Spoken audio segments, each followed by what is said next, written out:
Hey, what's up, Cotswagon?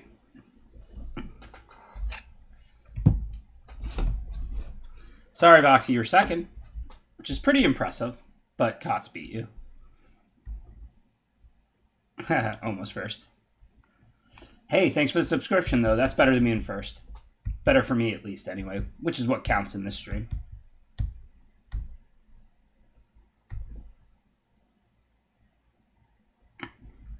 It's funny, I saw somebody on Twitter posted something like 1 doesn't equal 0, except in D&D Limited, because of that one dungeon that does 1 to both players. So basically, if you go to 1, you're dead in this format. Now, if you're at 2, you're totally fine, because you can always discard a card, sack a land in the late game, whatever. But if you go to 1, you're literally dead. So in this format, 1 actually kind of does equal 0. Hey, what's up, Poland? My grandpa was born in Warsaw. True story. A long, long time ago, but he was. Thanks for subscribing, Janice MTG. Appreciate the support. Thank you, Adam Sackbar. Appreciate the subscription. Nice to see you too, J2.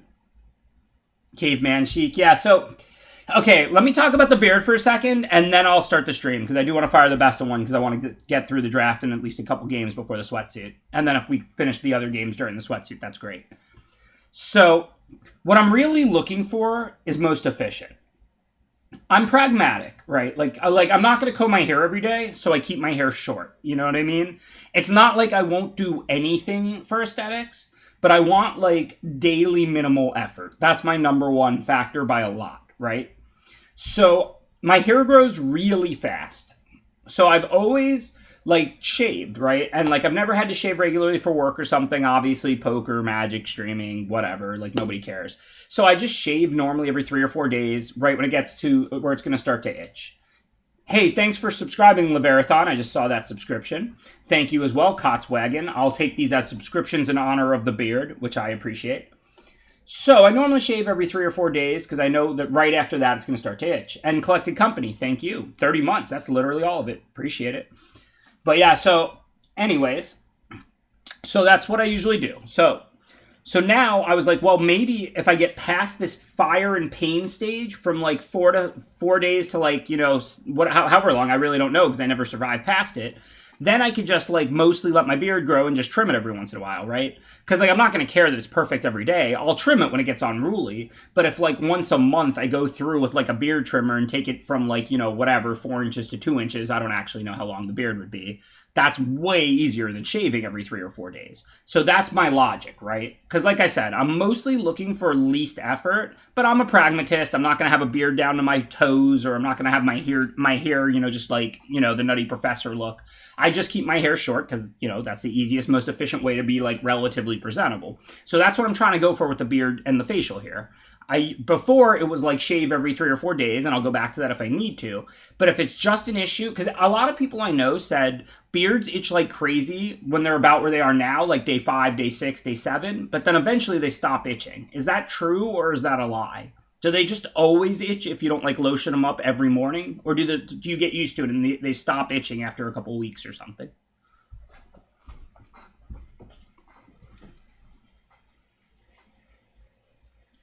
Right, so if they get soft and stop itching, then I can just do what I would do, which, like I said, is grab it. I'll trim it. I'll trim it every 2 weeks or every month or whatever, but I don't care that it's, like, at any exact length or, like, anything like that. So I'll just, you know, grab some kind of beard trimmer and just, you know, trim it every once in a blue moon, and that's got to be way easier than, like, shaving every 3 or 4 days. So that's what I'm going for here. All right. So on that note, if anybody has any recommendations on that, on a beard trimmer or like some lotion or something, especially for right now, because if I have to lotion it like every day or something forever, then that's too much work. I'd rather just shave every 3 or 4 days. But I'll do what I have to do to get through the next week. If the like, you know, if my face is going to stop feeling like it's being attacked by fire ants every second, like in 3 days or in a week or whatever. I can't promise you're going to get my best magic tonight though, because my face literally does feel like it's just being like attacked.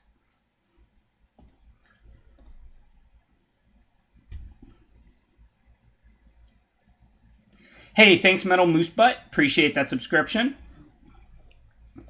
All 11 of them, but especially this one, because this one puts $5 in my pocket this month, and you already paid for the other ones. But all subscriptions are great, past and present. You can't see all that like stubble. I mean, I know I'm not always clean shaven because, like I said, I normally shave like every 3 or 4 days. But this is only like probably day 5, maybe 6. Like I didn't really count, but I definitely shaved last week. Like I think this is like I probably shaved started last weekend sometime, like Friday or Saturday. Okay, so the jelly's pretty busted. Like I like an X creature to begin with because it fills in any spot on your curve and it's good in the late game. But this one, I mean, it just dies. If it dies as a 4/4, you get a 2/2. Then it dies as a 2/2, you get a 1/1. I mean, this is just a very good card. Like, I don't know, A+, S-. Like, it's not board dominating. It can be exiled, but it's a very good card. Cloister Gargoyle is better than it looks. I think people actually choose Phandelver too much in this format. It is, you should choose it the most, I think. But I think people are choosing it too much.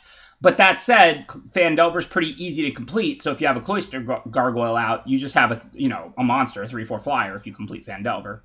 So this is, anyways, Cloister Gargoyle's good. Happen on a Glade is excellent. I love when a modal spell's, like, second ability fills in the vulnerability of the first ability. But, and that makes Happen on a Glade a lot better, because when you already have enough lands, then you can get a spell back. And when you have, like, a 3 or 4 lander, you can go get 2 lands, and they're super useful.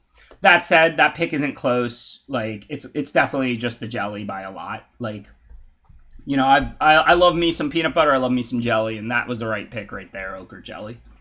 All right, let's see what's in the next pack. We got Guild Thief right here. This card's pretty good, although kind of underwhelming. I mean, look, you really don't want to pay 4 to hit with a creature. So, like, it's a couple points of damage. It can win a stalemate, but 2 mana 1/1's bad. So I think this card is, like, you're not going to cut it from your deck, but I actually think it's worse than it looks. Devil's Chosen's pretty good, but not good enough at all to be considering a blue-red gold card after a green pretty busted rare. Like I said, maybe kind of S- A+. The green cards in this pack are not very good. I mean, Ranger's fine. Winter Dryad's fine if you want ramp. I think the cards I like the most in this pack are like the Windseer, like the Torch, the Hobgoblin. I don't know. This pack's pretty bad, to be honest. Guess I'll just take like the Windseer. I think that's probably the best overall card. And I mean, this green rare is single green, so it is totally splashable. Trickster's Talisman. Is this card good? I don't even know if I've actually read this card before. +1/+1, and whenever this creature deals common damage to a player, you can sack it and make a copy of it. Nah, seems pretty bad. Situational, like, equipment that's kind of, like, you're not getting a good rate, and if you're lucky, you can turn it into a copy of a creature at around an even rate, because, like, you know, if this copy's a 4-drop, you spent 3 on this card, like, whatever. Burning Hands is pretty good removal. I mean, green has the biggest creatures, so this is pretty effective against most red, black, white, and blue creatures, and it's great against green, so I like Burning Hands quite a bit. Fireball's fine too. Spoils is probably the right pick here, though. I mean, Burning Hands and Spoils are probably close. Spoils probably better anyway, but they're probably pretty close. But obviously we have a green broken rare, so this is just an easy Spoils. Right, but remember, best win rate in the pack doesn't mean best card in the pack. Those are not the same thing. It's important to know the card's win rate, but if Hobgoblin is getting taken on average 7th pick and it's a good card, it could easily have a better win rate than a card that's much better than it, but that gets first picked all the time. It's really complicated, like I said. People have done some good content on this. If you follow like Sierkowitz or Ryan Sachs or Two Duck Cube, there's a bunch of people that understand this stuff like really, really well. So you should definitely check them out if you're interested in win rate data and stuff like that. Okay, so Displacer Beast. I think it's better than Windseer, not by a lot. I don't know what else I would really take. I mean, we're not committed to blue. Like, we're not committed to green either, but we have substantially better green cards than blue, so I could take the Basilic. But, I mean, with Windseer and Displacer Beast in the pack, yeah, plus colors, and there's other things too, Getico. Obviously, while doing a live draft stream, I can't do a breakdown of all of that. If I do an ads and chats type thing and I can talk about it for 10 minutes and answer some questions, those guys definitely understand it better than me. They literally work in data and stuff like that. But my mind's pretty solid, I think, for data and logic and stuff like that, and I can definitely explain it, and I've consumed a lot of their content on this. But, basically, like, I can't do it in between picks in a live draft stream. So it's going to have to happen during, like, an ads and chats or a hangout when we're talking and I'm bored or something. But anyways, like I said, the TLDR is the draft win rate data is super relevant, useful, and valid. And you should care what the draft win rate is of a card. Like, it's very important data. But a card's win rate being higher than another card definitely does not mean it's better than the other card. Like, that's... Like, you can take that to the bank, but past that, like, we all have to learn how to process it properly. I mean, me included. Like, I'm not any sort of expert in Arena Magic data. Okay, so I like Direwolf Prowler a lot. I mean, it's good in the late game, and it's a fine way to use your mana on turn 3. The only question would be Pixie Guide. I'm really not a big fan of Power of Persuasion. It's just like a situational bounce spell. I mean, it's like, okay. I mean, if I really wanted that effect for some reason, I don't think it's an unplayable card, but it's pretty bad. Like, it's just not, like, why do I want a sorcery speed 3-mana bounce that sometimes takes their next draw step? Like, so it can basically go down a card or 1-for-1 and bounce something for 3 mana. So you're going to go up a mana or 2 and down a card a lot of the time or half the time. That's just not a very good card, right? On the other hand, I do like the Aberrant Mind Sorcerer, but we're pretty heavy on creatures and low on instants. Yeah, exactly what Happy Squid said. Super important, super useful, valid data. I want to be crystal clear. I believe in the data. I'm glad we have it. I think about it. I want to know what the win rate of every card is. It's super useful, super important data. But a card being 54%, another being 52 does not mean the card with 54 is the better card and you should take it over the other one. Okay, so I like Direwolf Prowlers a lot. I mean, this would be number 3. It's only my 4th 3-drop or 5th 3-drop in pack 1. I can just try not to draft 3-drops the rest of the way. I mean, this is a fine 5-drop, but that's not really helping the curve, so I guess we'll just take Direwolf. I think it's probably better anyway. This is a weird curve, because, I mean, 3s aren't that expensive. We just have 0 2-drops after pack 1. So, I mean, all we got to do really is keep our eye out for 2-drops and we're fine. But, I guess for now, we're not going to use any of these cards. It's best of 1. Well, if we're going to go from 1 to 3, Neverwinter Dryad's kind of a 2-drop. We can sack it on turn 2. I guess the problem then is we'd want to cast a 4-drop, not a 3-drop, but it still gives us a way to use our mana on turn 2 profitably. I mean, I don't think this pack went poorly for us. There's plenty of filler 2-drops in this format. Like, we just got a Basilisk really late. We just really got to prioritize 2s over any other spot on the curve this draft. Now, that doesn't mean take them over much, much better cards. Like, right now, I would take, like a Knoll Hunter over a Direwolf Prowler, but I think a Direwolf Prowler is a substantially better card than a Knoll Hunter. I would take a Hunter's Mark over a Knoll Hunter or a Basilisk at the speed of light, because a Hunter's Mark is like a near-busted card. Like, it kills anything for 1 or 4 mana and 2 for 1 sometimes. The question now, though, is Lair of the Hydra, or Hunter's Mark. I mean, I'm not sure which is better. This is, I mean, it's an X, but, I mean, you're in the late game, like, how much mana do you have? 7, so this is like a 6/6, so this is pretty good. Because you don't really want to activate this in the early game, and if you're stuck on 4 or 5 lands, then you can still make a 4/4, unlike with the blue one, which costs 6 to activate. So the Lair of the Hydra might be one of the best ones, because you never want to activate this in the early game anyway, and in the late game it's going to be giant. So it's between this and Hunter's Mark. I don't know. We have a lot of playables, so I'm going to go with the Lair of the Hydra. That's a good concept I should talk about. I have no idea if that pick was right. I think that the Lair of the Hydra and the Hunter's Mark are both fantastic cards. But, so we didn't have to waffle in colors much at all, right? We just drafted blue-green the whole way. So we have a ton of playables. That means I'm more interested in the Lair because it's going to replace a Forest. And my 23rd card, 24th card are going to be good cards. Like, the last card I cut from my deck is going to be like a Direwolf Prowler, right? But on the other hand, let's say like I was medium to low on playables, then the last card in my deck might be a lot worse than a Direwolf Prowler. So the more playables you have, based on where you are in the draft, the more you want to value lands because they're replacing basics and not your 24th playable, let's say. Okay, so what is this rare? Is this a card? Beginning of comment on your equipped creature control. It doesn't seem bad. I mean, it's pretty big. I mean, you got to pay 1 life for each card in your hand. That's a lot of life. Oh, you can just pay 2, equip 2. So you have 2 choices. This seems pretty good. Like, so I can just give a creature like +4/+4, and if I'm on the aggressive, I can do it for free. I'm going to try this. Spoils might be better, but hand to me looks pretty good. If it didn't have that equip 2, you'd have to pay too much life. But this just means, like, on turn 3, if I'm on the play, I can jam this on my 2/2 for like 5 life, and you're taking 7, and like in the late game or later, I can just pay 2 if I want to. This card seems really good to me, honestly. I haven't had it yet or played against it, but it seems quite good. Thank you, Untap Upkeep. Appreciate that 500-bit donation. Super, super generous. I'll be drawing a card next and then hopefully entering the main phase and casting some spells with all that money you just donated. Thank you for your support. Despite my bad jokes, I do appreciate the compliment, and I'm glad you enjoy my content. All right, so we're blue-green, and we are just taking Bar the Gate here for sure. We're not looking to splash or anything else. None of those cards are particularly good to splash anyway. Dragonfire is a good card, but it's not like a great splash. Late game, you don't particularly need, 3 damage or something. Okay, so I think Dire Displacer Beast is a substantially better card than Arcane Investigator, but Arcane Investigator is a card I like a lot. It's a 2-drop, use your mana productively on turn 2, and in the late game you win, right? You win a stalemate if you're just paying 6 and drawing cards every other turn. Like I said, normally I would take the Beast over the Investigator, but given we have 5, 6 3-drops and 1 2-drop, this is where I will be taking the 2-drop over the better card. And like I said, normally in blue-green I would take the Beast over it. It's just a matter of that's our second playable 2-drop, and we have like 6 3-drops. Okay, so now along those lines, we have a very different decision that we may make for similar reasons. The 2 cards I would consider here are Secret Door and Hill Giant. Both are excellent in non-aggro decks, and I don't think our deck's super aggro. Our deck's going to play out very aggressively whenever we draw Hand of Vecna, because this is the most aggressive card I've ever seen. But if we don't draw this, we're going to play like a grindy mid-range deck most games. So I think it's a pretty close pick. Secret Door is pretty weak, unless, I mean, it's playable, but I think we can take the Herd Gorger. We just got our second 2-drop. So now it's Wizard's Class or Windseer. This feels close. I like both cards. I don't think Wizard Class is exceptional.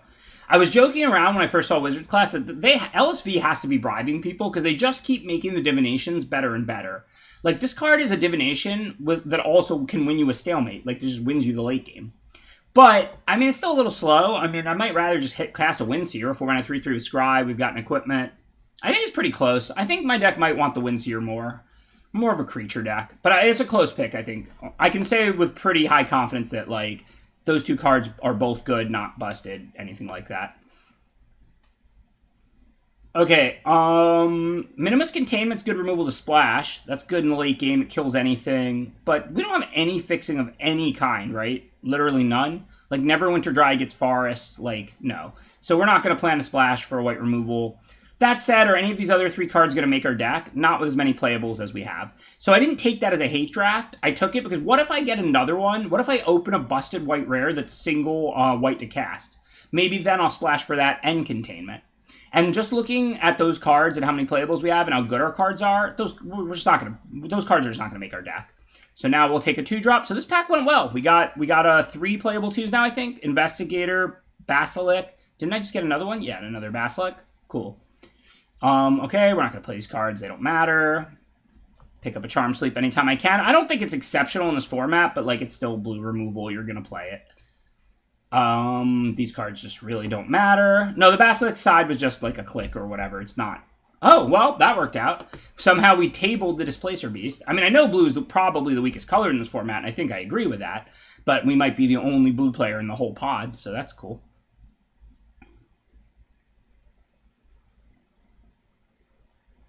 Yeah, Dagger the Basilic. Maybe I should have took the Dagger. That's a good point.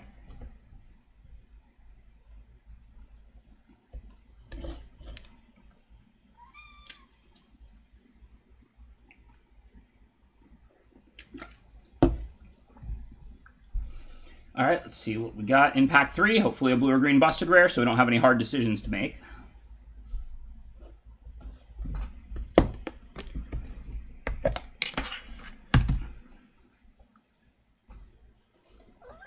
Hey, Ari. Well, looks like we're not going to have any hard decisions to make. I mean, this isn't a card that gets better in multiples. I mean, it's at its best in the late game, but it's still a broken rare. The second copy, my curve's fine. It's still just another S- A+ copy. Basically, having 2, they don't make each other better. If anything, they make each other technically ever so slightly worse, but that doesn't matter. It's just a great card. And basically, its power is the same as the first copy. If that card wasn't in the pack, this pack would be horrible for us. I might take You Come to a River just because we have like very little interaction. I mean, I like Direwolf Prowler. Like I said, it's a very solid 3-drop, but we have 3 of them and 2 Displacer Beasts, so I don't know how many 3-drops we can play. I'm not a big fan of the 2-1 Flash Tapper. Like, it's fine. If you get through something... Whoa! Find the open colors and you get rewarded. This is another S-tier rare. This one is just like... This card is better than the Jelly by a lot. I'm not sure that I've had this card twice, and I'm not sure I cast it on turn 2 and lost a game yet. Because you just attack and grow it with 3/3, and then you do other things, and then even if they manage to stabilize, the level 3 wins you the game. Like, Ranger class could go on to have be the best card in the format, and it wouldn't even surprise me. I know this card doesn't look like the most powerful card, but this can win you a game while you're stuck on 2 mana. This can win you a game where you finish with 3 or 4 lands in play very easily. I mean, this card is ridiculous. So for green, blue, no sideboard. Obviously, if this was best of 3, like in the Sweatsuit later, I would take Plummet because it's a good sideboard card. For us, we're probably not going to play any of these. I already have 2 jellies, a layer, 2 more other 6 drops. There's just no way we're playing these cards, basically. I don't know. It doesn't matter. So Treasure Vault. Sorry, cards. You don't matter. I mean, Paladin class is really good too, of course. And a lot of the classes are powerful. But I think, listen, I mean, when you're debating 2 different broken cards, it's whatever. You're hardly going to ever open them both. But yeah, I think Ranger is my early pick for actual best card in the set. I'm not saying it will perform that way because, like, it depends on, like, a ton of things, including how good green is and how overdrafted green is or under, whatever. But overall, like, it's just so cheap and so powerful. Like, the fact that you can just play it every time you draw it is just, like... Are you just like, come on, like you just play it on turn 2, attack with a 3/3 that grows to a 4/4 and cast whatever on turn 4. All right, well, I think we could have probably tabled that Displacer Beast, but there was also nothing else in the pack we wanted. I don't really even want that Wilds. Like, I might play 1 copy of it, but we're a 2-color deck. Like, our cards are not hard to cast. Like, Evolving Wilds offers us very little. Where are we on 3 drops, though? Ranger class counts. I mean, 2 drops. Ranger class counts, because that's just a proactive 2-mana card. But we still have, what, 4? So we want, like, 1 or 2 more. Did I pick up any of those Scaled Herbalists late? This might be a chance to get one. I don't think any of these cards are good. Would I play this Shortcut Seeker? Probably not. We have a bunch of stuff up there that's better. So I'm going to grab the Herbalist in case we don't see any more 2 drops. Alright, well, like I said, Guild Thief, I think it's worse than it looks, but it's still a playable 2-drop. It's fine. It's the end of pack 3 here. Bar the Gate's fine too, but we have 1 and a million 3-mana cards. I'm going to lock up a playable 2. And I want to be clear. I think a lot of people might first pick this card at a glance. I'm not saying this is a bad card. It wins a stalemate. If you connect with it, naturally it's a 2/2. Maybe it can attack. Like, whatever. It's a fine card. It's just, I think it's a type of card people are going to think is substantially better than it is.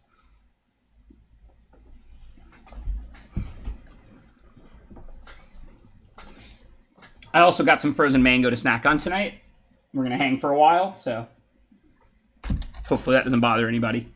I developed a little technique now of like meal prep and freezing and stuff. So now I have all these sweet like freezer things. So I just been like freezing lots of frozen fruit now to just eat every night as snacks. It's like the greatest thing ever. Fruit is basically candy that's good for you. Let's see. Okay, we're not going to play these cards. These cards don't matter.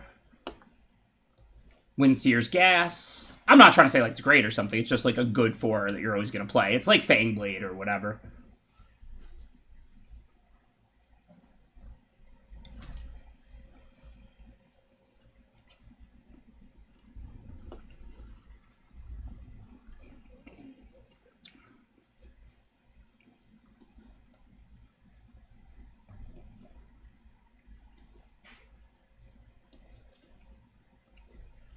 So the Neverwinter Dryad kind of counts as a 2-drop, because if we play it on turn 1, we can sack it for value on turn 2. The only thing is, it's not very good with like 3 drops. It's good with cards that cost 4 or more, because if we ramp on turn 2, and then we cast a 3-drop with 4 mana out on turn 3, we didn't get much value out of the ramp yet, right? So Neverwinter Dryad, it counts as a 2-drop, not really a 1-drop, because you're going to spend your 2 mana on turn 2. I mean, it also counts as a 1-drop, but like, who cares? There's not much competition for your 1-drop slot, usually. But I think it's totally reasonable to think of Neverwinter Dryad as a 2-drop, because unless you draw it on exactly turn 2, you're going to get what it actually does on turn 2 and spend your mana on turn 2, right? So it's kind of like a Rampant Growth or whatever, unless you draw it on turn 2. But I talked about this once last week, or on Tuesday. Ramp spells have like good synergy with cards that cost 2+ more mana than them. So if your deck is loaded up at 3, a 2-mana ramp doesn't have great value. If your deck is loaded up at 4, it only has a couple 3s, then a 2-mana ramp has a lot better value. Now, obviously, it always depends on exactly what the card does, the format, everything. I mean, listen, y'all watch my stream, you like analysis, you know. So, like, all of these things in Magic are multi-factor, right? Like, they all depend on a million different things. But I'm just talking kind of like, you know, overall isolating for that factor. That's something that's very important. Because I see a lot of people take these 3-mana ramp cards and put them in some decks where they're just not good cards in. Like, if your deck has 3 5-mana cards and like 3 6-mana cards, a 3-mana ramp spell is a good card in that deck. If your deck has like 5 4-mana cards, 2 5-drops, 1 6, don't put a 3-mana ramp in that deck. You don't want to take your turn 3 off for the chance that you have one of your like 1 or 2 5-drops in your hand to play over one of your 6 4-drops that you definitely have in hand because you have 6 of them or whatever on turn 4. You'd rather just cast a 3-drop creature on turn 3 than a ramp spell if your deck has 2 5s, 1 6. But on the other hand, like I said, if you have 3 5s, 2 6s, and a 7, now we're talking, right? So that's how you want to think about that. Okay, anyways, let's see what we're doing here. I don't think there's anything in the sideboard that's going in unless we need another 2-drop out of Herbalist. Maybe Clever Conjurer if we have a lot of stuff 5+, like I just got done explaining. This is basically like a bad creature and a bad ramp, but it is both of those things. So if your deck really wants a 3-mana ramp, like you have a lot of cards that cost 5 or more, maybe we can talk. Okay, so let's take a look, because we have more playables here. I mean, we definitely want about 17 mana sources at least, but the Neverwinter Dryads are pretty cheap to turn into lands. So, I mean, I would view this as around like an 18 land right now. And so we could cut 1 land just if we play both Neverwinter Dryads. If we end up cutting the Neverwinter Dryads, I would certainly not play less than 17 land in this deck. So all 5 of these 2-drops I think are better than the one we have in the sideboard, the Herbalist. So, and 5 is okay. It's not like, you know, I might like to have 1 more, but 5's fine. And we'll probably play like a Neverwinter Dryad or 2 anyway. So I don't think we need to play filler 2s. So let's start identifying our cuttable cards. There's the 2 Neverwinter Dryads. What's the worst of these? I think it's the Guild Thief. The worst of the 3s, Bar the Gate. The Soul Knife Spy I like, but we're not very good at getting it through. I guess we can draw a card with hand if we spoils or charm sleep their creature. That's about it. We don't have like a lot of ways to get it through. Displacer Beast is good. Direwolf's good. So it's between the Soulfire Spy and the Direwolf Prowler for our worst 3-drops. Those 2 cards are pretty close. Both very serviceable, solid 3s. Nothing special. The Windseers are just good 4s in my opinion. These 5s are cuttable, but pretty good. And I mean, like, we don't have that many expensive cards. I feel the same way about our 6s. And that's fine because we have the 2 Jellies, we have the Lair, so we should be good in the late game. So maybe we can cut like the weaker of the 2 5s. I think the 6s are substantially better than the 5s. Yeah, Bar the Gate's not a great fit. You know, it does play well with Displacer Beast, though. We can leave our mana up. If they play something, we counter it. If they don't, we return the Displacer Beast to our hand and enter the dungeon again. So Bar the Gate, yeah, it plays well with instants and abilities to spend your mana on your opponent's turn, which we don't have a ton of. But the Displacer Beast give us 2 ways to do that, and the spoils. So it plays okay with a few things. The Arcane Investigator. I kind of want to cut expensive cards mostly, I think. Because like I said, our late game's pretty... Not these 6s, to be clear. They're good. But we do, in addition to those, have the 2 Jellies and the Hydra. These Jellies are not 1-drops. These Jellies are actually up here. So I kind of want to cut the weaker of the 5s, which I think is the Rhyme Shield. I think we can cut that. And that, I mean, that's it for the 5. And then from here, I think we can just cut, like... I think the Neverwinter Druids into our late game is going to offer us more than Guild Thief. Is Guild Thief even good for us? Like, we don't have removal. We don't have ways to get it through. Like, this is just not a good card in our deck. Similarly, I feel like we're going to play the 2 Neverwinter Dryads. Then we can go down 1 land, because that's really 18 lands, right? These cost, like, 2 mana to be able to turn into a land. They're not like a mana elf that can just get bolted. As long as you have your 2 up on turn 2, you're sacking it, right? If you need lands. So I think we can go to cut 1 land if we play both Dryads, which I think we can do. And then I'm just going to cut 1 of each 3. I don't even know which of those is better. I think they're, like, very close.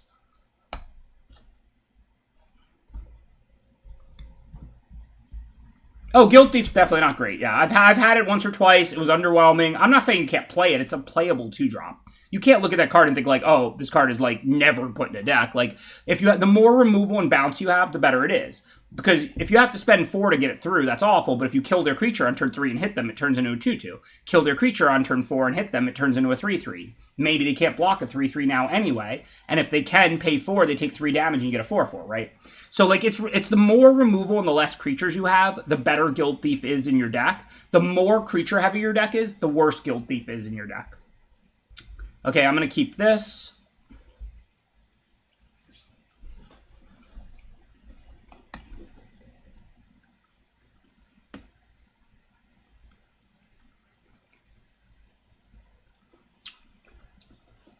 I think this format's fine, not great.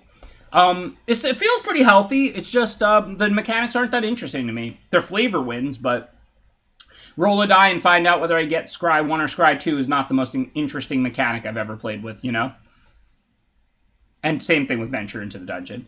But that's all right. It's the core set of the year. They've given us really complex sets lately. Like, if I thought this was a direction for Magic, like, you know, simpler mechanics, like less intricate gameplay, whatever, I would care a lot, you know? But, like, given Kaldheim, Strixhaven, Zendikar, like all of the recent sets are just, like, very advanced and complex sets of Magic, no problem. You can make a core set that's healthy and balanced and just not, like, advanced or whatever. Okay, so we don't have any more lands, so I think we're just going to bottom the expensive cards, probably. I mean, we could keep, like, a 5 for when we do draw land 5.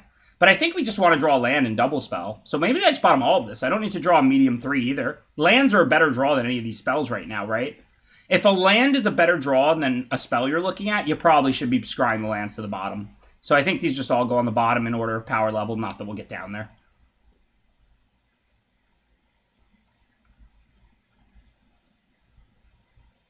Oh, that's rough. Flame Skull's a really good card. But maybe we could race. So this turn looks pretty easy. I mean, it's Displacer Beast, an Investigator, or Prowler, and if we hit them, we're taking the hit back from the Captain anyway. That doesn't really offer us much. This thing can't block, and we don't want to block it because they would just get to bring it back. So we're certainly not going to hold the Windseer back. So this looks like, to me, attack with Windseer, Displacer, and Investigator. We have to decide what dungeon we want to enter. It certainly feels like a Fandelver because this is a very close, high-pressure game. Am I going to win the late game if I get there? Yeah, and I shouldn't need the Dungeon of Mad Mage cards. This feels like a pretty clear Fandelver.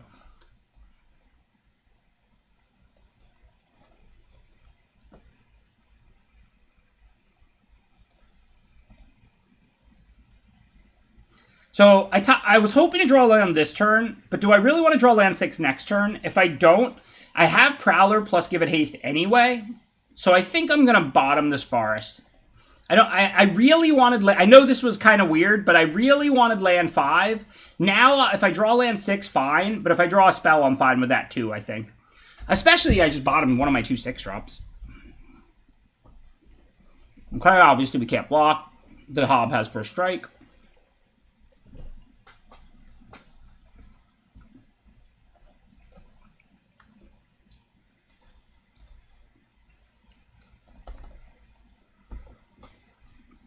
No decision here. I mean, we're definitely going beatdown. If they don't have, like, the deal 5 to an attacker, we should be in a position where we can race. They now have to stop 2 of our creatures, so they can't, like, hit us for 6 and play a blocker. I'm not saying we're going to kill them. Obviously, they could stop 2 of our creatures. Flame Skull can't block, but on board, they could kill 1 with Spike Trap and block 1 with Hobgoblin. But if they can't attack with both of their creatures, they can't race, and that means we don't get punished for our aggressive line. That's really important, right? Even if you're the aggro deck, you have to realize sometimes when, like, if your opponent can attack you back for so much that you're going to end up leaving your creature back on the next turn, maybe don't attack with it the previous turn, right? Even if you're the aggro deck, you have to identify whether or not you're going to be able to win the race. Okay, so here I assume, well, it would definitely be Pump and Windseer over Pump and Beast, except we're in a dungeon, so what effect do we get? A 1/1 or a treasure? 6/7. Wait, if I get a treasure, I can cast Windseer and Beast this turn, and they can't block Prowler. Okay, so we know our line. We are going to attack first. They're almost certainly going to block Displacer Beast, but if they block Prowler, I'll pump for the free kill, no problem. And then if they take it, I just go Beast, make a treasure, play Windseer, and I get to play both my creatures, and that's just awesome. Thank you, Fandelver. Thank you for allowing me to uncover the layers of your dungeon and double spell here on this turn.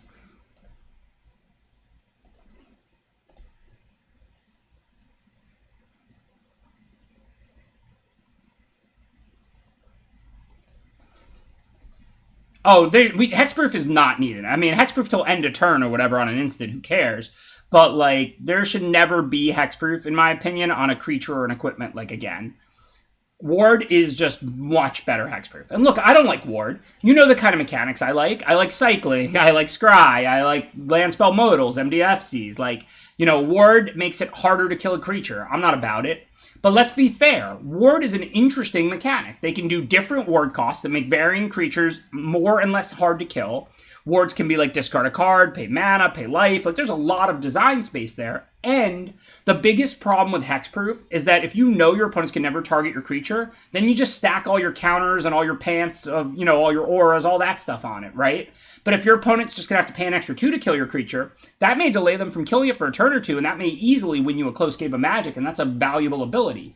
But you can't just stack all your resources on one creature and ride it to victory because your opponent will kill it sooner or later, right? I think Ward is fixed hexproof. Like, I'm not going to praise sets for having Ward in them, but if they used Ward in every set, just like sporadically on a few commons, and they never printed hexproof again, I would be ecstatic. Like, Ward does not like suffer from the big problem that hexproof does, where it's on balance and it creates these sub games and you just stack all your stuff on one thing and there's no interaction. Like, Ward is still, even though Ward makes it harder to kill a creature, it's still an interactive ability that you plan for and mitigate, and, you know, you have to endure, and then you can take care of the creature later. And like I said, they don't get the incentive to stack everything on one creature. Okay, so what are we doing here? Charm Sleep, if they don't have anything, they're dead. They have 2 up. I mean, I don't know if they have something or they don't. Certainly will go for it. They can't even attack back. So they don't, for lethal. So the only question is, which one do we Charm Sleep? I guess this one? I don't know. I'm not sure which one. Obviously, we play Charm Sleep and try and attack for lethal here. If they have a removal or something, it's not like we die in the backswing. We take like 8 on the or 4 on the backswing. But yeah, I don't know which one made more sense to Charm Sleep.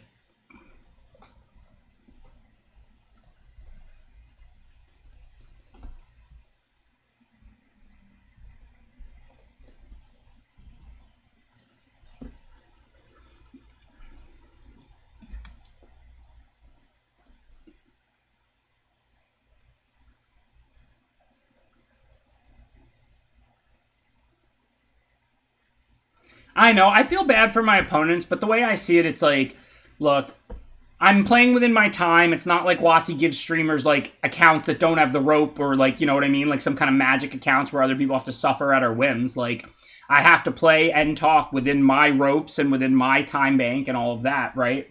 And then I'm making content for, like, thousands of people. So, I mean, all I'm doing is using the time allotted to me. And, like, it's for a good cause, so... And to be clear, I'm not suggesting that. It would be absolutely horrible if WotC gave streamers extra time, ropeless accounts, and normal queues. That would be totally unfair and unreasonable to their opponents, right? Like, my opponent signed up for that I can use however much time I want, up to the amount of time Arena gives me. Not to play against somebody who can just take 10 minutes a turn if they want. So, to be clear, that's not like an idea if anybody ever suggests it. That would be horrible. I'm just saying, personally, that's why I don't really think it's wrong. But I do get how it's annoying to the opponent, of course.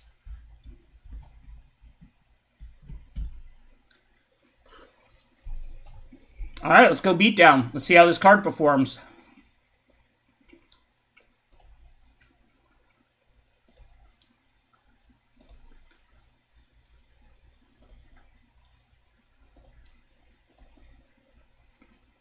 So I slapped it on the 1/1 because this creature's not doing anything right now, whereas the 1/2 Death Touch is a good blocker. Stops both their creatures from attacking. I know the 1/1 could trade profit with the 2/1, but then they get to tackle the 1/3, make a treasure. Plus, I'm happy with this block.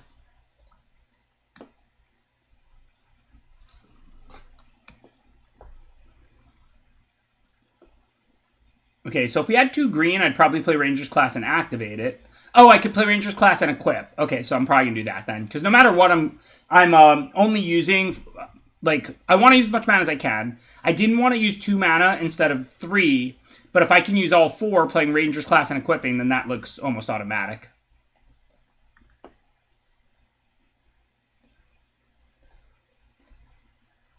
I know it has the ability to equip for life, but, I mean, you can only pay so much so often.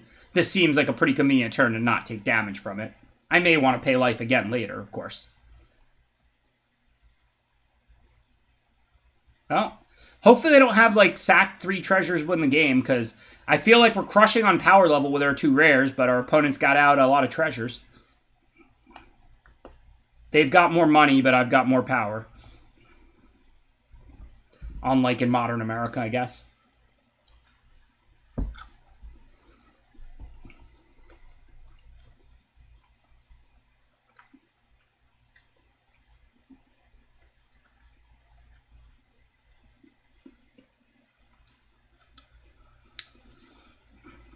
Okay, so we can play a 3 and activate the class, or we can pay a 3 and equip, or we can pay like 4 and beat down. Seems it won't get the +1/+1 because we're not on level 2 yet. So I think what makes the most sense is just to play a 3 and equip, right? We're not like in a hurry. Well, again, we can always save the life. We certainly want Phandelver or Dungeon the Mad Mage. We have way more power than them. Pretty much the only time you choose Annihilation is if you're going to end the game soon. I don't think this game's ending anytime soon, and I don't think a Scry 1, a 1/1, and a +1/+1 are going to have much impact. So I think this is Dungeon of the Mad Mage time. I do have to decide equip or Rangers class level 2, but I think it's equip. If they don't have a removal, I'll be happy to have that there. If they hit me, I'll take the 2/1, the 3/2 stops the 1/3. I don't think the Scry 1 is that valuable. Land's not even a bad draw for me right now. If they manage to kill some stuff, this game's not anytime soon. We might want the Mad Mage later. I don't think a 1/1 or a +1/+1 is going to have much of an impact on this game. Okay, so we only really want to tackle one creature anyway, but let's activate Rangers class, right? Make sure we don't miss out on +1/+1 counters. Of course, we're not playing anything pre-combat, so that our Displacer Beast gets as big as possible. And then post-combat, just play the Direwolf Prowler, I guess. I don't really care if they activate the Arcane Investigator, because we're putting them under so much pressure that, like, this game just can't go very much longer. Like, you know, so, like, let's say they pay 6 and draw a card, or look at the top 3 or whatever. What are they going to do? Draw another card with this card, Arcane Investigator, next turn? They're going to have no creatures or life left. So, like, this card wins a stalemate, but at this point, like, they need to cast things. Thanks, old waffle hand.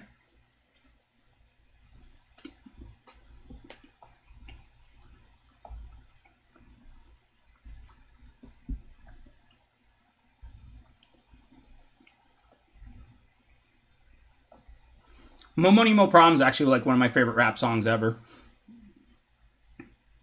I wasn't even thinking of that reference when I was making the they have the treasure, I have the power joke. Alright, let's see. Okay, so what are we doing? They have a Death Toucher, which is a good blocker. Both our creatures could profitably attack. We still get a +1/+1 counter, right? Yeah, we just don't get 2. So I guess a 5/5 and the Displacer Beast attacking means their only profitable block is with the Death Toucher. So I think we just attack with both, and we'll pump the Direwolf Prowler, of course, with the Rangers class. Eminem's my favorite rapper. Although I'm really into Dax right now, if you like rap. I would check out Dax's YouTube. Okay, yeah, so this makes sense. And then we can pump and play Displacer Beast, and, like, this is just almost a scripted turn.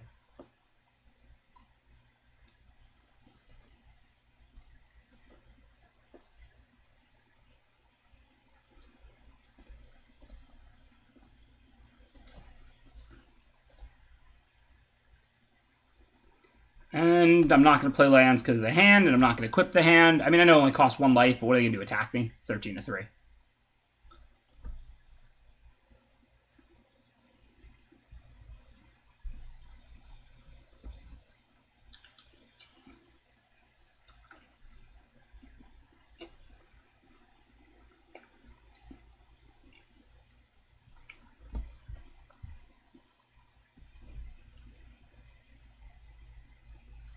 It seems pretty balanced to me, Clump. I think Black-Red is the best, but, I mean, you get a good draw with a good blue-green deck, and you win your games, right? I mean, this format is, like, extremely vanilla to me. It's like, the cards, it's not that they don't have abilities, like, they have Death Touch, or roll a die and find out whether you get 1/1/1 or 2.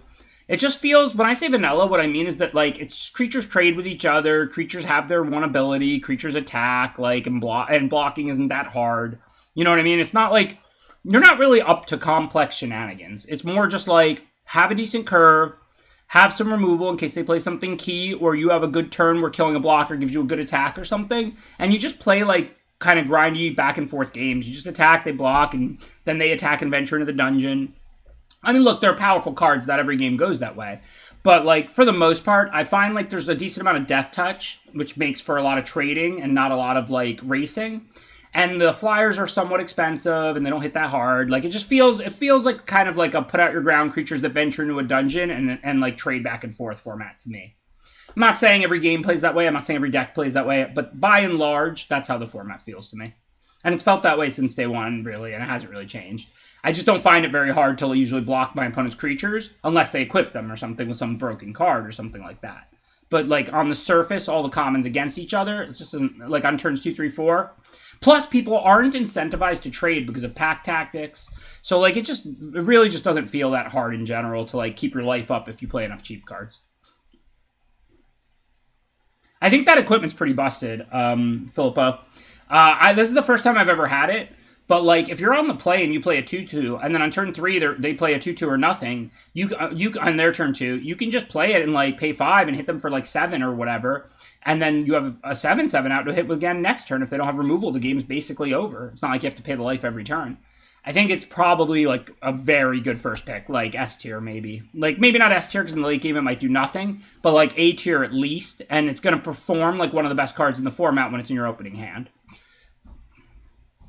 Even in the late game, like, because you can just hold your lands and stuff, it's still going to give +2, +2, or +3, which is, like, a fine equipment in the late game. I think that card is just busted, honestly.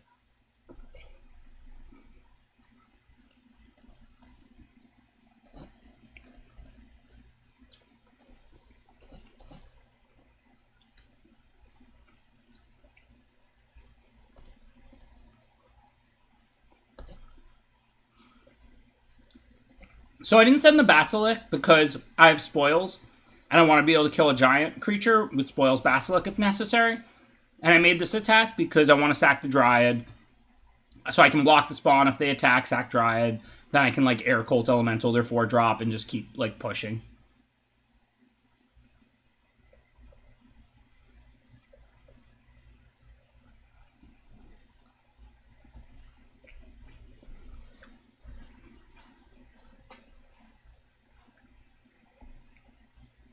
Like, you're probably going to see me with a lot of blue-green decks in this format, but it's not because I think blue and green is better. It's because I think, like, you know, people are just forcing the best decks right now because it's, like, week 2 and everybody, like, is pretty much on the same page on what the best colors and decks are.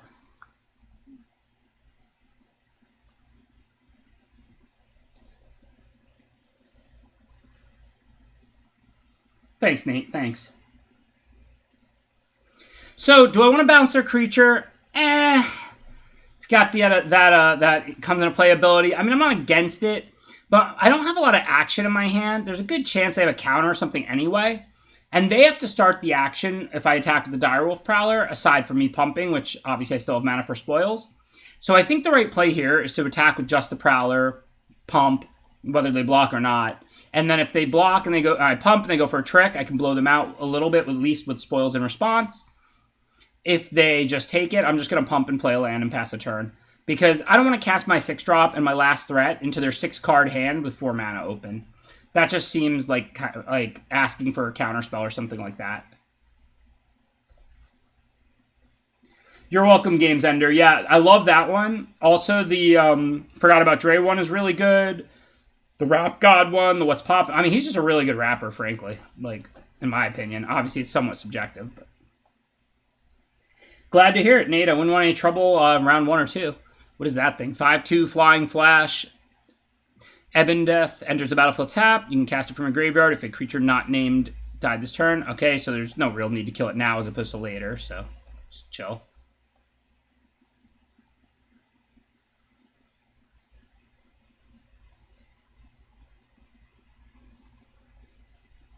Oh, yeah, no, it seems like a good card. I wasn't commenting that a 5/2 flyer for 4 that recurs isn't a good card. I was just saying for now, there's no reason to spoils it. Like, it's the kind of card that comes back anyway. Like, it doesn't make sense. Like, oh, they're tapped, let's spoils, let's get it out of there while it's safe. Like, that doesn't make sense. I wasn't hating on Ebondeath, believe me. Like, one reason to do that would be, like, if they pass her with their mana up, it's pretty risky to go for spoils. But the thing is, like, I don't want to spoil the recursive creature. So, like, it's just kind of a bad spot. So with that tap, there's even less reason to kill this 2/3. So I think, oh, I can just free that up. Never mind. Maybe I should have spoils. I was thinking I was going to Air Cult Elemental the Ebondeath, but I'm probably better off Air Cult Elementaling the Direwolf Prowler. Hey, thanks, Gratz Cutie. Appreciate the subscription. I agree with what you said. My opinions on music and food are perfect. They're the best. I'm the go-to on those things. Everyone knows that, especially all my South Florida friends. So, let's see. Hey, can I tell the food story? Zach, you know what you paid me $10 for? Can I tell that? Okay, let's see. Can I attack with Basilic and then play Air Cult bouncing my own creature? Okay, so I like chains. I like, regular plain food and whatever. Just like, I'm not the best. It's not like I'm claiming it's the best meal I ever had, but I like going to places that are like cheap, consistent, efficient, fast, whatever, right? Zach is he's from South Florida, also a longtime friend of mine. Gratz Coyote, who's talking now. He's more of a foodie than me. Like, he'll eat at those places, but it would never be his choice. Like, he always wants to go to, like, just like the more local, better places and stuff. So, like, he got so sick of me suggesting Chili's whenever we were debating where to go eat that he paid me $10 to never suggest Chili's again. I'll take it. We could always go to Applebee's or TGI Fridays. I mean, I'll take the tenner. Okay. So, I'm falling behind, but remember, I have the spoils, so this isn't really that bad. I'm not saying we're going to win. They have the Ebb and Death, blah, blah, blah, blah, blah. But I can kill the Mind Flayer right now. That said, I have to spoils the Mind Flayer, get my Air Cult back, and I want to make sure I successfully kill that. This is the opposite of the situation with the Ebb and Death. With the Ebb and Death, it was like, maybe I want to spoils it, but it's recursive, and it would kind of just be like a tempo play. With the Mind Flayer, I 100% want to kill this creature and get my Air Cult Elemental back. So we have, like, no real choices, I guess, because this is the only way we can do that, is play the Displacer. Clearly, it's Mad Major Fandelver. We need help. I don't actually think Scry one's that good. Do I want a life and then a creature can't attack? That actually might help us more, I think. So actually, this is the rare case where I think I'm taking the Mad Mage just because I need defense all the way. And then I'm just going to get rid of the Mind Flayer now. I can't take any risks with this, like I said. Because, like, this game is like a 50-50 game, but if they untap with that Mind Flayer and they, like, counter or kill our creature in response to spoils, they win the game. Now it's like a 50-50 game again. So, like, we can't take any risks killing that Mind Flayer.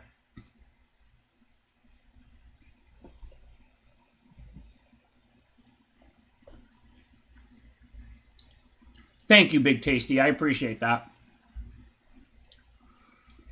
I actually really don't like Applebee's.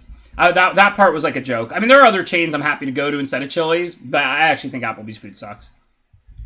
One of my favorite memes was back when people were complaining that millennials were killing Applebee's in napkins, and I was like, are you just saying we're smart and have good taste? Like, anything else, like, useless and inefficient that we can kill? But, like, I do like TGI Fridays and Olive Garden and plenty of the, like, other chains, but... Thanks, Brewhemoth. Appreciate that subscription. I don't really read comics now. I mean, like, I like comic book stuff just fine, but I don't, like, actively. How am I super far behind? They have a 5-2, and I had a 2-5 flyer and a 3-2. Isn't that being ahead, Dan Lou? I mean, I'm a little behind in life. Now I'm probably going to lose because they just killed the flyer, but I could have traded that for the Ebb and Death. If they didn't have that Grim Bounty, I trade the Air Cult Elemental for the Ebb and Death, and then I have all kinds of time to win with the Prowler, the Rangers class. Yeah, well, when I said that was before they killed the Air Cult Elemental. Thanks. Isn't it a creature not it died? Oh, my creature died, so they play it again. Yeah, so that only buys me a little time. But they're at 10. I mean, I'm almost dealing them 10 this turn. 4, 7, 8, potentially. And they're at 10 life. So if they didn't have a removal, I can trade. They replay that. That's their turn. Then I'm still at 8, and then I'd win this game, right? But as is, now I'm dead to that. I can replay this, but I'm 1 away from it can't attack. I basically need them to not be able to kill the Air Cult Elemental for me to have, like, a good shot at winning. But anyways, they could, so I'm dead. No, what's Datsy's opinion on Olive Garden other than how great it is?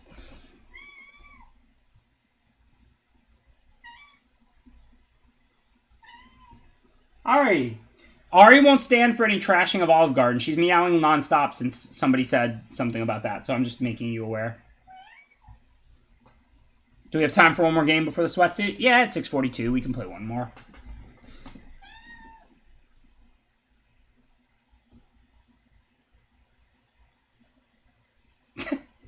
That's messed up. Olive Garden's so good. I agree a lot more on Celestia than I do on the Olive Garden. Yeah, totally. But, like, frozen food isn't a bad thing. Like, if you, like, I've been meal prepping. It tastes the same to me after I freeze it and reheat it. The problem with, like, we have this idea of frozen food as bad because, like, the frozen food in the grocery stores, you know, like the old TV dinners that a lot of us millennials ate as kids and stuff are literally disgusting. But if you make, like, a delicious meal and then freeze it and then heat it up the right way, like, it tastes basically the same as when you made it fresh, in my opinion.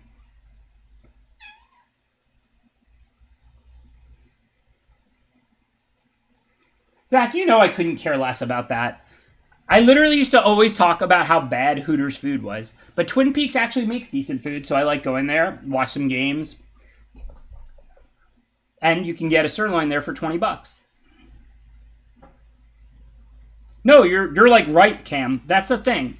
There's this notion of frozen foods as being bad or tasting bad or just being bad for you. It's all a lie. I mean, it's based on the fact that the frozen foods in the grocery store are bad for you and taste bad and disgusting. But, like, if you just make delicious food and freeze it, then it's none of those things. And obviously you can buy fresh frozen food as well. I'm just saying, like, food hitting frozen doesn't make it bad. That's basically what I'm saying. All right, turn 2 Rangers class. Let's see if... I'm on the draw not to play, but let's see if it holds true. I do not believe I've cast this card turn 2 and lost, and this is the 3rd time I've had it.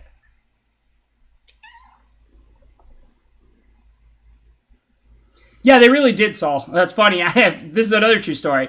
So we were looking... A lot of times at Magic tournaments, we'd be looking for, like, a sports bar to watch the NBA playoffs or the NFL playoffs or whatever after, you know, day 2 of the Grand Prix or day 1 of the Grand Prix. And one time, the one that was around was Hooters. And Efro was like, you know, let's go there for wings or whatever. I was like, oh, their food's so bad. Like, obviously, I don't care. Like, you know, whatever. If grown women want to, you know, work there, that's great. And, like, none of that matters to me. I just want, like, to watch, like, you know, sports and have decent food. And he was like, you should try it. Like, their wings are not like they were when we were kids. Their wings have actually gotten a lot better. And, like, they're not the best in the world or anything, but they're fine. And I was like, okay. So then we went, I tried their wings, and yeah, their wings were fine. They weren't the best. They weren't better than, like, good wing places near me or whatever, but they were good. They were fine. They definitely improved a lot from when we were kids.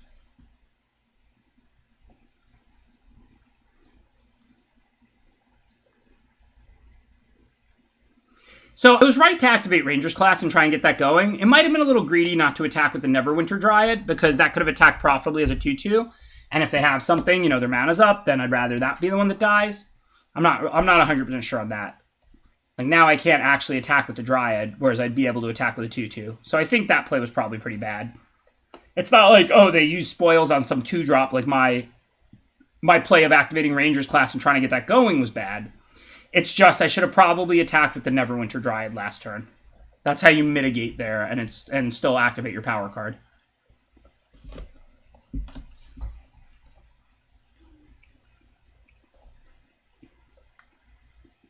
So, I mean, I have the most powerful card in play by a lot. If this game goes on forever, I just activate level 3 and win. So that's why I made that trade. Still can't really attack profitably, but you know what? They're only attacking back for 5. They're not even pack tacticsing. So I'm just going to hit them with this Prowler and grow it. So if I could attack profitably with the Neverwinter Dryad, I probably would have. And then I would have played, like, Investigator and Prowler. But then I miss out on a Rangers class +1/+1 and 5 damage. I have CBL open. Whether or not it's working, you tell me. But it is up and it is open and up. Good to see you as well, Julio. Okay, so no need to chump just yet. We're still at plenty of life. Uh-oh, I thought we were looking good, but Drizz is busted. This is another one of those most busted cards in the set. I wish they would have made this one a little harder to cast, right? Like, if you're going to make a green, white, gold busted card for standard, why not make it like green, green, white, white one or something, so at least everyone can't just splash it in limited. So when it enters the battlefield, legendary 4/1, when it dies, if it had power greater than Drizz's, put the number equal to the difference on it. All right, really, really good card, 3/3 double strike. So what do we want to do? If I attack with the Prowler, nothing bad can happen there, right? If they double block, it's a 4/4. I can take it to a 6/6. It trades with both. And then I can, like, just spoils Drizz, I guess. If they take it, it grows. And then I still have to spoil Drizz. Then I have the Neverwinter back to block the 4/1. It's taking quite a bit. I guess, oh, it's fine, because I don't have to pump. I can, like, play a blocker and have spoils for Drizzt. Okay, so I think we can attack with the Direwolf.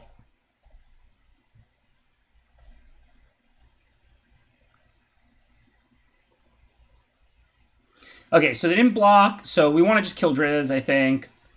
So just do this now. We're not going to pump. And then I can just play like the 3-2, which is a fine blocker here. I'm still at 10, and then I have the 3-2 for like, I don't know. I can't block the 3-3 if it goes to a 4-4, but for like the 2-3 and then the 1-1 for the 4-1. Spoils is an instant, yes. It's a good game. No clue if I'm going to win or lose.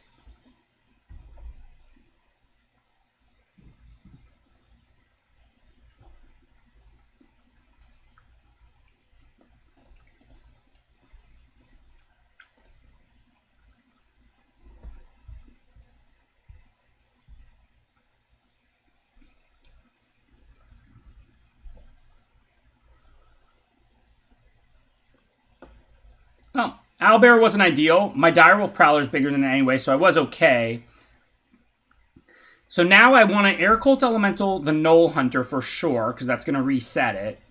But the big question is attack with the Direwolf Prowler or not. If I do, I lose to removal. But I mean, there's not much. Like, they can't even spoils it. It's containment thing only, basically. Do we think they have that white containment card in their hand? Yeah, we're 100% going to... I have so much power, I'm going to be conservative. I'm not sure if this is right or wrong, but... Because if they do, like, have that white removal and kill Air Cult, Direwolf can block the Owlbear, and I have another creature to play, and I can activate level 3 of Ranger's class. Alright, I don't know what they have, but hopefully it's not too bad for me. If they have, like, +1/+1 or something... Like, I can't take that risk and block with just Air Cult, so I'm going to go ahead and double block. I know my Direwolf had an ability, but like I said, I'm cool with the risk of this game going long. Okay, so let's activate this because we still have enough mana. See what we get.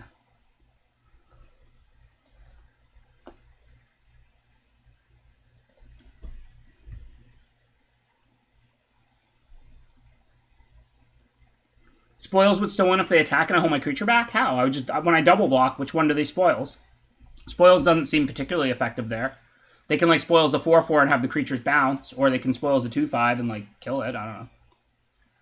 Well, that's probably a problem. 7-7, whenever a creature deals damage to make treasure tokens. Well, treasures don't matter, but 7-7 flyer is a problem.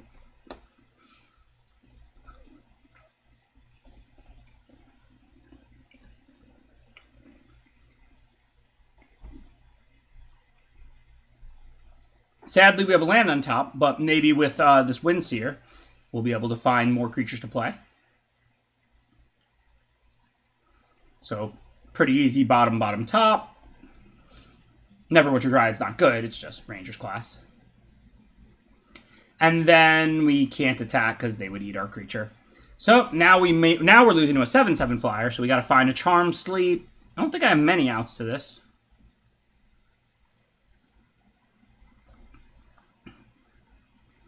So we have to block the set. We have to block both. So that almost scripts our block, right? There's no reason to be losing this 2-5 here yet, I don't think.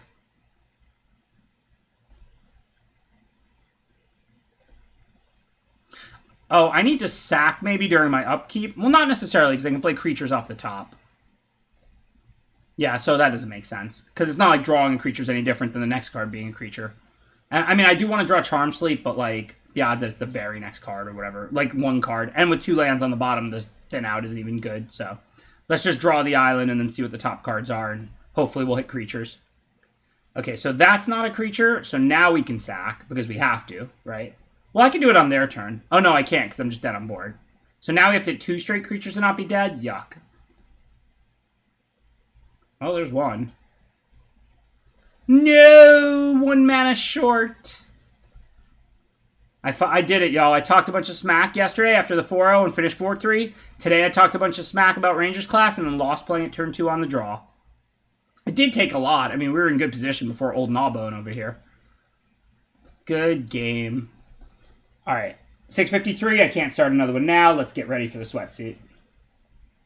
I apologize if there's any weird popping. I have to go on the Discord for the Sweatsuit. I don't know what the deal is with that. I've been trying to work on these kind of things. Like, I finally got the noise gate set up and all that. I don't know. Like, I don't know how to solve this problem. It feels like just when I go on Discord, my mic pops, and when I don't, I don't. I make sure to have Discord closed every time I stream, and I'm not doing the sweatsuit, but I have to go in there. Maybe I'll be able to close it after I go in and get all the necessary info and so on right now.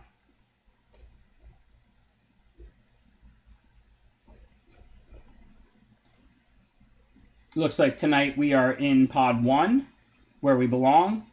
We've got the Jim Davis, Nerdy Steve, Echo 5 Bravo, the Master Shake, I don't know who that is, Rum T, me, and Harry Song.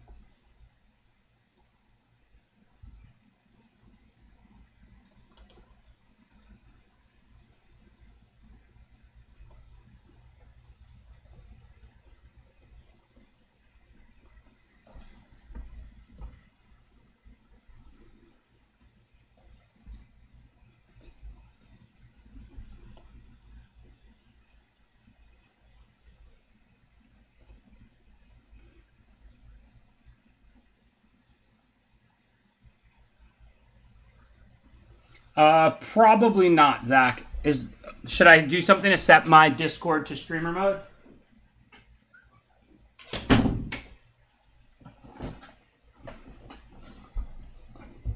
Let me check it out. I mean, I doubt it is, unless it, like, that would be the automated setting or something. So that's probably the problem. Is it just in settings? Like, where do I go to set it to streamer mode?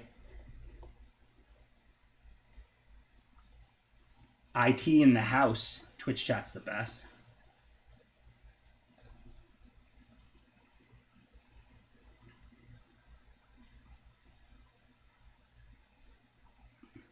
Okay, I'm going to it. Give me a second. No, I don't think so. There's no big purple thing that says streamer mode. Definitely not. So that's probably the issue. For some reason, it's not detecting my OBS, I guess.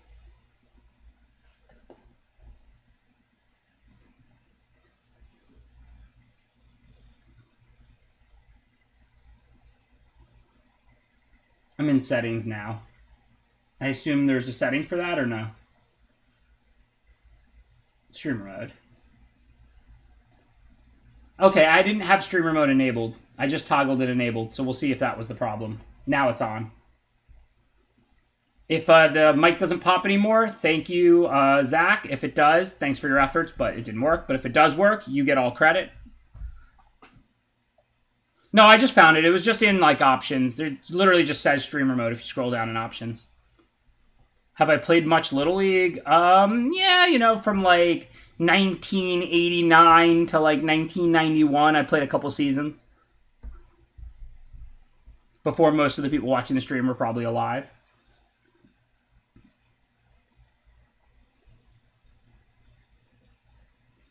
Hey, Reptar. I didn't mean to trap you in here. Hey, let me introduce y'all before this draft starts to one of my cats that you don't get to meet as often.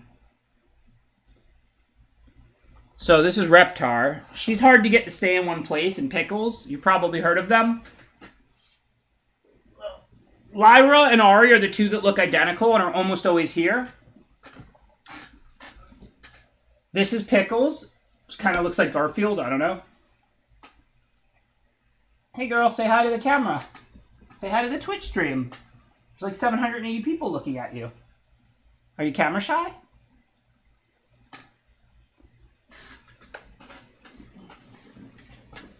And this is Reptar. I'm going to let them out in a second. They don't really like this.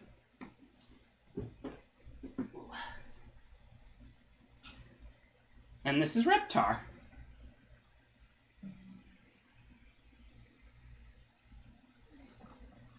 There are our little rugrats.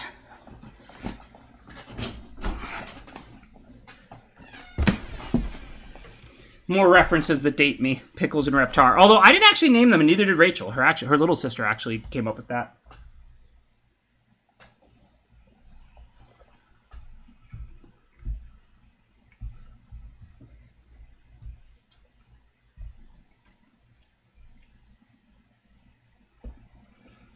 I'm trying, Del. If I can get to the point where it stops itching and I don't have to do nearly as much work maintaining my facial hair, I will be ecstatic. It just itches so much right now. I don't know how people survive that, like, itchy period. I always crack, like, day 2 or 3.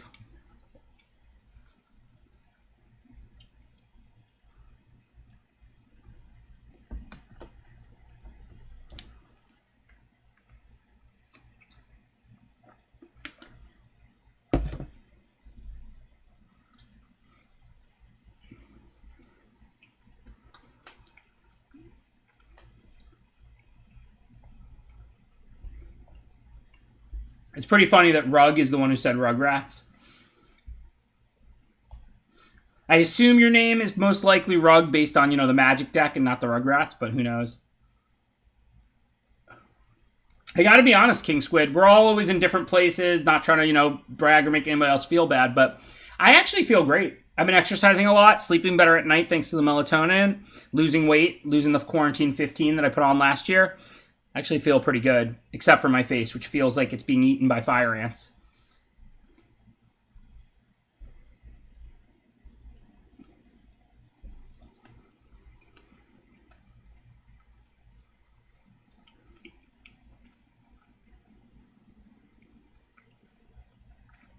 That's gas, Jackal. Nice job. Are we getting a arena sealed open in this format? They should do at least one per format, right? Like not having one of those 2K sealed arena opens, those things are just sweet. Well, I've never been a big sleeper Storm Breath, but I take the melatonin every night now about 11:30, 12. I fall asleep about 12:30 or 1. My body's pretty used to that. And then some days I wake up at 6:30, some days I wake up at 8:30, some days I wake up at 7:30, whatever. But, I'm the kind of person, if I get, 8 hours of sleep for, 2 days in a row, I'm getting 5 the next day. Because, my body just only wants, 7 a night, not, 8 a night. Which is fine. I'm just happy to get it at the same night, at the same time every day. And be able to schedule my life and sleep consistently and so on. Yeah, there's going to be standard opens. Listen, if the world revolved around us, every open would be limited, right? But it's not like I expect there not to be standard opens. I would just like there to be at least one arena open per format. Really, I'd like there to be one arena open in limited per week. But if there's not one per format, that's kind of egregious.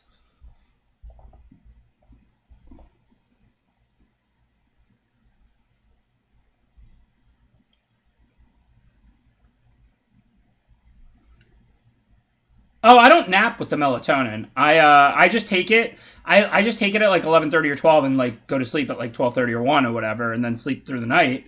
And I don't really have trouble sleeping through the night. Like I said, some nights I'll sleep 5 hours, some nights I'll sleep 8. But I never nap, ever. The only way I'll ever nap is if basically I got no sleep the previous night. Maybe I got 3 hours for 2 nights in a row or whatever. My problem has always been shutting it down, not powering it up. Anybody who has ever met me will tell you the same thing.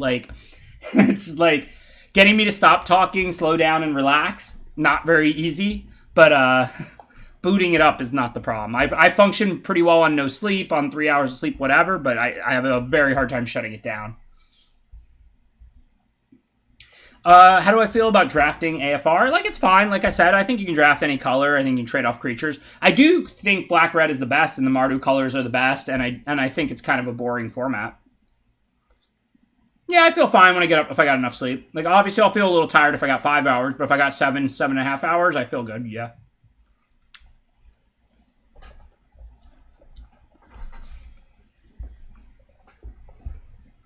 Yeah, whatever. I'm sure I've got plenty to spare, Clump. I'm only kidding, obviously, but if I can sleep at night consistently, that's worth a lot. So unless I start noticing problems, I'm team melatonin for life now. So let's see, we're on 7, so we're missing 1 person. I wasn't. I used to never dream or remember my dreams, but now taking the melatonin, I dream a lot more and I remember them. See who we're missing.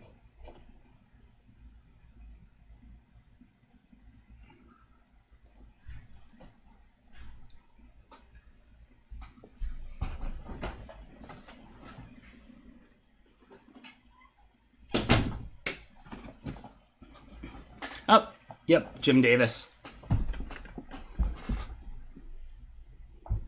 So we should be off in a second.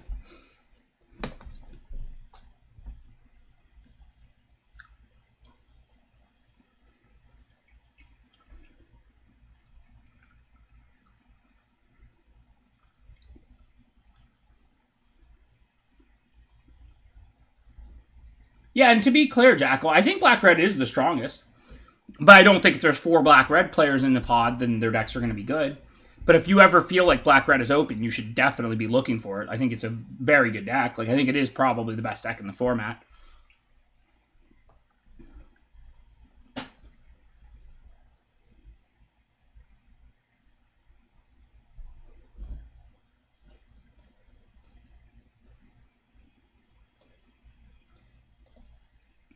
Yeah, we're just waiting to start now.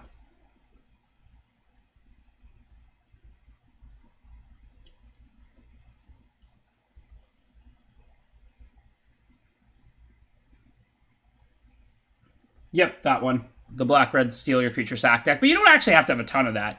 It's just got good, like, removal. The black-red's pretty deep in this format. And then, yeah, you play the steal and sack stuff. But if you just get, like, 2 of the common or something, that's fine. You don't have to... It's not like your whole deck is based around that automatically or whatever.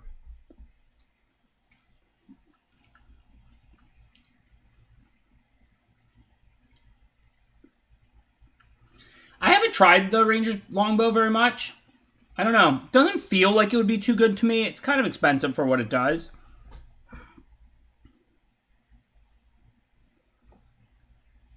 Thanks, Mental Cruelty.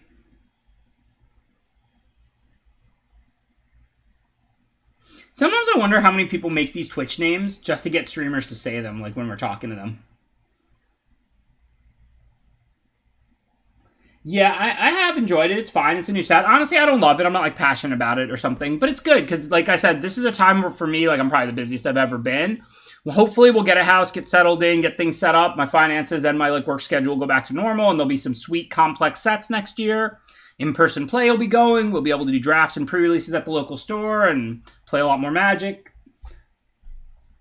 Living the dream if we can just return to that, right?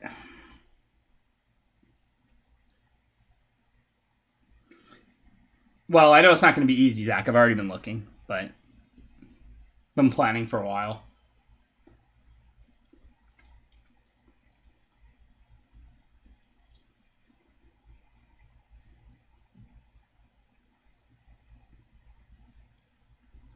That's pretty funny, S-Code. I never even thought of that. Like, you know, like, if Coca-Cola came in here and, like, just literally, like, subscribe so I could say thank you, Coca-Cola, for subscribing. Like, obviously, I'm not big enough that they care about me. But, like, that makes sense, right? They probably even have deals with Twitch. They probably pay less or something. It probably costs them, like, $3 or whatever.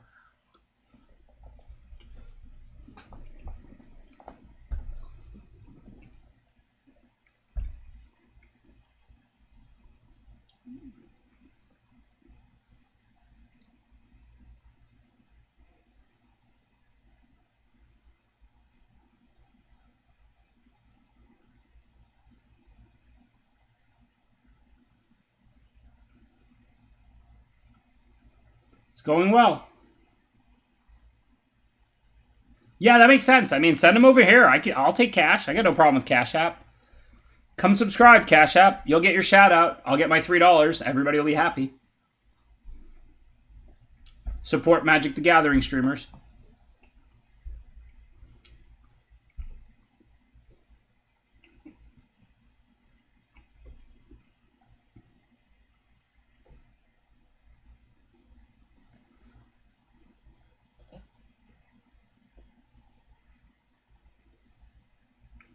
That would be cool. We had Red Bull did that once. Red Bull just popped into this stream once and gifted out like 50 subs and did a bunch of donations and stuff. It was sweet. It was fun. And I have Red Bulls in my fridge, like, next to my computer all the time. So, like, they just randomly surprised me. I promise it wasn't planned or anything. So then I just got to pop open a Red Bull for my fridge in their honor. All right, let's see. So, Ranger class, I already talked about this card. Despite losing that last game, it's still busted. If I'm wrong, it's slightly less busted than I think, and it's, you know, the 8th best card in the set and not, like, you know, the 2nd or whatever. But it's definitely a totally busted S-tier card, no question. If that wasn't in the pack, I'd take Power Word Kill, I think. Maybe Hunter's Mark. I mean, Power Word Kill's in a better color, but I mean, Hunter's Mark honestly has the ability 2 for 1. It's not that hard. A lot of the creatures are about the same size, and people have to block, because otherwise you're venturing into the dungeon and stuff. So I think this is a clear Rangers class. After that, it would be between Power Word Kill and Hunter's Mark, which I feel like is pretty close. certainly you could take Power Word Kill over Hunter's Mark because it's in like the best color instead of the worst, roughly speaking, if you wanted to. But yes, if you took Power Word Kill over Ranger's Class, then you're going too far. Power Word Kill over Hunter's Mark, that's the kind of pick where it's like, yeah, black's the better color. Okay, these cards are clearly like close-ish, regardless of which one you think is better. But Ranger's Class is like an S tier broken rare. Okay, so look, Lurking Roper is another card I like a lot. It's really easy to untap this thing. Also, green's just not that aggressive in this format. It has good late game, so you just play this and it's a great blocker. And then it's almost like it has vigilance. It's almost like the drawback is a positive because anytime you can gain a life, you just attack and then gain your life and untap it to block. I'm actually a pretty big fan of the Roper. This isn't a great pack overall. I think the next best cards are like, you know, Precipitous Drop and like, I don't know, Fangblade, Fireball, like fine common, Story Seeker, which, you know, Steadfast Paladin. There was a lot of debate about during call time. But I think there's a pretty clear Roper following a busted green rare. I'd probably take Roper out of this pack, pick one as well. I think it's probably better than Precipitous Drop or like Fireball.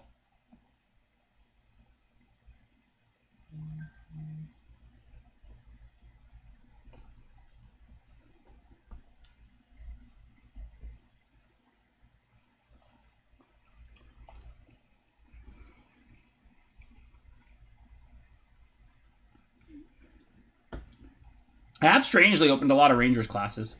I'll take it. This is actually one of the weaker ones, right? Exile a card from the graveyard is not super relevant. So it's just like turns into like a 4-mana 3/3. You know, look, any creature land is fine. Obviously, you're going to play this card if you're black. But this seems like one of the weaker ones of the cycle. I don't want to like downplay that though. Like, I mean, any creature land's great. This is replacing a swamp, and then in games where you have extra mana, your swamp turns into a 3/3 creature. So you'd rather these be more late game oriented. It's kind of the opposite of Constructed. In Constructed, the smaller and cheaper the creature land, the better it's probably going to perform. In Limited, the bigger and more powerful the creature land, the better it's going to perform. Yeah, here it's just an easy happen on a Glade. I mean, we have totally busted green rare. We're definitely going to try and play good green uncommon. Now we have another good green uncommon. And I really like Happen on a Glade. I think this is one of those cards that's the most better than it looks. Because when you draw like a 3 or 4 lander, you're really happy to go get 2 lands. It's like you drew 2 cards, right? Because you drew what you needed. But when you already have 6, 7 lands, a land is a dead card for the most part. And then this, instead of getting dead lands, turns into your best dead permanent. So, I mean, really the second mode fills in the gap in the first mode really nicely. Like, this card just always does something quite good for you. So we're not going to take a green card, but I think there's a clear pick. Tiger Tribe Hunter's pretty good, right?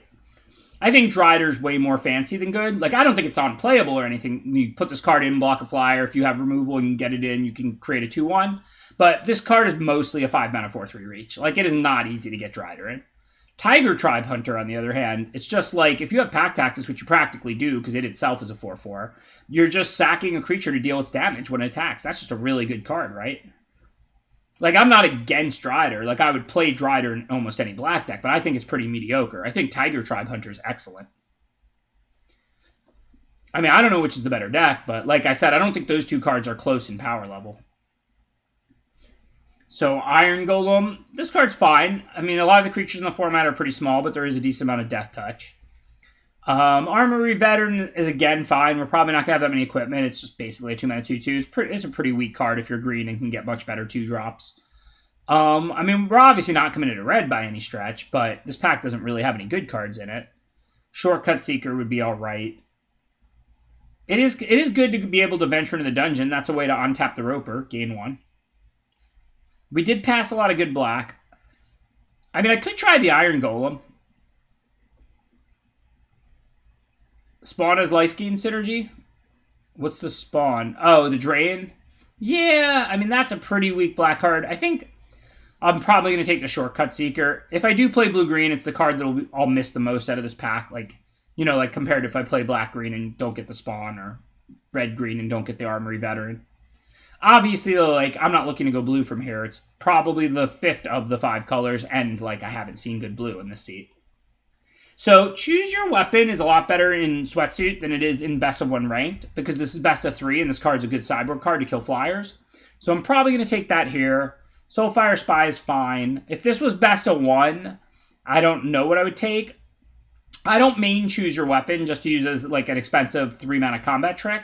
I don't think like 10 weapon fighting or whatever that thing's called is particularly good. Like you'll play it for that plenty of the time it's in your hand, but I don't think that's a very good card.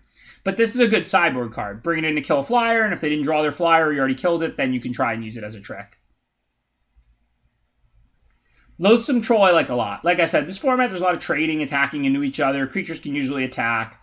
If they trade with this, you can get it back. I'm not trying to oversell it, but it's a good card. It's a very solid uncommon. It's like a Lurking Roper. It's like by no means busted. It's probably like a B tier card, but that's still like a fine second pick, first pick, third pick, whatever.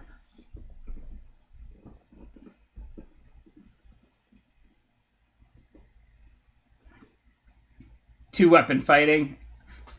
I guess 10 weapon fighting would be 10xing the stats. Is that the point there, Collected Company? You're not wrong. It would be like if Collected Company only put 1 creature into play. Just wouldn't make any sense.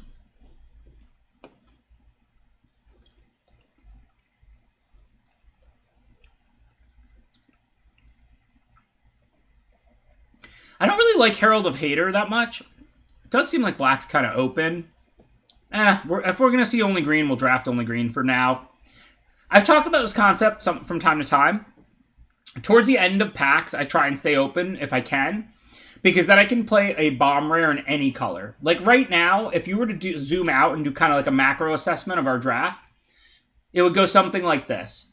We're 100% to play green. We don't have a second color. We aren't seeing anything consistently except green, and we're seeing a lot of green, and our green cards are very good. So at this point, basically, we're committed to green and nothing else. So we want to put in a little bit of an effort to stay open. This way we could open a bomb rare in blue, black, red, or white. We can play it. I think I like the Half-Elf Monk the best of these, and we do have a life gain card, so I'm going to grab that.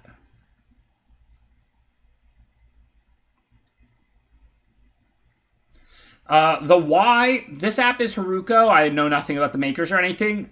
The website address, if you can make it out in that tiny print, is actually there.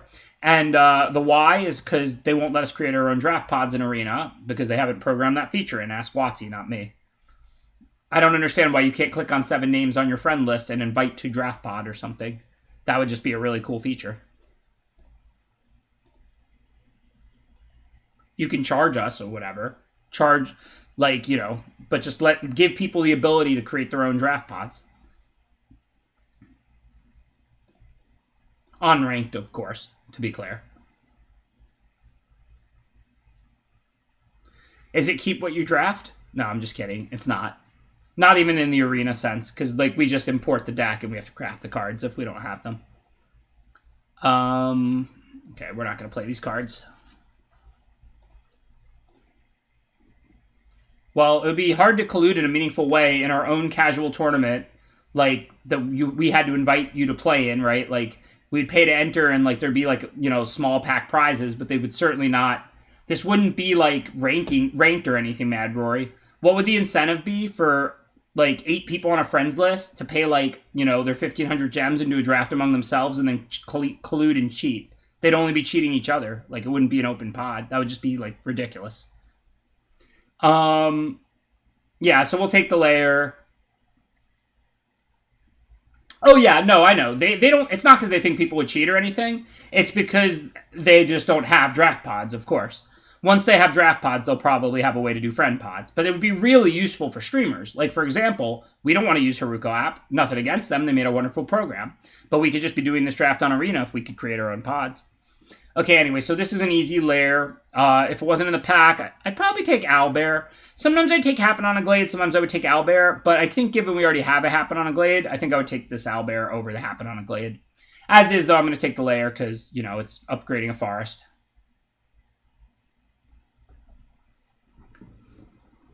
Yeah, if we wheel any of those 3 green cards, I'll be happy, and we probably will. So the best card in this pack is the green-red card. I mean, Targnar is really good. We didn't see a lot of red after our Tiger Tribe Hunter. Red didn't come late at all. But, like, our Tiger Tribe Hunter is probably our best non-green card. Happen on a Glade's a pretty good card, too, though. I like Basilisk just fine. I'm not going to take it over Happen on a Glade here, I don't think. I do still only have 1 2-drop, so I guess at some point I'm going to have to start prioritizing those. I think I'm going to take the Targnar. No, that's the easiest one to table. We'll just take one of the green ones and hope we table that, right? So I'll take the Happen on a Glade. Especially because that's the second Happen on a Glade, so now that makes splashing really easy too. We don't necessarily have anything we want to splash for yet, but like now with double Happen on a Glade, we can splash any color. So like now if we see a single color card in a color that's not green, we know we can play it. We do need creatures. I mean, it's only a starter pack too. Plenty of time, but you are right, Saul. We do need creatures. So Eccentric Apprentice is fine. Nothing special. 3 mana, 2/2 Flying Venture, basically. Rust Monster's bad unless you're some kind of crazy artifact deck. Like, I mean, it's okay because like First Strike's pretty good. There's a lot of Death Touch in this format, and 1 doesn't get punished that bad. But if you're never sacking an artifact, like if you have none, a 3 mana 2/1 First Strike is not a good card. Improvised Weaponry is fine. I mean, I like it in red-green. Kill their early drop, get a treasure to ramp out my big green stuff. That's definitely an option. Plummet for the sideboard. Yeah, this pack's pretty bad, but I think Improvised Weaponry probably makes the most sense. I don't think Talisman's very good. Feels like you're like trying to just situationally get to copy something, and it's like not that easy to do, and then it's not that much payoff. Like, it's worth doing, but it's just not that much payoff. All right, I'm going to take Hulking Bugbear now. Red-Green Aggro felt like where we were supposed to go anyway, and I think Hulking Bugbear is quite good for Red-Green Aggro. So, start to see what this actually can look like. And we know we can splash. We have, whatchamacallit, double Happen on a Glade. And I'm calling it aggro, but I shouldn't even do that. Like, this is just going to be a red-green mid-rangey deck. Like, yeah, red-green is on the more aggressive side of color combinations in general, but, like, we're just going to draft 2-drops and 3-drops, and we're going to have Happen on a Glades, and we've got some late game with Loathsome Troll and Tribe Hunter and Ranger's Class and Lair already, and, like, we're just going to draft 2-drops and 3-drops and play, like, a normal mid-range red-green deck type Magic. And like I said, that's how I feel about this format as a whole anyway. Like, I don't think this format has aggro decks like the Kaldheim aggro decks or the Amonkhet aggro decks. I'm not saying you're never attacking. I'm not saying nobody ever wins a game quickly. But I feel like in general, you can usually block the early creatures if you drew cards that cost 2, 3, and 4 mana of your own. Okay, so these cards for red and green are pretty bad. I mean, we could take Iron Golem. I think it's fine. It's nice that it's top heavy in Vigilance, forces trades, and then we can get it back. They happen on a Glade. Kicking a Door, it's okay. I don't think that card's very good. I don't think that does enough. Javelinair, you'd have to be pretty aggressive. But, I mean, if we still consider blue, it's got, like, some nice blue cards. But I think we're probably going to table that red-green gold 2-drop that's, like, near busted. Unless there's another red-green player, which would be pretty surprising. So, I don't know. Monk class is excellent. Obviously, we can't use it. We can't switch from red-green to blue-white at the moment. I'm just pointing that out. We still don't have many 2-drops. I mean, we're fine on 3, but we've got the Improvised Weaponry, the Hulking Bugbear, the Roper, but, like, we really need some 2-drops. Artifact Removal's okay. I guess with 2 5s, we could play a 3-mana ramp, like Find the Path. We could play Inspiring Bard in this deck. This deck is pretty mid-rangey. I could see me wanting the 3-life when they're on the play, the +2/+2 to be able to attack. I actually think Inspiring Bard might perform at its best in a deck like this. Yeah, Armory Veteran is filler too, but I mean, I guess we don't want to end up with none. Maybe it's better to just lock that up. We only have the 1 Rangers class right now, but like this is not a card we're hoping to put in our deck unless we get equipment. Whereas the Bard is like, okay in this deck. Okay, so Plundering Barbarian or Improvised Weaponry. I think the Weaponry is probably better. It's pretty close. Especially with the 2 Happen on a Glades, 2 Weaponries. Like I said, now we're in a position where like if we want to splash, we can. We don't usually have we don't have anything to splash yet, and the odds are probably under 50% we'll end up splashing a color. But we now know if we open a single color card that's really good, we can splash it very easily. So there's some value there.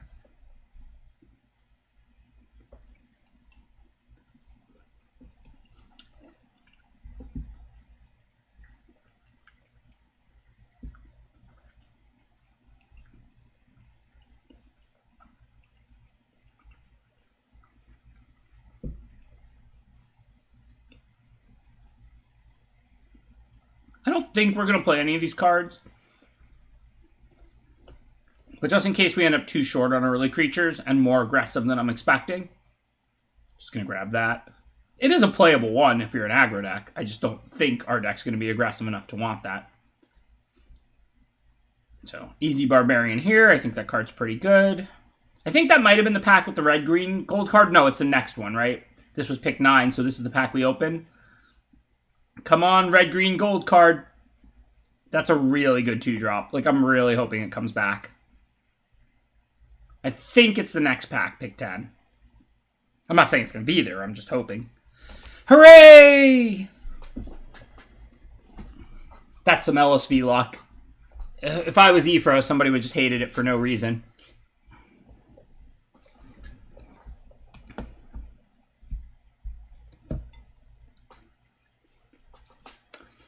We have an emote to describe my taking Happen on a Glade over it there. Does anybody know the right emote for that?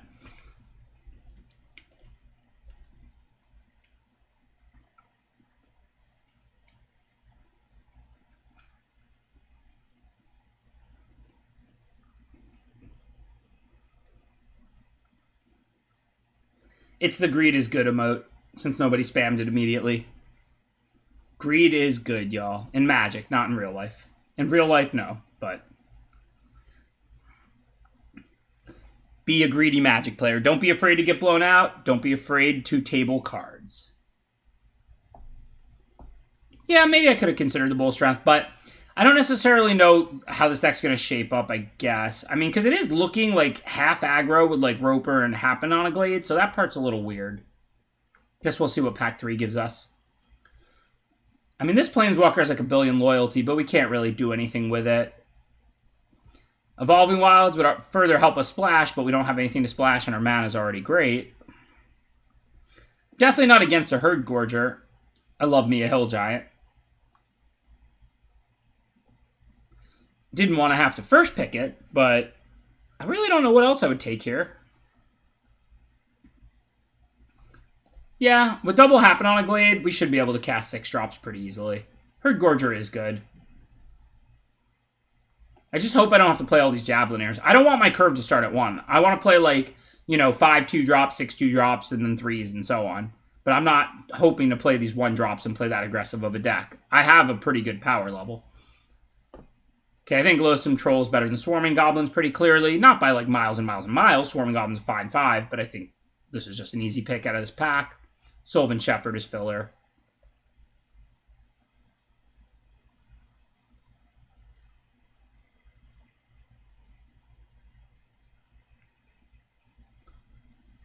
I don't think you can splash Mordine, really. I mean, it's double blue, right? So I could Happen on a Glade for 2 islands, I guess. But that's like kind of trying to play a 2-card combo like that. And then what happens when I Happen on a Glade and I don't have the Planeswalker in my hand? It just seems unnecessary. I already have plenty of top end.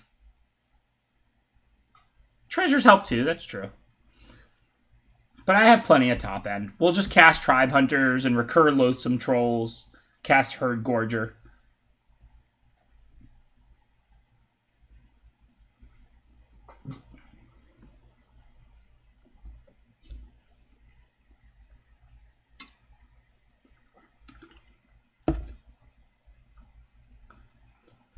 Too bad. We got past the red-green class, but it's unplayable and limited, basically.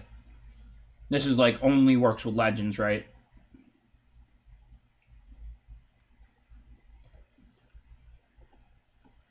It's alright. Even though I didn't want a third pick, a Basilic, our top end's looking good. We could use a good 2-drop.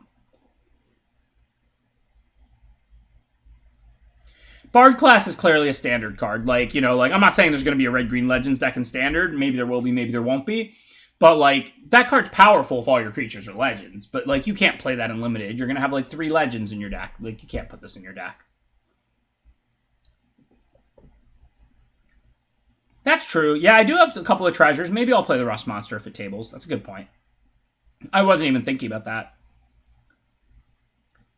So, Prowler or Barbarian, I guess. They both look alright for us. So again, this is a 3-mana ramp, even if it's only ramping for 1 turn when you make a treasure on turn 3. So if you have a lot of 4s, it's not very good. But if you have a bunch of 5s and a 6, it's pretty solid. So we probably want that.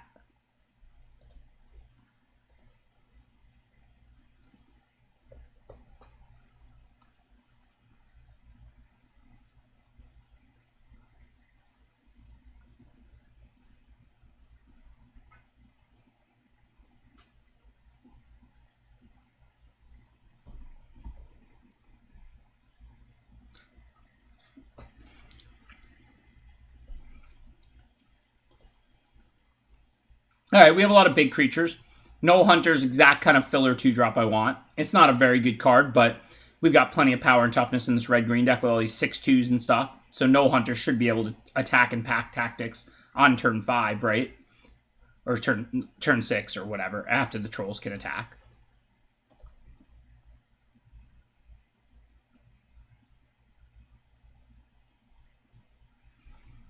I mean, my deck is like medium as far as aggression. I'm certainly not hoping to play like equipment and pump and stuff, so I'm really hoping to not play these Javelinators. We're looking good. I would also hope to not play the Armory Veteran, because now we have 4 2-drops that are all pretty solid, so we only are really needing like one more. And I mean, look, 4 is not the end of the world, and if we need a filler, we already have an Armory Veteran. But I'm just saying, hopefully I'm not playing Armory Veteran.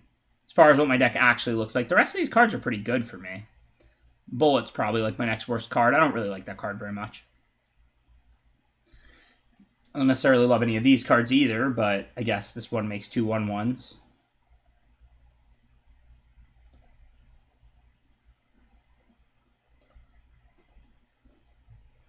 Bullet is really mad. I agree. It's obviously not like you can't put it in a deck with like a lot of aggression and removal and stuff, but it's just not a very good card overall. You do a lot of squeeze for a very small amount of juice.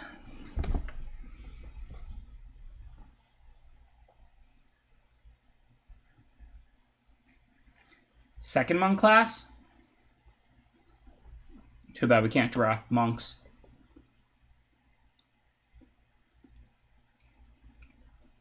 I think Valor Singer looks the best here. We already have 2 Plundering Barbarians. We already can make 2 1/1 Goblins. I'm not saying we wouldn't play a second, but I'd kind of rather be pumping those, I think.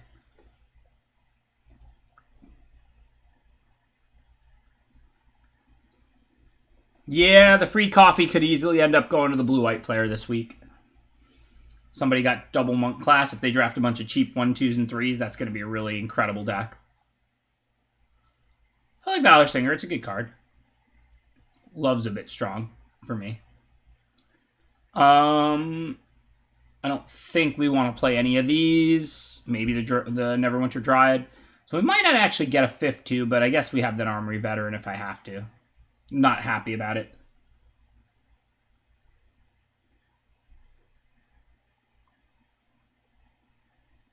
That's like 22 playables. I guess we can always play the Neverwinter Dryad. I have a lot of 3s, but I also have 4s and 5s. It's in the sideboard here. The Veteran. That's pretty much it.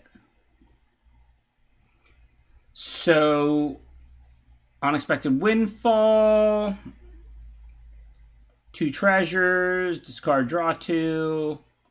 I think Hoarding Ogre's probably better, especially because we can play it on turn 3 sometimes with the Dryad.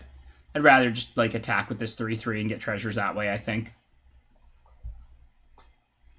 Oh yeah, the removal in this format is not good at doing like what you want. It's just like it's just the creatures like just mash against each other a lot. If you're talking about my deck in particular, yeah, I don't have great removal. I've got some improvised weaponries. I can't really kill things that well. It's very true. I don't think there's any way we're going to play any of these.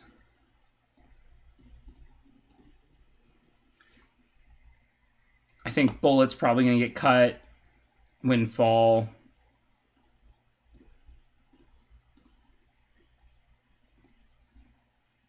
Yeah, this isn't a great deck. I think this was a tough seat. Like, I can't really imagine what I could have drafted that would be substantially better than this, and I don't think my deck is particularly good. Let's say we get the Veteran in, and then we are on 25. Probably play 16 land with all these Happen Glades and stuff, so we're looking to cut 1 card, right? Or 2. Yeah, 1, because we already have a land in.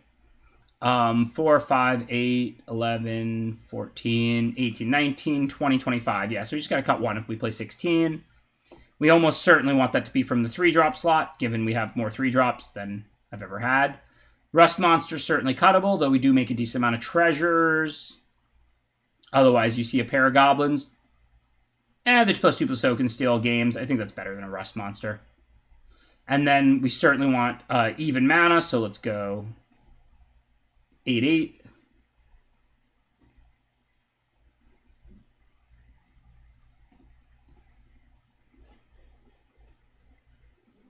No, Golem's not amazing, but I think it's going to make our deck.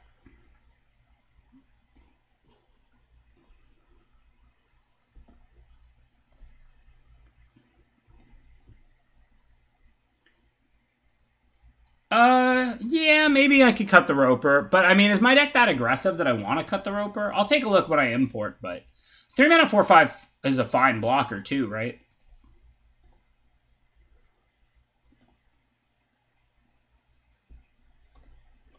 But yeah, if I have literally only one way in the whole deck, then yeah, I'll probably end up cutting it. So we have the Herd Gorger for life. We could also sack it to the Tribe Hunter. That basically counts too, right? Like, that gives us good value if we sack it to deal 4 when it's not on tapping. We have the Bard, so that's like 3 things that have synergy with it. That's not amazing by any means, but I think that's enough. It's good for triggering pack tactics. It's a good blocker. And we have 3 ways to synergize with it. Thanks, Chemo and Fallen Bowser. Appreciate the subscription. I know it can be tough, but I'm sure you'll rise again, Bowser.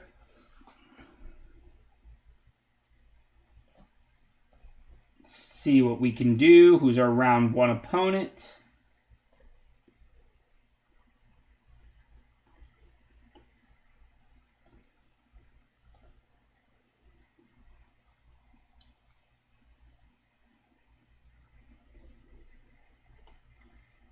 Looks like we got Harry Song.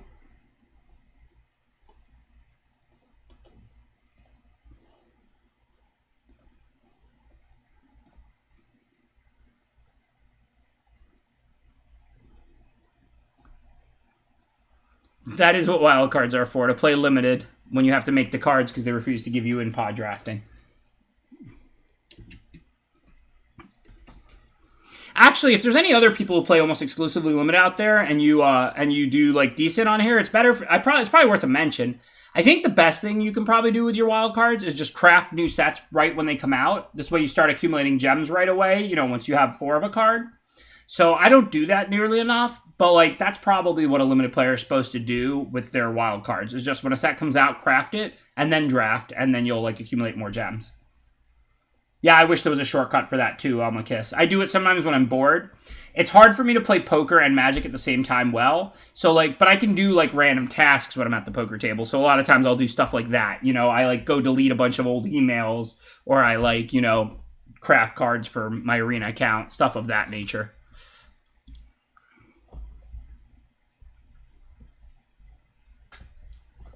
I have no idea. We can check and make sure there's not some kind of problem.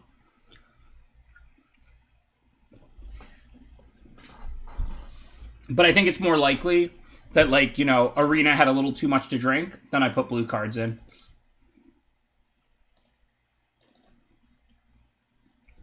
Oh, I might have loaded the wrong deck. That's what happened. It was my fault. I loaded the wrong deck. Good catch, chat. Good catch.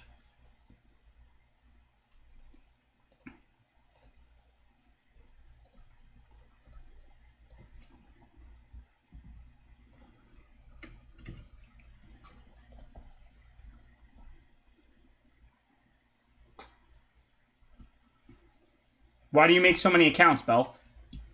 I have 2, but the only reason I even have the second was so I could test for things like Worlds back when I played competitive and not have my opponents know they were playing against me. What's the point of having more than one Arena account?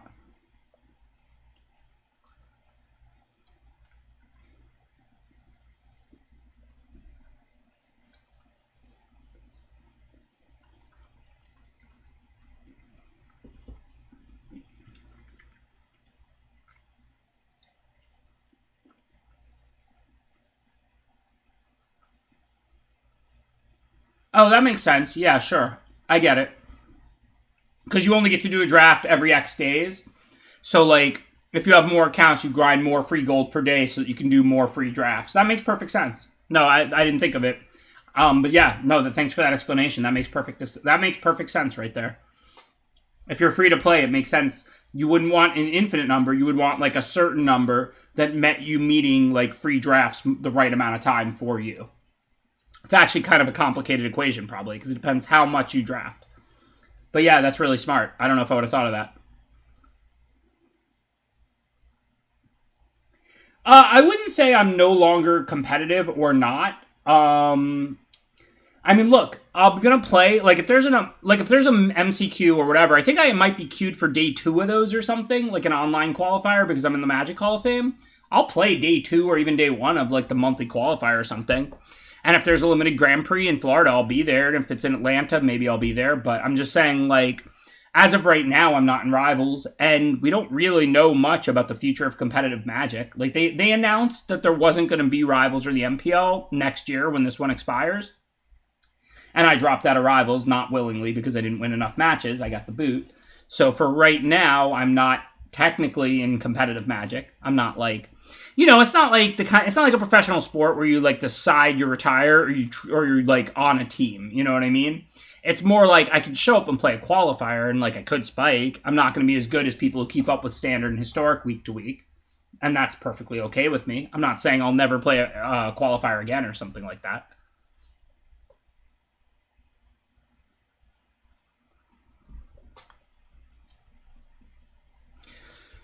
Not ideal. We got 8 green sources. Can we keep this hand? I don't know that we have anything we can draw besides Forest, though, to unlock green. If we had the green mana, then we could draw the, those 2 green cards that search for lands. Let me take a look here with Untapped real quick. Oh, well, actually, no, I'm wrong. I think I actually am going to keep. I wonder if Froze around, he's going to love this one. So, like, I know this hand looks horrendous, but I have in my deck 2 improvised weaponry and 2 plundering barbarian. And you might say to yourself, Ben, but you need more than 1 forest. What if you draw one of those cards? But Neverwinter Dryad gets a forest and it's colorless. So I have my good draws are my 8 forests, my 4 red cards that make treasures, and then I have plenty of red creatures. So I think this is a keep on the draw. Now, if I didn't have 4 red cards that made treasures for 3 mana, I would mull this hand, because 8 forests is not enough good draws to unlock half my deck. But I have 4 red cards for 3 mana that make a treasure. So I really have 12 good draws to unlock my deck. I won't get there, don't worry. But 12 is a lot. You don't mulligan when you have on the draw when you're on a 12-outer. You do when you're on an 8-outer.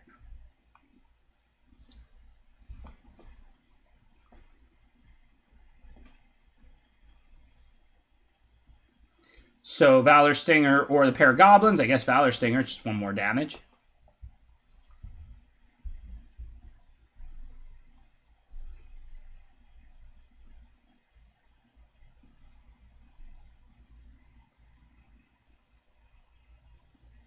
All right, let's see. Pump and attack. They can get me with the swarm. That's not going to be good. So this card's an instant, right? Yep, of course. So we're just going to pass. I mean, look, I'm on the draw. I've drawn 4 cards already. 1 out of every 3 cards in my deck is a forest or a red card that makes a treasure. I'm not saying like it's going to go perfectly every time. It's not, but 12 cards to draw is a lot. If you don't get there, you don't get there.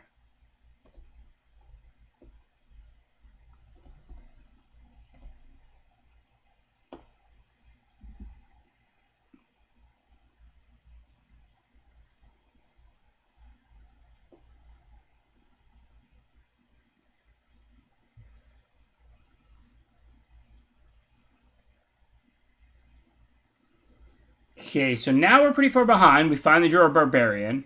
We can play it and play the Neverwinter Dryad, or we can play it and play the Targnar. The Pack Tactics will probably get triggered, but we're not going to be able to activate it.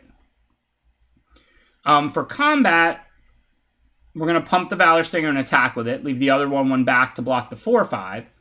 So it's just a question of what do we want to play off the Plundering Barbarian. We're definitely going to go Plundering Barbarian. It's the only card we can cast, and we're going to make a treasure, and we're going to sack the treasure. But then do we play Neverwinter Dryad and we can't sack it, or do we play Targnar but we can't activate it?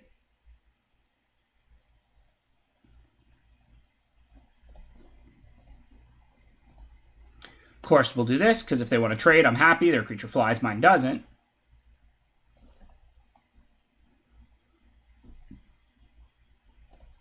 You probably already knew what I was going to do. If I had drawn this on turn 3, I would have went Plundering Barbarian, make a treasure, play Neverwinter Dryad. But facing 2 flyers, I'll take my chances. You know how I roll.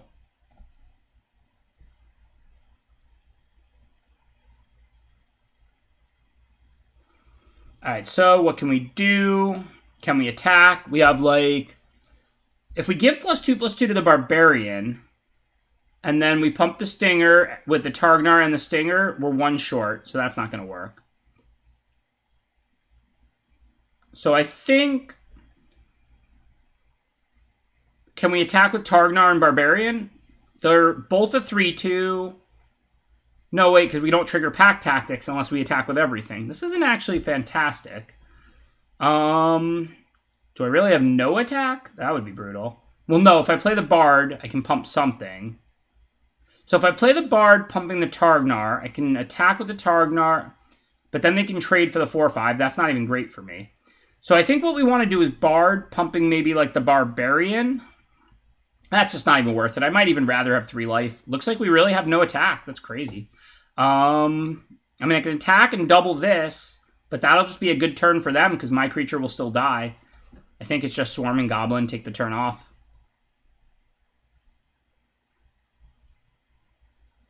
It's pretty sad because I do kind of want to race, but we'll see how it goes. I have blocks. You know, I can double block the 4/5s or whatever.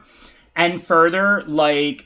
They're only hitting me for 4 in the air, so we'll see what happens. This looks like it could be a good game, which is pretty good given I didn't draw Forest till turn 5. Or turn 4 if you want to count the Barbarian.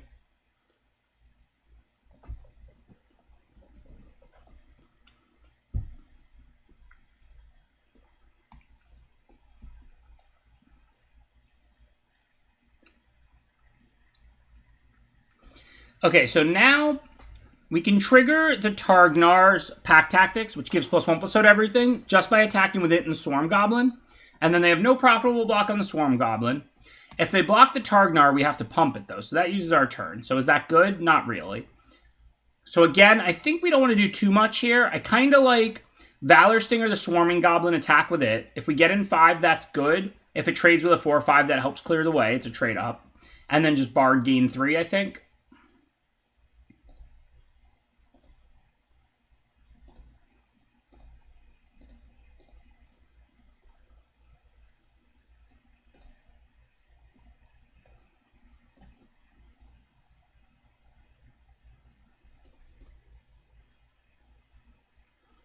So let's see, they have a Windseer, a Pixie Guide, because I have some anti-flying removal in my sideboard for games 2 and 3.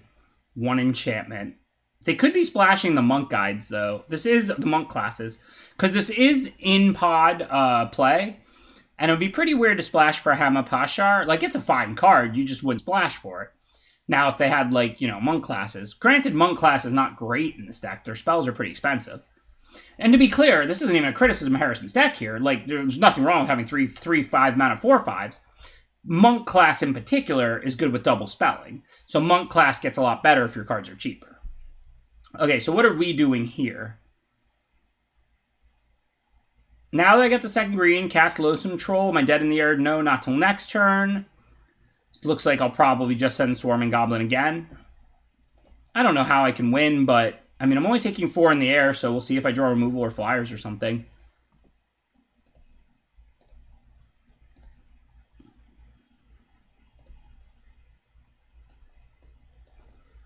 It'd be nice to see another flyer or 2 out of them. I think I have like a Plummet and 2 weaponry.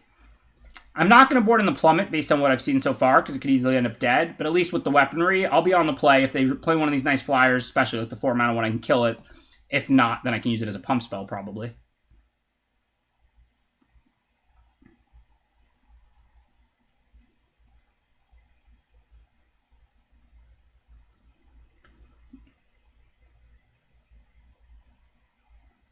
I don't see how there's any way we can lethal them without at least a trick, but I guess we'll test them a little, right? Shouldn't have played that land. I forgot it was going to come into play tapped, but whatever. I'm sure they're not going to board differently knowing that.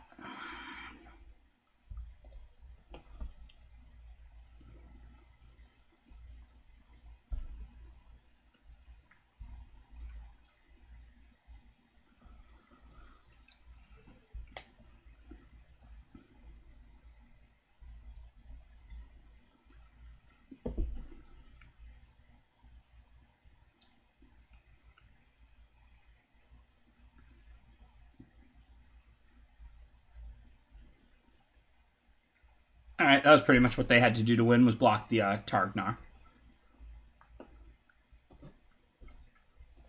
So let's see. We're up against a blue-green, look kind of mid-rangey. Like I said, we got the 2 weaponries in the plummet. We lost to flyers, but we don't want to be too reactionary. We're on the play. We were missing green. We were on the draw. Their deck's not fast. Their deck seems fine, but it's not fast. I'm much more interested in interacting profitably against 4/5 since they have a lot of those. That said, the choose your weapons help you get through those 4/5s on the ground as well. So I think we'll probably bring in the weapons, but we won't bring in the plummet. And then what are our worst cards? Like Swarming Goblin. This card does not match up well against a bunch of blue 5-mana 4/5s, right? So that's an easy cut. Swarming Goblin's good against people going wide and good against removal and really bad against 4/5s. This card doesn't match up great against 4/5s, but whatever. It's too good of a card to take out. And then Paragoblins, maybe? Yeah, weaponry doesn't seem great. That's a good point. We didn't see a lot of targets. To be fair, though, Saul, we didn't see a lot of their total creatures. How many creatures did they cast that game? Like 4? But you are right. We didn't see a lot of targets. So clearly this is a play first deck.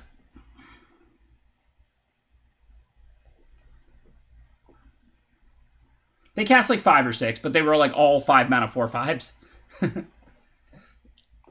All right, so I'm going to play the 2 that's worse in the late game, because that's the one I'd rather trade off on turn 2. And then no decisions. We'll play the other one, not search for lands. Yeah, they played 6, but it did hit 0 of them. You are right. So, like, they didn't play a lot of their creatures, but it hit 0 of them. So we'll keep an eye on it this game, since I missed it for last game anyway. So I could attack and pack tactics. That seems good. Then, because the +1/+0 will pump the veteran, which is a really good trade for the Hama, and they can't trade with the Targnar. So the Bard gives me a pretty nice attack here. That's why I like the Bard. You're trying to raise flyers, you get 3 life, you're on the play. I'll take a +2/+2. Nothing is better than options, man. I love modal cards. Do my best, Jackal. I'll do my best.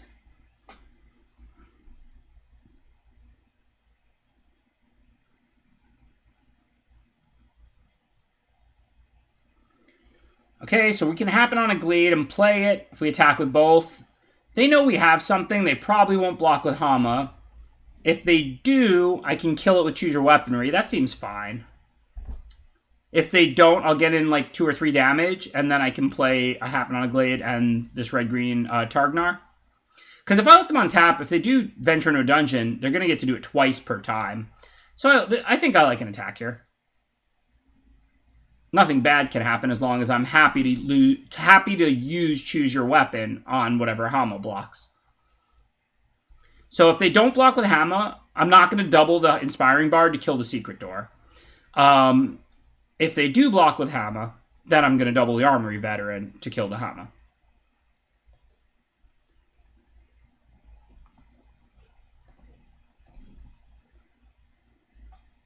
And this is a little different. I'm not like, oh, wow, I didn't save it for their flyer. I mean, the life totals are 20 to 10. What are they going to do with this flyer? If it's going to beat me, it's going to beat me like 10 turns from now.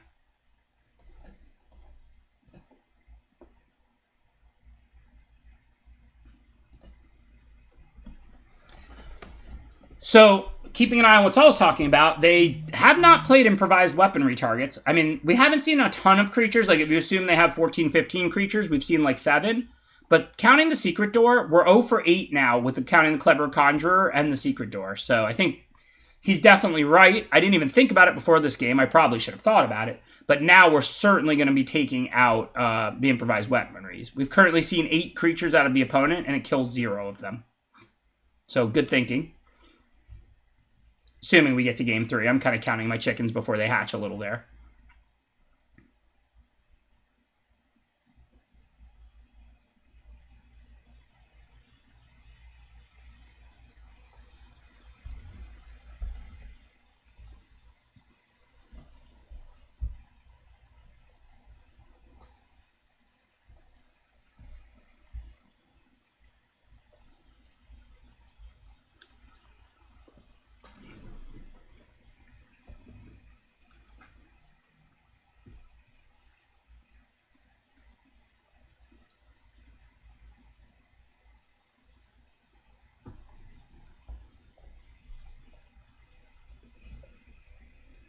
This is why I love Loathsome Troll.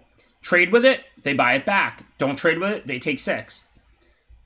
Top-heavy recursive creatures can win you some games real quietly.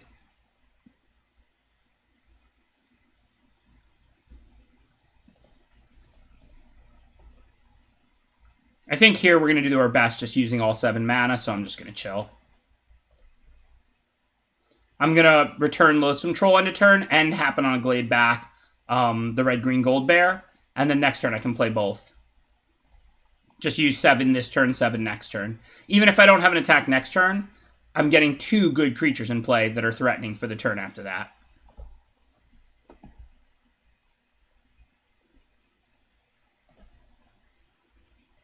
I'm happy if Troll goes back on top of my library. A 6/2 is a lot better of a draw than average at this point in the game. Obviously, I'm much happier if it goes in my hand, but I'd be pretty happy to have it go on top of my library.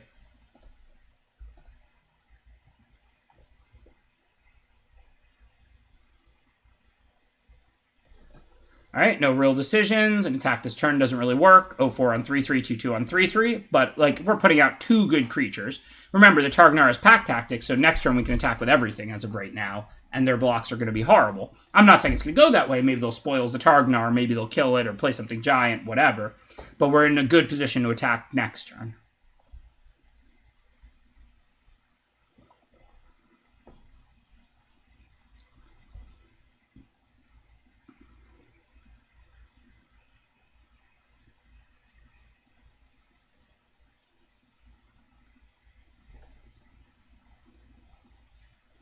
Okay, so they stopped this from attacking, so no pack tactics. But any trade with the 6/2 is good. And improvised weaponry to finish off the secret door is good. We don't want to send the armory veteran, because then they can block that with the Windseer, and we just 2-for-1 ourselves unnecessarily. So no real choices here. Now we'll just finish off that secret door. This game should be over unless they have some kind of sweeper or something. I know they're pretty deep in the dungeon, but it's also 5 creatures to 1 and 17 to 5.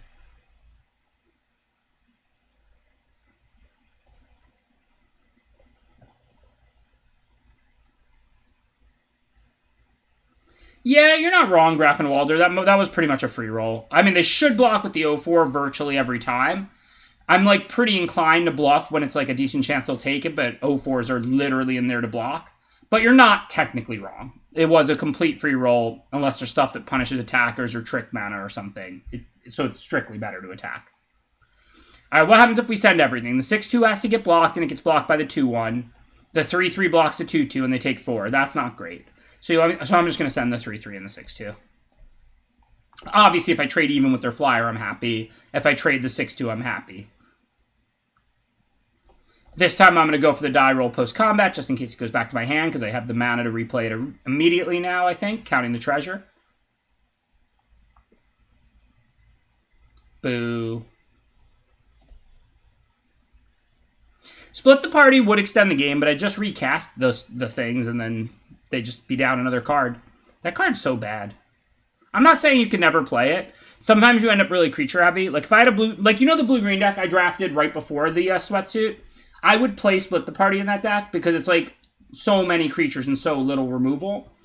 But Split the Party is like situational. It's just not a very good card overall. All right, I'm definitely not going to shuffle. I want to draw the Loathsome Troll. So again, no attack this turn. So they're going to get to draw 3 cards here, right? Or do they have to scry one more time first? Scry 3? So hopefully they can't venture into the dungeon twice. Because our attack next turn is looking really good. Yeah, what Saul just said. Non-cantrip bounce when you're behind is just so bad. It's like mulliganing, basically. They just replay the card, and then you gave up a draw step, and they didn't, right? Like, if you bounce with Split the Party to stay alive for a turn, and they replay the cards, you spent one of your draw steps on Split the Party, and they spent no draw steps. So you're going down a card to buy time. So that could be worth it if you're going to play, like, Ugin the next turn and win the game. But if you're just hoping to draw your 5-drop, like, you're not trying to go down a card to do that. People probably, like, overplay bounce. Like, it's good sometimes, but tempo is just not that big of a part of Limited. Like, having the better cards matters a lot, and curving out matters a lot. Like, actually getting ahead on board and then snowballing that all the way to victory, it happens, and you should look for it when it's there, but it's honestly just not that big a part of Limited. All right, none of their stuff flies, but I feel pretty good about attacking with everything. If they want to put the 4/5 on the 2/2, I can go for the double. But, I mean, then they're just literally losing, like, I don't know, they have to chump, take 2 or something. Like,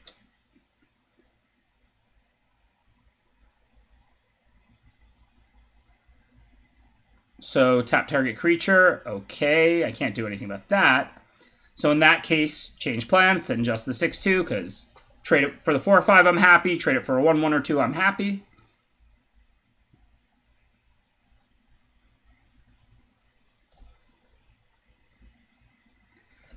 This is the kind of game that Loathsome Troll almost single-handedly won, and you would never even think about it. This is what I'm talking about cards that quietly win games. Look at what Loathsome Troll did this game.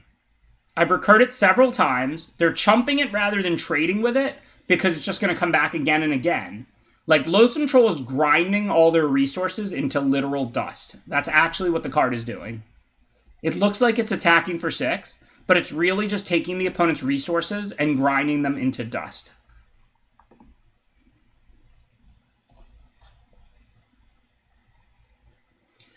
I don't know about this attack, but I guess I'll block. I'm not going to let them make a copy and just go grab a forest.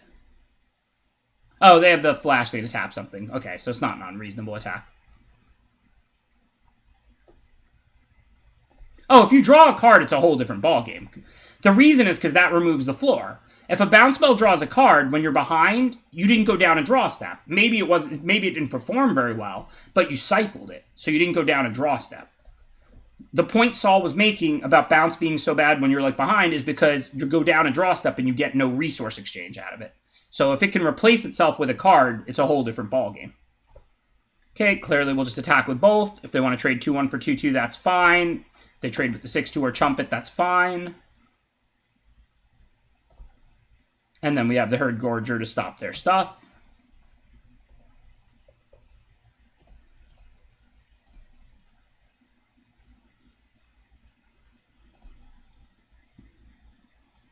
Don't know what they have, but definitely blocking. If they have a pump spell, I've got choose your weapon. My creature's bigger than yours. Don't bring a knife to a gunfight. +2/+2. I'll go with +7/+6. So yeah, improvised weaponry literally kills no creatures, like, which is unbelievable. The creatures are not even very big in this format. Granted, blue-greens are pretty big, but it hits these 2 Scions, which have a come-into-play ability, and then are just a 2/1 when they come into play, and it bricks on their other 8 creatures. So we probably want to look to take those out. But we didn't see more flyers. Like, these flash things don't fly. I'm happy with the weaponries, because obviously we can always use them as tricks like we did, but there's no way we're boarding in Plummet. So what are we boarding in, then, if anything? Because I agree the improvised weaponries are bad, but I don't know what else we're going to board in. Yeah, it's a little different when you get Thoughtseize at your disposal. Give me 4 Thoughtseize, and I can maybe play some less powered creatures. Disrupt the opponent. For most people probably don't get that reference, but Saul's famous for inventing the rock. He had, like, the original green-black, like, you know, type discard and removal and, like, medium-sized green creatures deck. Pair of Goblins, yeah, it doesn't attack or block well against all their, like, 2/3s and stuff, though. I'm not saying we'll never use it to steal a game, but it doesn't seem very effective. I mean, their deck's not good at aggression, and I've got 2 answers to flyers now. I might want this Unexpected Windfall. And it's not like you can't find a use for one weaponry over the course of a game, and it's a pretty good card anyway, so... And I don't think we have good cards in our sideboard, so I'm going to take out 1 weaponry, and I'm going to bring in this Windfall, and I'm going to leave in the other weaponry. Bullet's good with removal and stuff. It's pretty bad out of red-green versus blue-green. None of the cards in our sideboard seem very good.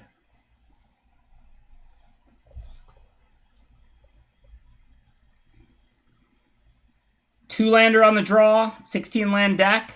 So I've got 14 good draws, any forest or mountain. Anything else that helps? I've got the Neverwinter Dryad, so that's a 15th. Ranger class, because it's busted, is like a 16th. I've got plenty of 2-drops. Yeah, I'm keeping this hand. You already knew that.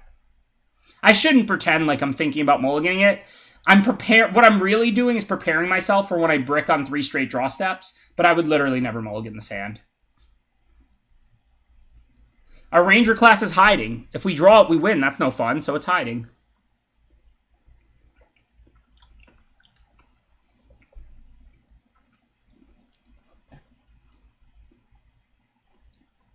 Look, I neither want to over or undersell you on Loathsome Troll. It looks like incredibly fancy.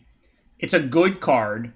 It's not even A tier. It's like B tier. Like, it's a third pick. It's a card you're happy to have. It is not like a busted card. It's like a good green common. You know what I mean? It's like, yes, it's good. Creatures trade, come back. You can win a game with extra resources. I won last game. Obviously, every game you play, all your cards contribute, all their cards contribute. But if you were to look at the last game and say which card contributed the most, it was definitely Loathsome Troll. I returned it like 3 times. They traded a 3/3 flyer, like a 4/5, because they had to. They chumped it with 1 skeleton rather than just double blocking it because it would just come back. So, like, all I'm saying, it's a good card, not busted. Don't take it over, like, busted, rares or even, like, a potentially better uncommon. Hunter's Mark, substantially better than Loathsome Troll. But Hunter's Mark is, like, I'm happy when I first pick Hunter's Mark, right? Loathsome Troll is probably, like, slightly worse than Spoils. Like, that's probably the best way I could describe it. And if I already have, like, decent removal and I think I can grind well, I'll probably take it over Spoils. Okay, so what do they have? 2/1 tap. So what do we want to do this turn? I mean, I wouldn't mind happening on a Glade for lands, but it's a pretty bad turn to do that. I kind of want to cast the Inspiring Bard, but I don't want to +2. I would +2/+2, but they're probably just going to tap it. They have 3 up and 2 of that 3-mana 2/1 flash. I guess I'll just attack and then post-combat Bard and gain 3. I mean, I've got a handful of gas. I don't hate 3 life. I've got the Recursive Troll. I guess I could just do Unexpected Windfall this turn. Is that better? Discard the Troll? And then I could use the happen to get stuff back in the late game. That's probably better.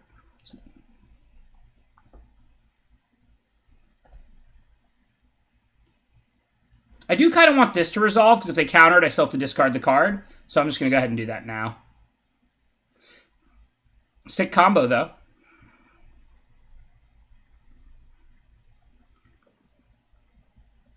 Uh-oh, what is this thing? All I know is it's mythic. I don't even know what it does. 2-mana tap, roll a d20 and subtract the number of cards in your hand. If the result is 0 or less, discard your hand. Okay. Return a card at random from your graveyard to your hand. That's pretty powerful. Draw 2 cards half the time. That's pretty powerful. And you can put a creature on the... That's the weirdest thing I've ever heard. From any graveyard chosen, like... Oh, you choose. No, it's... Yeah, you choose. So you wouldn't put your own unless you had to. Okay. That's cool. Yeah, this card seems pretty busted, but maybe we can win. So we do need to get aggressive for sure. Ideally, I'd lose the Barbarian and then I can just get it back, right? So I guess I want to attack with Hulking Bugbear and the Barbarian, because that's going to make Harrison feel like they're under a lot more pressure, and that's going to make them a lot more inclined to block the Barbarian, right? So even though I probably won't be able to kill it this turn, I think it's worth it, because I think this likely will provoke them to block the Barbarian when they might just take the 2 otherwise. And then next turn, we can happen on a Glade back the Barbarian. For this turn, I'll just play the 2-drop, because it doesn't really accomplish anything to do it now. Unless they roll a 20 and take it, but good beats. Hopefully I'm not playing against LSV.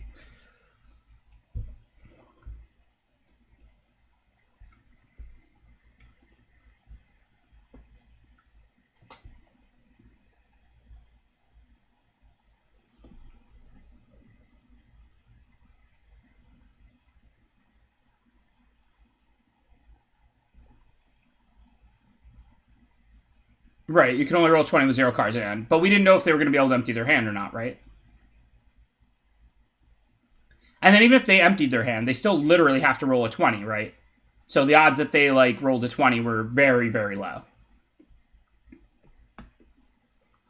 Okay, so we can get it back and kill the deck of many things. We definitely want to do that before they can activate it.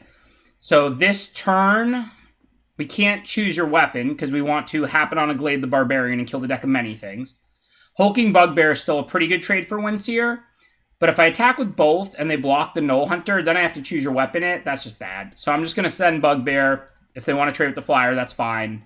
And then I'm just going to blow up their artifact, because I can't let them start activating that or we lose, right? But if we kill it, we're looking pretty good. We have a lot of ammunition in hand. They're going to make 1/6/6 or 7/7, but we have a lot going. Create a treasure? Nah, let's go destroy an artifact.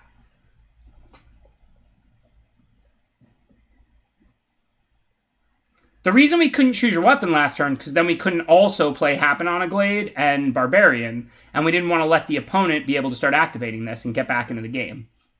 All right, no decision here. Just going to attack and troll. Well, if they had let me attack. No reason to trade Null Hunter for Scion, because that's not an even trade. Pack Tactics is very online.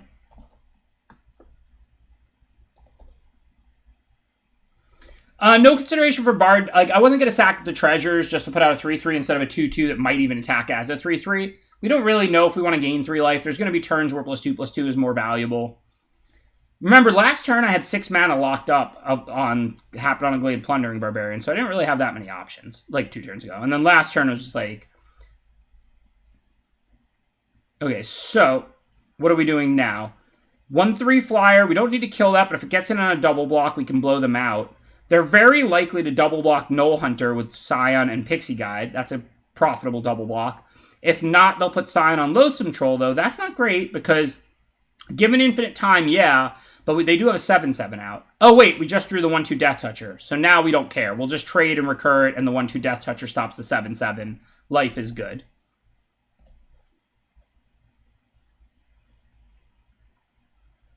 What did I or the opponent do wrong? Somebody said playing the 1/3 seemed poor. So, oh, why would you want them to not play the 1/3?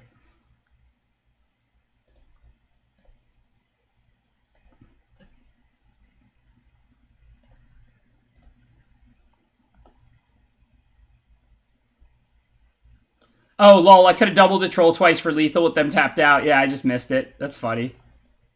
Yeah, I missed the lethal on the double-double. Hit the punt counter, chat. Hit the punt counter.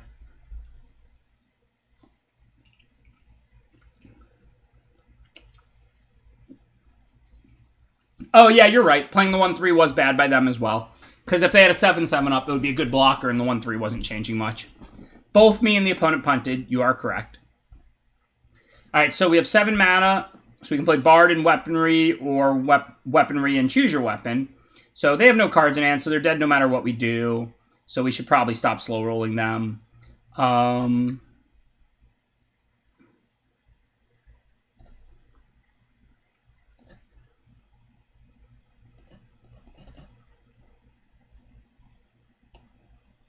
All right, we got through round 1. Although we usually do. Round 2 is like the round I lose the most by far. Guess that's what happens when you stay open draft all the time, right? You go 1-1 and 2-1.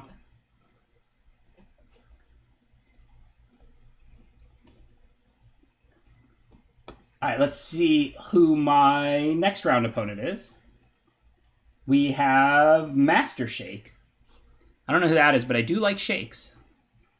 Who doesn't, really?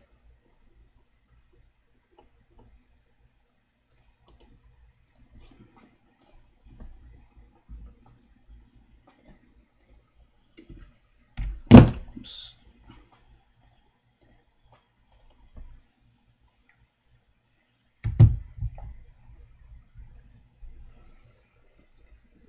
A rock player would say that, Saul.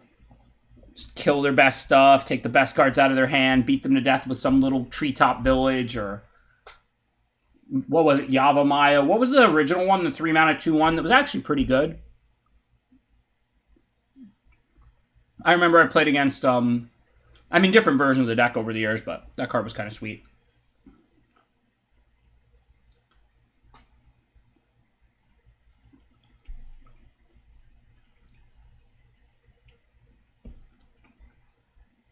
Yeah, Yavimaya older.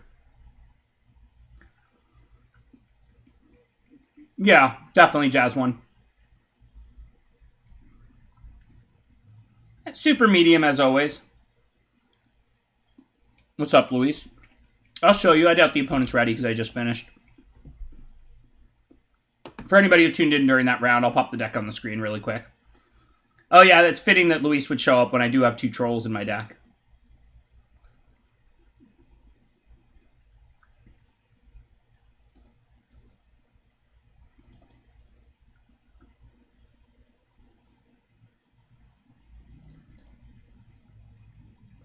So, like, you know, there's nothing wrong with this deck, but we got, like, fine 5 drops, not great removal, curve's fine.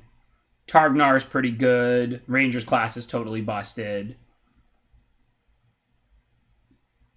I don't think the deck's very good, but certainly nothing wrong with it. Lair of the Hydra, you know, mitigate that Flood and Screw and have a little late game. Yeah, Ranger class totally as S tier for sure, but also like Lair of the Hydra is a pretty good card, and our late game's pretty good with these trolls. Like, it's pretty hard to outgrind those in the late game. And then our curve is good, but like obviously the overall power level is not great. If I had better removal, I'd feel a lot better about this deck with the 2 loathsome trolls.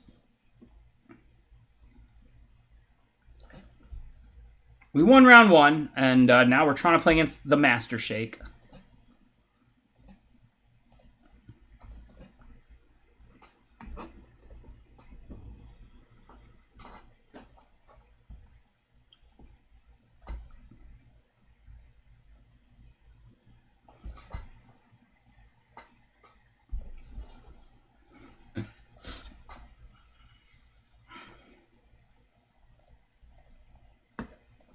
Luis, can I get a top 5, like, known Magic the Gathering personalities, trolls, like, rankings?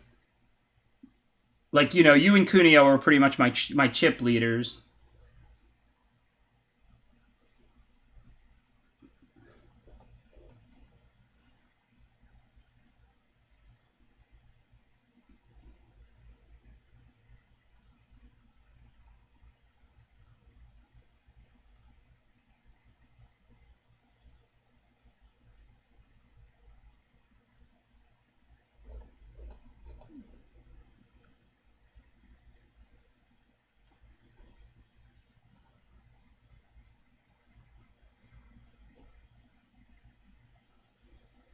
Let me go shoot this person a message. Oh, nope. Looks like they just entered the queue. Good games, Harry. Yeah, the second game was awesome. That was like the game of the match. The third game, you had a pretty rough draw, pretty much relying on the artifact. And then game 1, I didn't have any green and fell behind. But game 2 was absolutely excellent. And I obviously got lucky pulling it out towards the end. Okay, clear keep. As long as you control 2 or more other lands and it's just the battlefield tapped. Cool, I don't.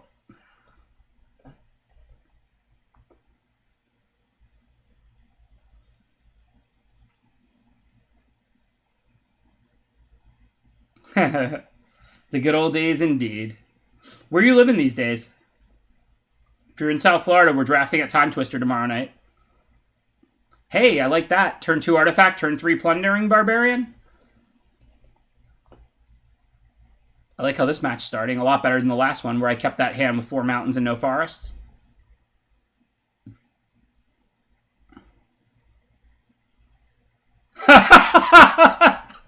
That's a great list. I mean, maybe the order could be switched unless it was from lowest to highest, but that's a great list. I wasn't expecting the Watsy marketing, but it's so accurate. All right, what are we doing? So I don't want to trade Targnar for their vanilla 2/1 once it's in play. Let's be clear, Priest of Ancient Lore is excellent because it replaces itself, but once in play, it's just a 2/1. I'm not in a rush to kill the equipment. I mean, if they equip it, then I get more value killing it. They can hit me for 2 extra in exchange for sinking 3 mana. So I think I'll attack with the Neverwinter Dryad and probably just play the Roper. This strikes me as a game where I basically just can't be in a rush.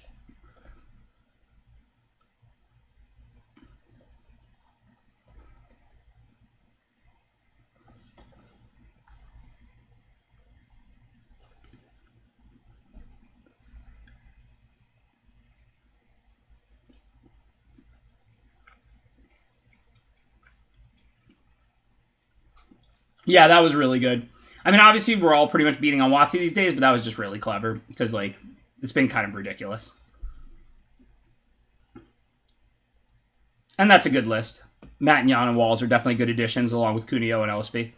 All right, so we lived the dream. They sunk their mana into that. Now we can Barbarian it. I don't have a lot of ways to attack the Roper, so it's still fine, I think, because I'm more of a late game deck than an aggro deck. But we do still, like, you know, don't just want to auto-turn it. We want to think about whether to attack with it. In this case, though, I have the Herd Gorger to untap it, so I'm pretty sure I'll attack with it. So I think this turn is just Barbarian their artifact now, and then attack with the 2 creatures that can profitably attack. That being the Neverwinter and the Roper, because if they trade with the Neverwinter, it's a good trade for me. And if they chump the Roper, who cares?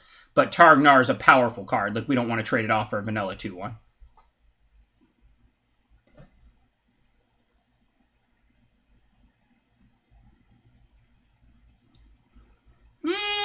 I don't know if I would call him the French LSV. I mean, you could call him that.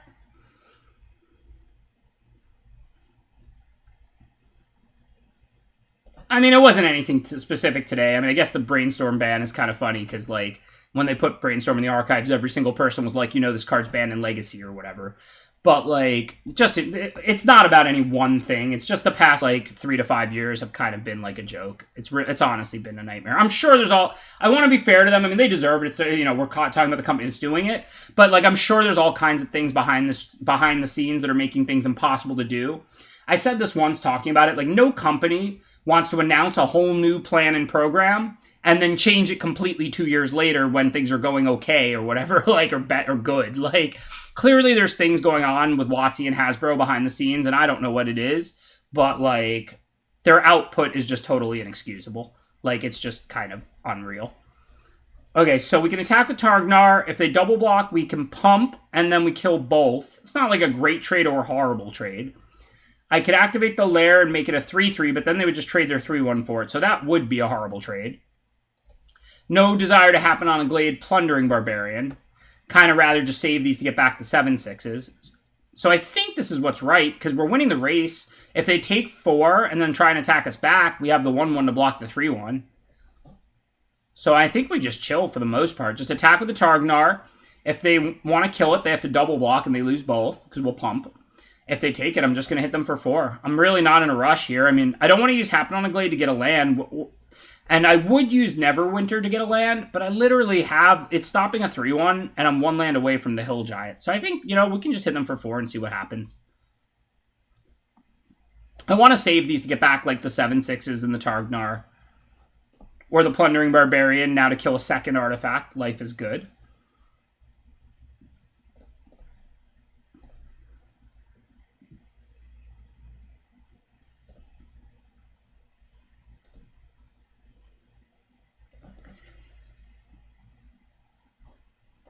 So our DL2s are a lot better and our Plundering Barbarians are a lot better in this match. I like that. Certainly not going to chump block at 20. Let's see. Land is actually pretty ideal, I think. So I can, like, Herd Gorger, untap the Roper, attack with the Targnar and the Roper. That's going to trigger the Pack Tactics, which means the Targnar will pump itself, so then they have no block with the 1-3. Great. It's about as smooth a turn as you could ask for, huh?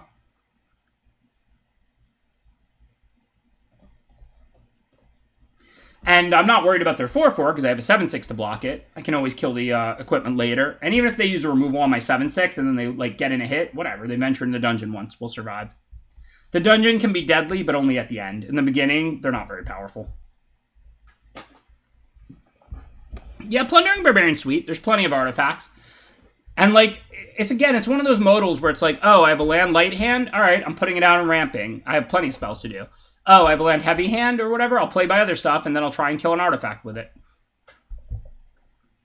Modal cards where, like, one half works better when the other half doesn't work, like, as well, just tend to, like, really overperform. So something like kill an artifact, which is really powerful when it works, or do this other thing, you cut into, like, the negative of the times there's no artifact to kill. I talked about this a lot with the Happen on a Glades, because the time Happen on a Glade is bad is when you drew a lot of lands, but then you just get back a permanent, and you don't mind spending the extra 3 mana to get your best permanent back. So, what do we want to do now? Happen on a Glade, Barbarian the artifact, or Happen on a Glade and the Hill Giant? The Hill Giant's substantially better, so we probably want to do that. So I think if we just attack with Targnar and leave our mana up, that looks pretty good. They can't attack us because we have this giant layer back. And then end of their turn, we're just going to, like, Happen on a Glade. Maybe I'll sack this 1/1 now. I could send the creature land. The thing is, they're just going to chump it with the 1/1. So, like, it's not very effective, right? Like, this turn. I think I would rather get a 7/6 back this turn. Plus, like, I get some value out of the creature land because it prevents them from attacking unless they have an instant way to deal with it, and there aren't many. And then I don't even have to activate it. I get to go end of turn happen on a Glade. And I'll probably sack the Neverwinter Dryad since I can spend my mana pretty well. Targnar and all that. But if they didn't have the 1/1 out, sure, activate the creature land, hit them for like 5 or whatever is a pretty decent turn. But since they do, it just doesn't seem great. So what do we think they have for them to make this attack? I mean, +1/+1 and bring it back. Oh, is it a 5/5? Okay, so they're just making the attack so the trade isn't bad for them. All right, that's fine. I'm just going to block and sack. I was wrong a little bit about what I said on the creature land. I forgot that they were going to be able to dungeon this up to a 5/5. But nonetheless, whatever. This isn't a bad turn cycle for us. And this is still better. It's still the right play. It's still better than like attacking with the creature land, having them chump that and take like 3. Now we can get back to 7/6, untap the Roper, all that.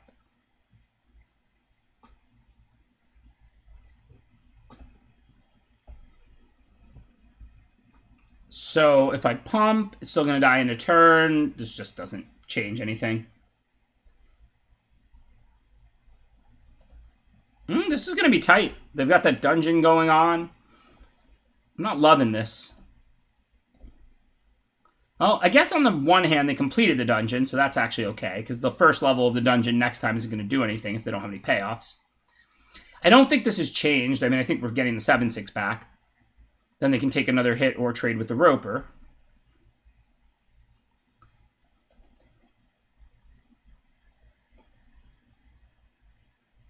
And then, of course, we can get the 7/6 back again.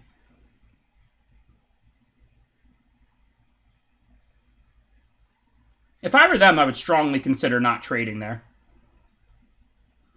The 7/6 and the Barbarian were somewhat close. I'm just not thinking that I need to stop this Delver's Torch right now, because if they don't have any removal, they can't even attack. And then I could always decide later to get back the Barbarian if I want to.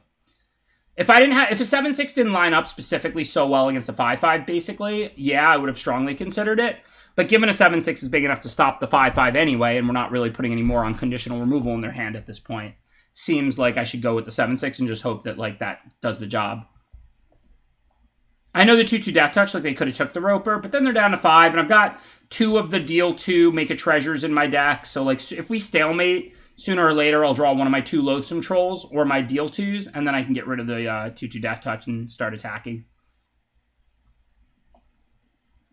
I really like playing for stalemates with this deck. Like I said, Loathsome Troll is just a really good late game card, frankly.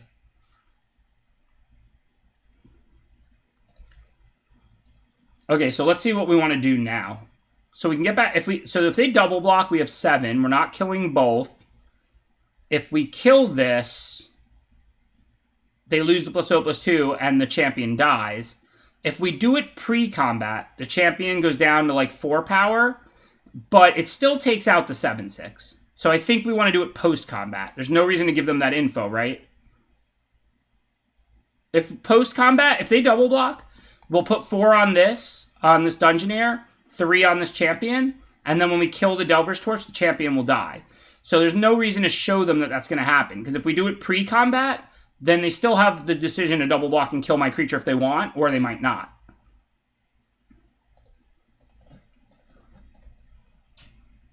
I guess if we want the creature to get through real bad, to go for +2/+0 and win, but I mean, I'm not even sure that we want that. Like, obviously we want to win, but, like, do we want to go for that from this good of a position? Maybe. But now we'll make the Sol play and get the Barbarian back anyway, but it's because it's actually killing both of their cards when we take out the artifact.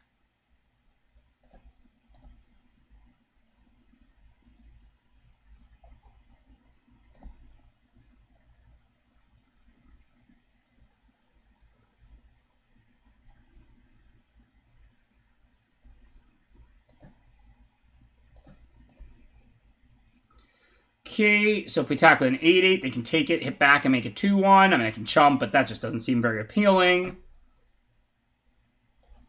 Not when we have options as good as put out the Troll, and you see a pair of Goblins, and get ready to attack next turn. Cleric's Class is a nice card, but that's not getting them back in this game. So if I make the 2/1/1s, are they going to attack? No, but I'm going to sink all my mana into the layer, and I want to have the 1/1s back to block Drider and stuff. So yeah, I'm still going to do it for that reason. And then I'm pretty sure this is just an attack with the layer and the troll. Wait, if I send everything, do they have to block the 2 big creatures? If so, the ground attack becomes free. Let's map out their blocks. So if they block the layer and the barbarian, they take 6, 7, 8. No, so I'm 1 short. Okay, so I can't send everything. But you see what I did there? Let's pretend they were at 8 instead of 9. I wouldn't have to send only the 2 big ones. I could send all 5 because they must block the 2 big ones. They can't eat the barbarian. So you have to check. In this case, I'm not going to want to cast the Valor Stinger because that would require me making it like a 4/4, which is way too small. We want to make it an 8/8, so if they want to kill it, they have to lose both. Oops, 7/7, sorry. Let's not tap it. That would be the worst.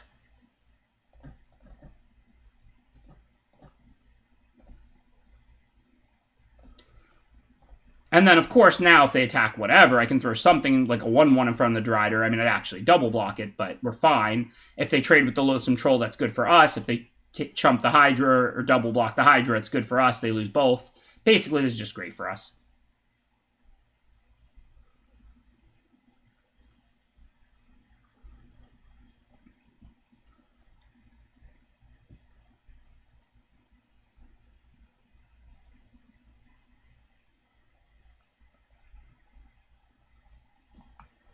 So, like, now they're going to have to block the Hydra, which means the Herald is a chump blocker, which means we've won the game. Looks like Shakezilla agrees. So this time it looked like they had a bunch of small creatures, so the deal-2s should be good. A bunch of artifacts, so the Barbarians should be good. Big creatures aren't as good. They had a Grim Bounty and a Death Touch, but they don't have that much unconditional removal. We didn't see any flyers, right? Literally none. So we certainly don't want to bring in our plummets and weaponries. So that means we probably don't have much in the way of sideboard card. We've got some good anti-flyer stuff. That's pretty much about it. Yeah, I don't think I'm changing anything. I mean, this card's alright. I mean, they're kind of grindy, but we're on the draw. Cards like this, I mean, if you're not aggro, neither is your opponent. Cards like this are still better on the play because you're still a little behind on the draw to not use your 4 mana. Whereas when you're on the play, you can, if you're not going to beat them through aggression, then you can switch gears and get to your late game. Discard your extra lands and whatever.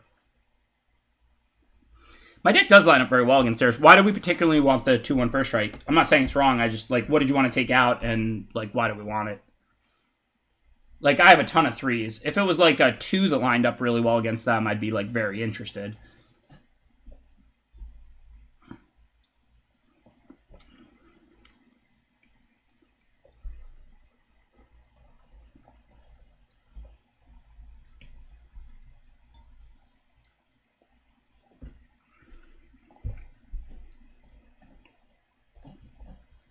I think we pretty clearly make this trade. I'm going to use my mana for a bunch more turns. I'm impacting the board every time. And Black-White's creatures aren't that big anyway. No decisions here. We don't have that many ways to gain life, so the Roper's a limited attacker. The Bugbear is not.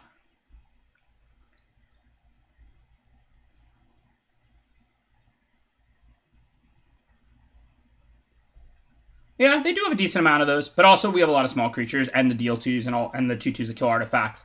Small creatures do not scare us.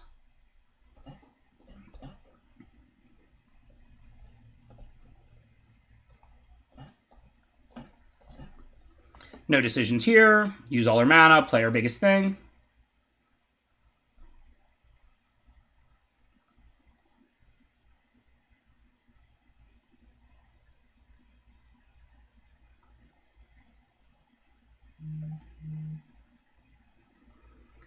All right, the only way they can kill the 5/3 is if they block it with the Drider, in which case we no longer need to have blockers for the Drider. If they take the 5/3, it's on tap because of Vigilance, and we're going to play Roper, so that's going to give us 2 solid blockers for the Drider. So the point of that was there's no way we need to hold the Bugbear back, because even if they have removal, we're going to have Iron Golem and Roper on tap, unless they trade Drider for Iron Golem, in which case I'm no longer concerned about blockers for Drider. So, attack with both. And then pretty much no matter what they do, we're just Roper post-combat here.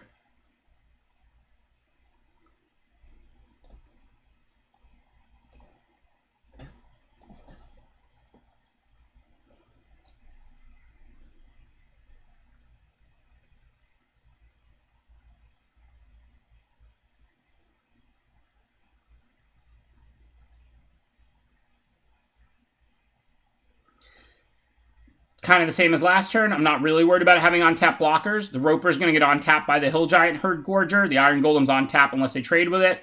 I think we pretty clearly just attack with everything, and then post-combat, pretty much no matter what they do, we're probably going to play the Hill Giant Herd Gorger. I mean, if they trade with the Roper, I might not, but it will be pretty surprising if the Roper is a creature that they kill here. That would be pretty weird. Given this not even guaranteed I can untap it. If I were them, I would probably put the Fangblade on the Bugbear.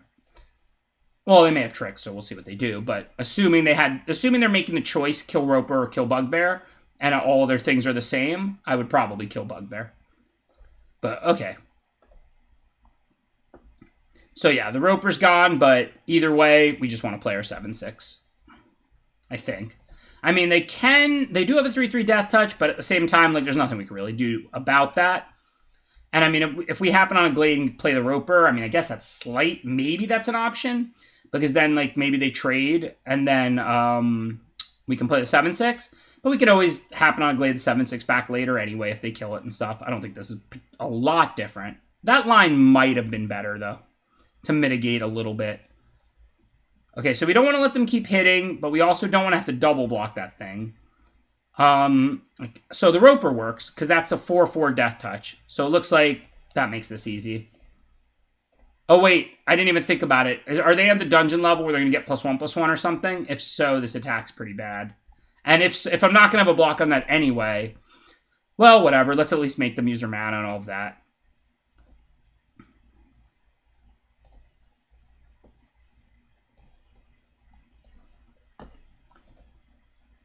Okay, they're on Fandelver, but they're on the 1/1 or the Treasure, so they can't attack profitably with the Fangblade on board. If they put that on it and attack and then make a 1/1 or a Treasure, I'll snap trade this Roper for the Fangblade. And if they don't attack, I can attack with both, or at least the Roper potentially. We'll see what they do. Okay, Ranger class, make a 2/2, activate it. Attack with the Bugbear. Looks like a pretty easy turn, I think. If they trade for the Herald, that's a great trade for me. If they take it, cool. And the Roper's the bigger one I want back.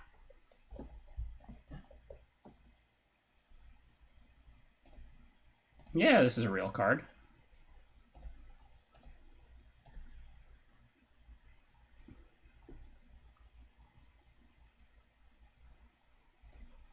This game's probably over now, thanks to the Ranger class. I don't know why the Rangers are so much better at school than the other, tribes. You wouldn't really think so. I mean, Rangers aren't known for their education, are they? It's kind of weird. How'd I do, Flavor Judge, if you're in the house? All right, so if we attack with everything and we put the +1/+1 on the Roper, they can't block one of the 2/2s or they take 7 and die unless they have a trick to play. I don't really need any of these creatures in play, so I think I'm willing to gamble on that. Because if they don't, the game's over. They're literally chumping the Roper and taking 4. Now look, if they kill the Roper and then they eat a 2/2, it's not great for me. But remember, they killed the Roper, so all that I did was throw away a 2/2, right? Not a huge deal.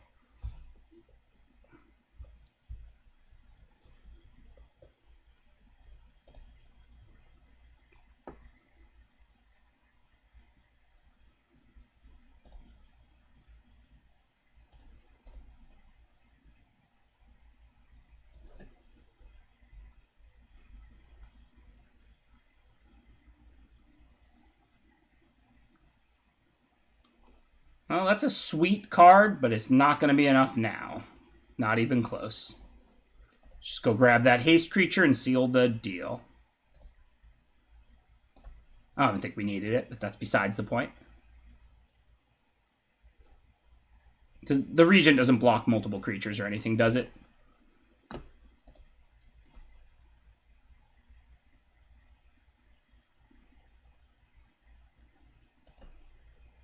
You're right, YDev, you're right.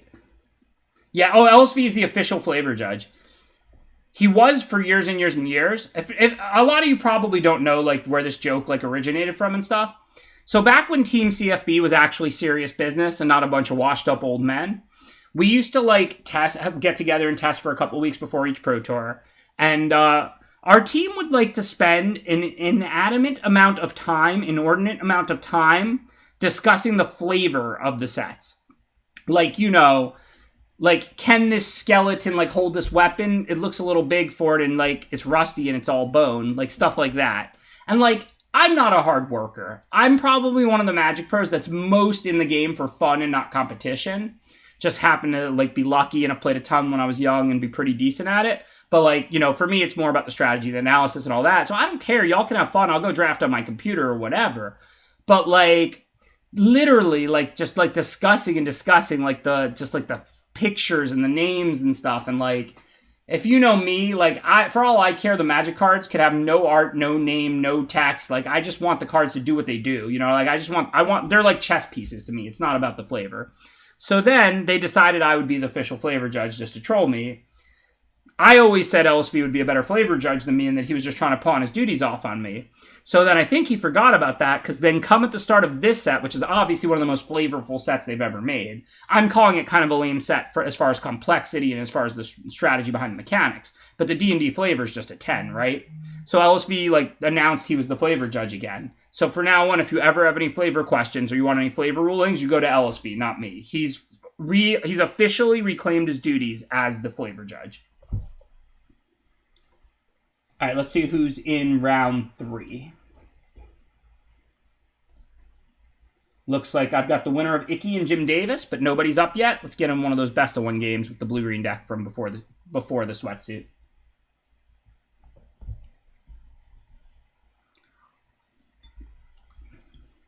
I can tell you which card tastes the best.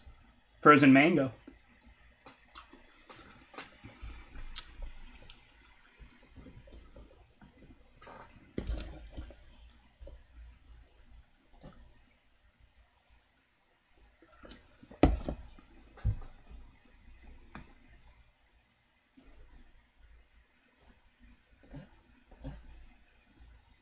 I just completely didn't see that Neverwinter Dryad in my hand. I apologize.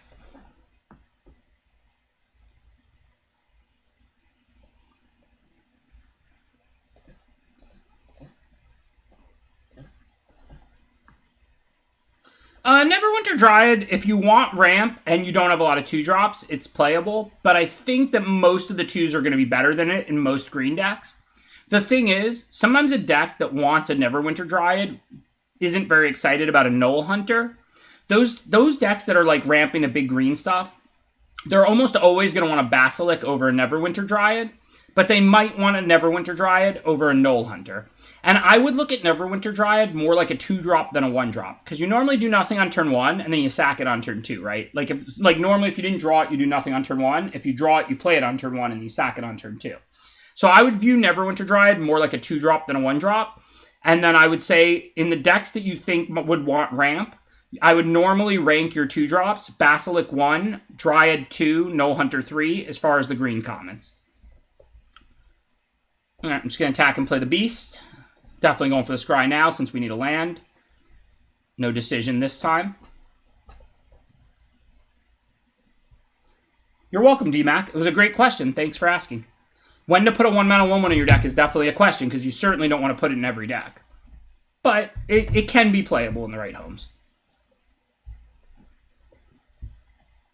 And of course, if you're like a super aggressive green deck, then you just wouldn't want it.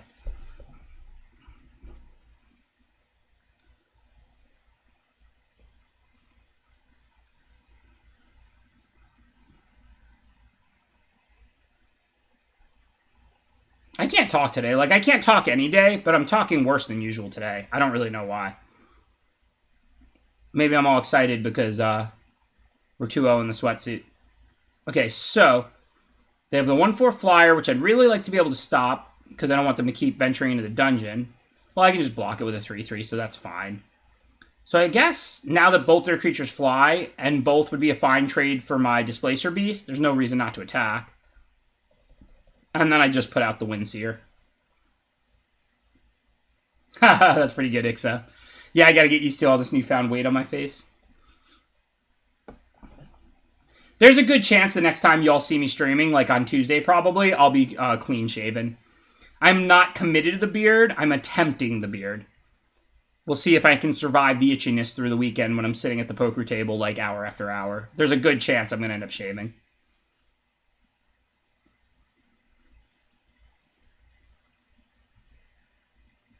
Beard growing the hard way. You know, it's funny, Jean Emmanuel said, like, you know, just mid like conversation or tweet about like life that he like kind of realized he was drafting life the hard way or living life the hard way. And it's funny because like I always thought of life that way. Like people are way too rigid with their plans. What you really want is to like, you know, maximize for like, you know, whatever your opportunities happen to be. Obviously you have to make choices in advance that set you in direction sometimes and stuff. But so like I live life the hard way as well, obviously. Like I don't have like super set plans for the rest of my life. I just try and take in what's going on and point myself towards the things that are good for me and I think I'll like. But yeah, so like you know, drafting the hard way kind of philosophically applies to like a lot more than just draft, but it's kind of a different concept then. Okay, so planner, ally, attacks, venture. So we're probably not attacking with the flyer, and we're probably attacking with both ground creatures, kind of the same as last turn. I mean, we could charm sleep one of theirs, but is that even better than just playing the other Windseer? Their biggest flyer is a 3/3. I don't hate charm sleep on the half-elf monk. That could be an option. But either way, I think I'm going to wait a turn or two at least. I'm just going to play a 3/3 flyer and see what they do. Because I'm not worried if I take a hit for 3. And if I trade off with the planner ally and they get to like venture once, who cares? So, and if they tap to attack or something, like attack and then tap, I still have another blocker. It's not going to hit me. I think we want 1 land, but probably not 2 from this position. We've got 3 islands and a forest. We've got a 5-drop in hand. Even I'm not greedy enough to bottom this forest, but I think we can bottom that island.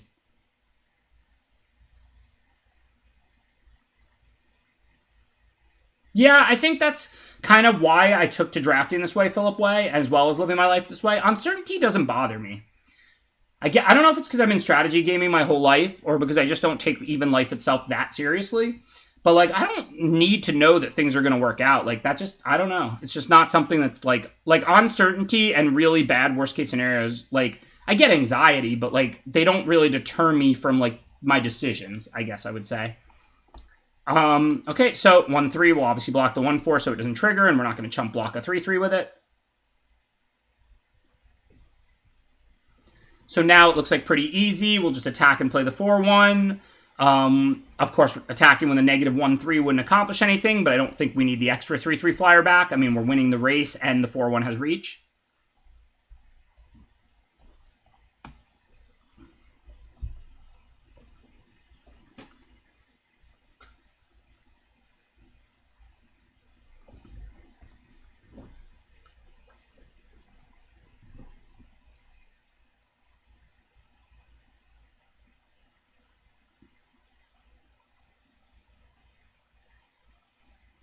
See, like, they want to tap to prevent me from making blocks, but they're just going to end up dying. Like, look how far ahead I am. Like, their plays are nice and aggressive, but I'm just going to block here and let them bounce and then attack them back. I don't know how they're planning to survive here. I mean, they don't know I have Charm Sleep, but if they play 1 blocker, it's 9 on board. They have to do 2 things or gain life. Like, literally 1 blocker leaves them dead on board, right? If this 3/2 blocks the 4/1, they take 3, 6, 7, 9. Obviously, just in case they have something for 1 white, I'm going to Charm Sleep, but they're playing a little too aggressive. We saw one of my opponents do this, like, either in a previous game in the best of 1 or around one of the Sweatsuit, I don't remember. But, like, this is a format where, like, the creatures attack back and forth, and you usually can block. So the most common decisions you have turn by turn in this format are, like, do I trade or do I take it? And there's a lot of creatures that, like, trigger, like, a die, a token, a venture, a treasure when they hit or when they attack. So there's a lot of attacking and a lot of blocking. And it's natural to take it and swing back so you get your trigger, but you have to remember, like, if the opponent's going to win the race, you can't just, like, keep attacking to venture into the dungeon. Venture into the dungeon is just not that powerful. It's cool, it's intricate, it's worth doing, but you can't just be like, well, I'm getting to venture once or twice, so I'm going to keep pushing, because they're just going to take it, you're going to get to scry and gain a life, and then they're going to hit you back for 9, and you're going to die. Like just happened. Let me see. Yeah, this is textbook Who's the Beatdown, to give credit where it belongs. I'm responsible for some concepts, coining them. Nobody invents concepts and stuff, but not that one. That's what was it, Flores, who first wrote that? Because it's basically, that's just like textbook Who's the Beatdown, what I just said. But it comes up a lot more in this format than in some other ones. Okay, so I won. It looks like we're still waiting on Icky and Jim Davis. So I'm going to play another game because it's best one, so.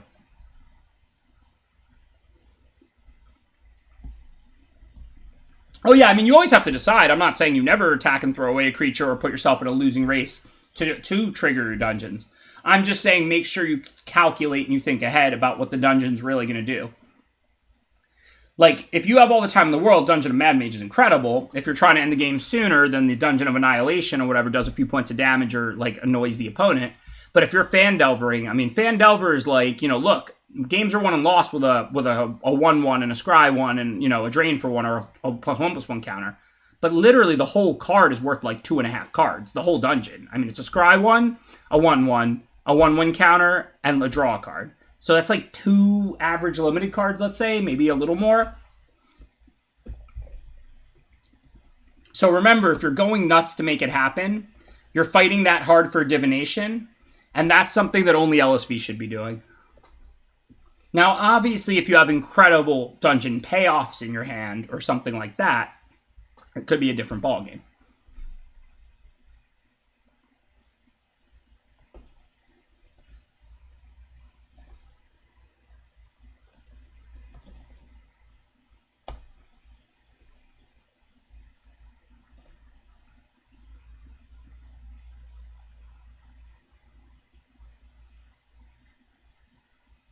Yeah, also the 3/3 haste. I mean, there's definitely the green Direwolf is a 4/4 haste effectively. Green-red can be tough to race in this format. Their cards aren't that good, but you definitely don't want to enter into races against them all willy-nilly. All right, so Displacer Beast, because on their turn their creature's a 4/2, so we have a good block. I think I'm going to Mad Mage. I don't think I need a Scry. A land's not a great draw or a horrible draw. This game's not going anywhere soon, I don't think.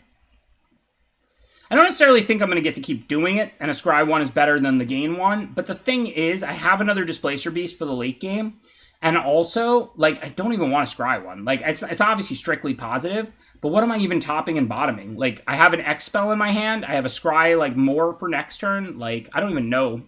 Like, there feels like there's very little value in a Scry 1 right now, is what I'm trying to say.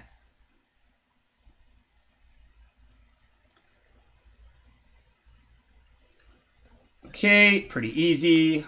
I don't mind trading it off for the Circle of the Moon Druid. I obviously can't race, and I'm not even trying to. We'll top another 3/3 Flying Scry, though. I'm going to call this thing Flying Packmate. To be clear, it's nowhere near as good as Packmate, but it is pretty good, and they are going very late because blue is so underdrafted.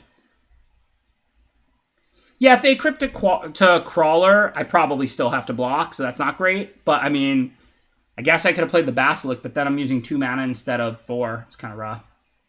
I mean, this whole game is just rough, because Reaper's Talisman might be the best uncommon or second or third. This card is just absolute bonkers. So now I have to have 2 blockers to not be dead, so I don't really have any choices. I mean, this is awful, but...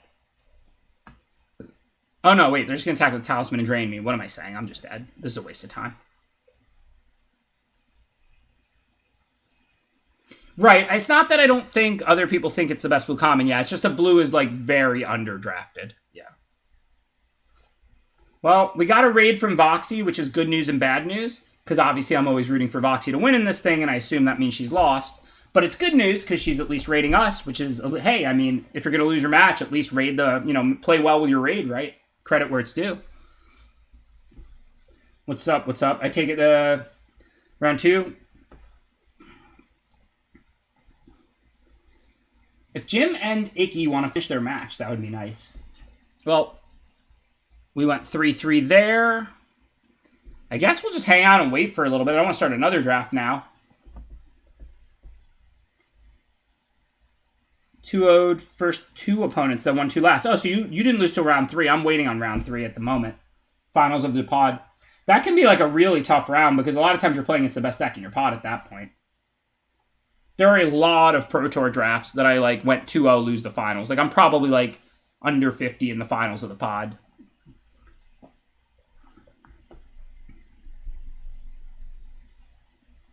I would definitely rather be the only blue drafter than one of like an overdrafted color.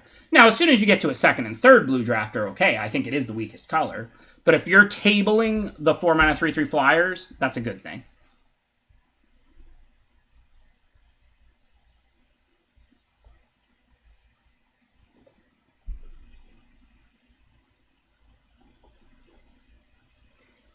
I say this format after format, but it's worth repeating. People are like obsessed with what color is better and what deck is the best, as though if you draft that, you beat the ones that are worse than you. That's not how Magic works. The cards do what they do. The cards don't care what color they are. So, like, what matters is, like, how good your cards are. So what ends up happening is, like, let's say the best colors and the best deck, like red-black in this format, they have more good cards, so more people draft them. So, like, and that should balance fairly naturally if people aren't forcing. I call it, like, draft finding a natural balance because it does basically every format unless people are, like, collectively missing something. So a good example of that are, like, hidden strategies. Like, I'm a lot more keen to force something or really heavily lean into something, not when it's the common best deck like red-black, and it's the best deck because red and black are the two deepest and best colors in this format. So somebody who doesn't even know what the best colors are is going to draft red-black the most in this format because red and black have the most good cards. But let's say you have, like, a secret strategy, like spider spawning in Innistrad, like, and you just, nobody else knows it, right? Then you can lean really heavily into it because you want all these different cards than everybody else wants and nobody's even looking for them. So, like, you might get screwed once in a while that there's just no spawnings open or something. But by and large, if you know that strategy exists and no one else does, you can lean into it really heavily because, like, you have full access to the strategy, right? Nobody else is trying to. It's not like if a bunch of people open spider spawning on commons in this hypothetical, you're going to end up with a bad spider spawning deck because they're going to draft it too because nobody even knows it exists, right? So that's kind of where the advantage can come from, like kind of brewing, similar to actually in Constructed, if you can do it in Limited. Now, it doesn't have to be as extreme as a whole combo deck like spider spawning that nobody else is drafting. If, for example, in a format, like, red is mostly played with black in a sack deck, and that's not very aggressive, and blue is a control color. If you find a red-blue aggro deck, right, you can lean pretty heavily into that, because the red and blue aggro stuff is very underdrafted, because people are drafting blue-black controls and red-black sack, and, like, nobody's really drafting the blue and red aggro cards aggressively. Now, that doesn't mean force. I'm just telling you, like, this is, like, kind of when I would lean a little harder into whatever's best, and when I wouldn't. If something is the best deck, strictly because it's the best two colors in the format and they go well together, I would not lean harder into it at all. In fact, I would lean the opposite because I would expect it to be overdrafted on average. I really wouldn't lean much at all. I would just let draft find its natural balance. But I would definitely not lean too hard into it because everybody's drafting all these red and black cards. They're just the deepest, best colors in the format. Everybody's taking them. The people don't even have to be forcing. They don't even have to know that red and black is the best deck. They're just taking the cards anyway. The times I'm most likely to lean into my own strategy and, like, force, like, the hardest, let's say, is, like, if I know something that makes me want cards other people don't want for kind of like a complete strategy. Like, say Sam Black's, like, recursive mill deck in Modern Horizons, or, like, you know, Kyle Rose's blue-red aggro in Theros Beyond Death, something like that.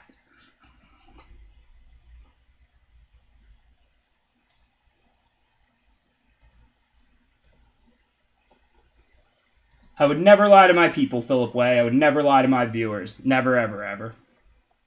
If you follow my Twitter or you know my politics at all, you know. I don't claim to always be right, but I claim to always be genuine and honest. Nothing worse than trying to manipulate people, in my opinion. Tell people the truth and respect them to decide for themselves.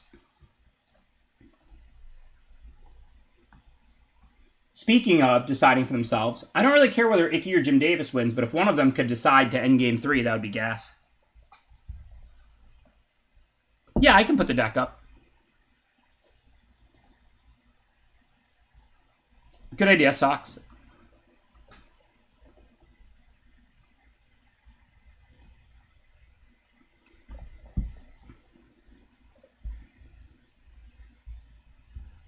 How was the Commander Showdown?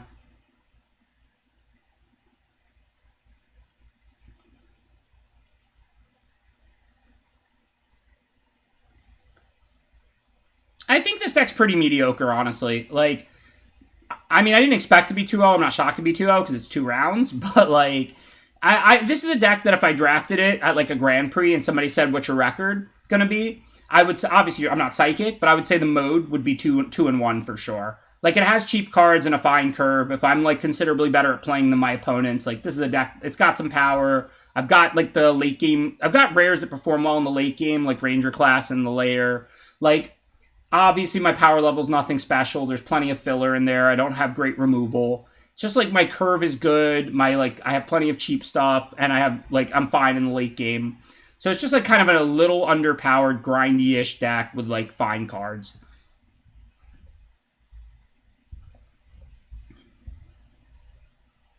I don't think it's good. Like I said, I think this deck's a little under average, probably. Like, a little underpowered. I do like the Troll, though. I think the Troll is underappreciated. And, I'm not just saying that because LSV is awesome and a friend of mine. I really think people don't, like, properly appreciate recursion. Like, 6/2 for 5 is a horrendous magic card. But when the creature comes back from the dead, you don't care that much how much toughness it has. Obviously, it would still be better if it had more toughness. You'd rather it not die. But it's a lot less punishing if it dies when it has a recursive ability. What you really care about is that it's top heavy so that people have to deal with it, have to block it, have to use a removal on it, that it forces trades. If they want to attack, you block their biggest creature. If they don't, you attack if they either take 6 or trade with it. Even if it trades with their 2-drop. You pay for it, you draw 6/2 again next turn, attack, block, etc. It's a really nice, grindy late game card where you don't fall behind the turn you play it because it's a 6-power blocker. I mean, look, sometimes you do. Sometimes they have like a 2 or 3 mana card that kills a 2-toughness creature. But the cheap removal in this format is not that efficient. Like, this isn't a disfigure format. This isn't a shock format. It's a precipitous drop and improvised weaponry format. So it's not really like they trade up 4 mana or 3 mana and, like, tempo you out of the game. They kill it for, like, 3 mana and get to venture into the dungeon. And then you put it back on top of your deck and you're probably at 13. So I think the Loathsome Troll is quite good. But, I mean, listen, I don't want to oversell it. Like, I wouldn't even look at a Hunter's Mark and a Loathsome Troll. I would take the Hunter's Mark. But, like, I think it's probably pretty close to Spoils. I'd probably take Spoils more of the time, mostly because it's a 5-drop, and I only want to end up with so many 5-mana plus cards in my deck. But I think it's around as good as a Spoils, but I would probably take Spoils over it most of the time.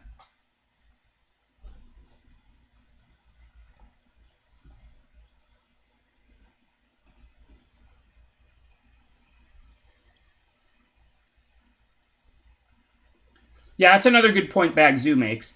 And this format's short on mana sinks is very true. I see Flood determining a lot of games in this format, which is fine, because like I said, the creatures don't race past each other and then end the game. They trade off with each other, and then you gain a little life or whatever, make an extra 1/1 with your dungeoning, and then the games drag on, and then whoever draws more lands loses.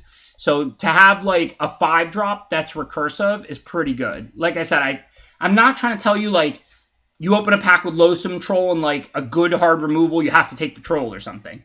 I'm just saying, don't sleep on the Loathsome Troll. That card should not be in your sideboard if you're green. Like, it is a solid, good, playable 5 green drop. 5 mana green drop. I can't speak. But, yeah, don't sleep on the Troll. Don't Windmill Slam the Troll. It's just a good 5-drop, nothing special.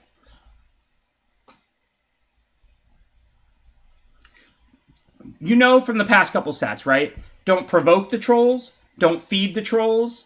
Now you know, don't sleep on the troll.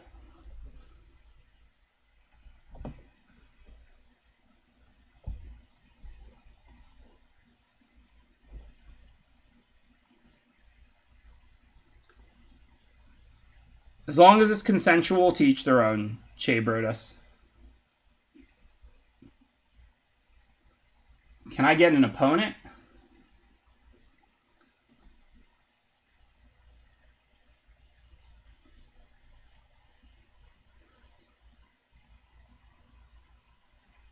I think Owlbear is a little better than the Troll, but again, I don't think it's a lot better than the Troll. Like, I have the green commons as Owlbear 1, Spoils 2. I don't know if anybody disagrees with that. And then, like I said, I have the Troll as, like, around as good as Spoils, but I would usually take Spoils because I don't want to end up with too many 5-drops. This is Sweatsuit. This is going to be my last draft of the night, but hopefully it won't end for a while. We won rounds 1 and 2. We're waiting on round 3 at the moment. Finals of the first pod before we advance to the national semifinal, if it's college basketball style, until we advance to the Final Four.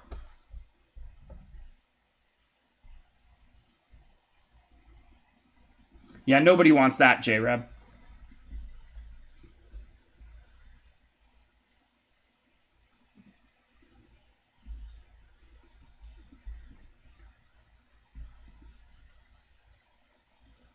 Is Owlbear worth getting over spoils? Yes. Again, you don't want to end up with too many 5-drops. If you already have a troll and an Owlbear and you're a little hurting for removal, I would take spoils.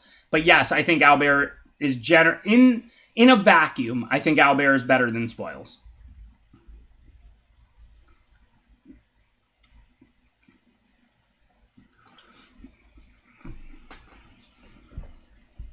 One of the concepts that's a little more subtle. So if your 5-drop draws a card, and this is true whether it's Rocks, Oracle, or Owlbear, or whatever, that means that, like, you're going to make land drop 6 and 7 more often than if your 5-drop doesn't draw a card.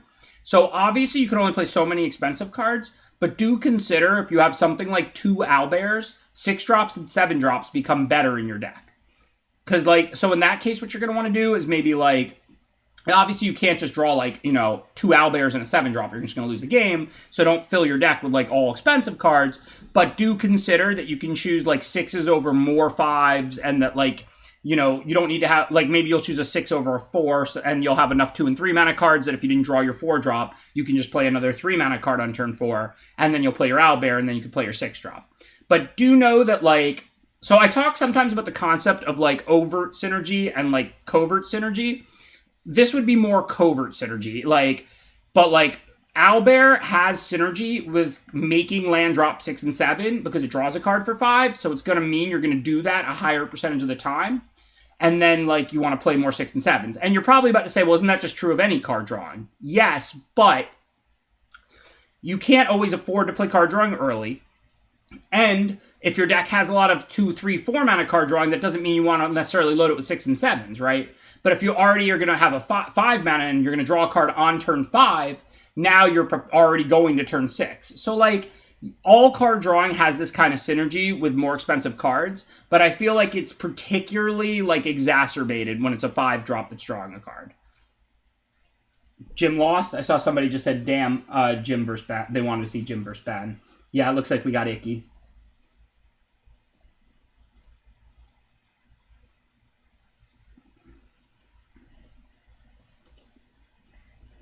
All right, let's see if we can win the finals of the pod and advance to the top 4. Hopefully we can, and then maybe we can avenge Boxy. Let's see who got her. I got the bracket up. So she lost to GG cards, but they're on the other side of the bracket, so we wouldn't play them until the finals. But for now, we've got an Icky challenge in front of us.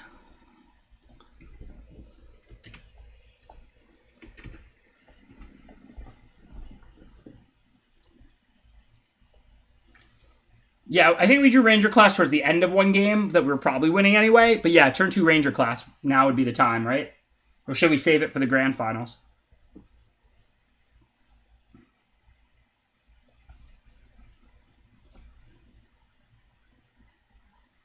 Oh yeah, and I agree with that, to be fair, Jarsek. I think black and red are probably the best colors, and black-red is almost certainly the best archetype.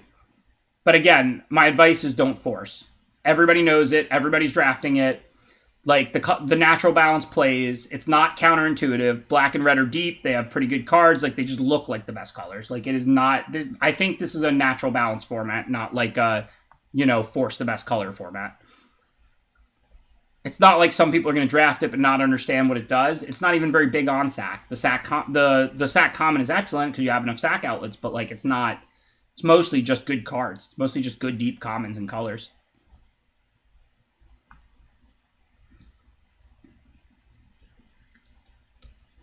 I grabbed that mountain before I drew the Neverwinter. I apologize. I wouldn't have been able to sack it anyway, so hopefully it won't cost me. But I'll start trying to pay more attention to the game and less to the chat, since we take the sweatsuit kind of seriously.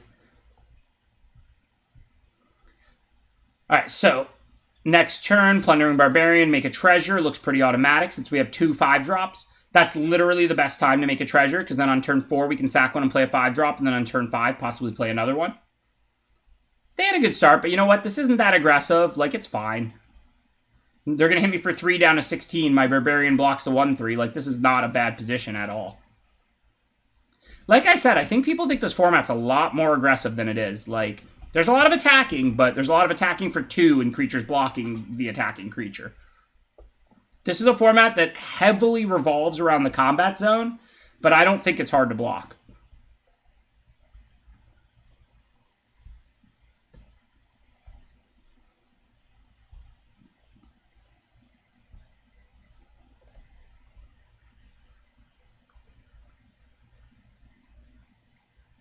Okay, so there's no reason to use a removal here. The only question is, do we want to ritual out one of these 5-drops, or do we want to, like, just play the Bard, let's say? Because the Bard is a fine blocker. I really don't want to double block the Dungeoneer when they have that many cards in hand and they missed a land drop. So I think we do want to just put out, like, the Loathsome Troll or something, probably.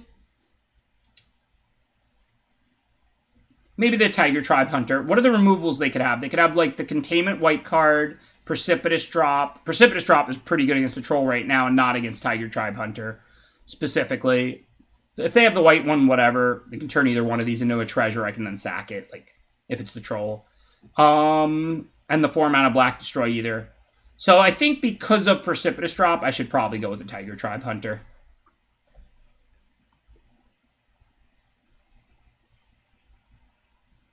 Because they only have access to 2 common removal right now, and one of them basically doesn't work if I play Tiger Tribe.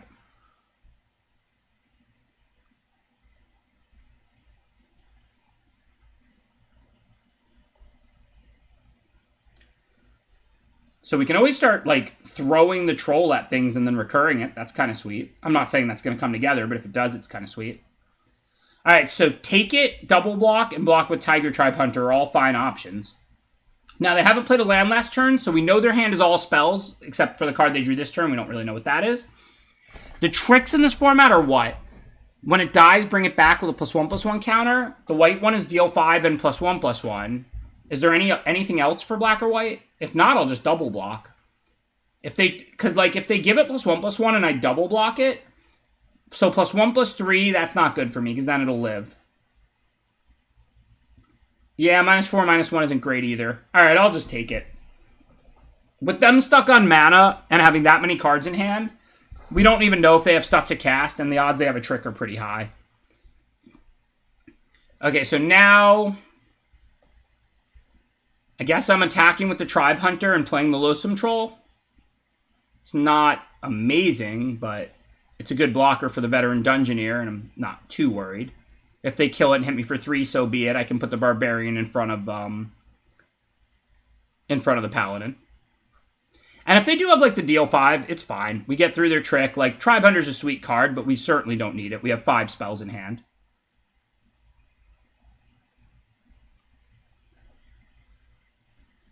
Throwing the Troll. Like I said, if I can grind around this Troll, like, I'm pretty happy. This is, like, a nice way to try and grind out a win.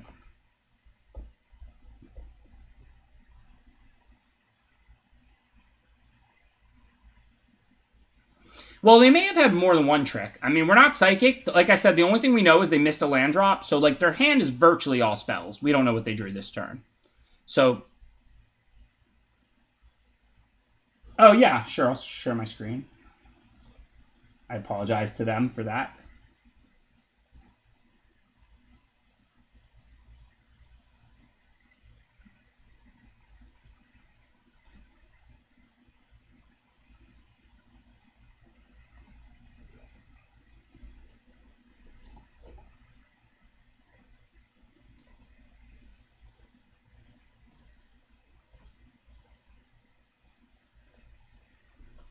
Okay, so we'll just trade with the Troll. This is a good trade for us if it happens.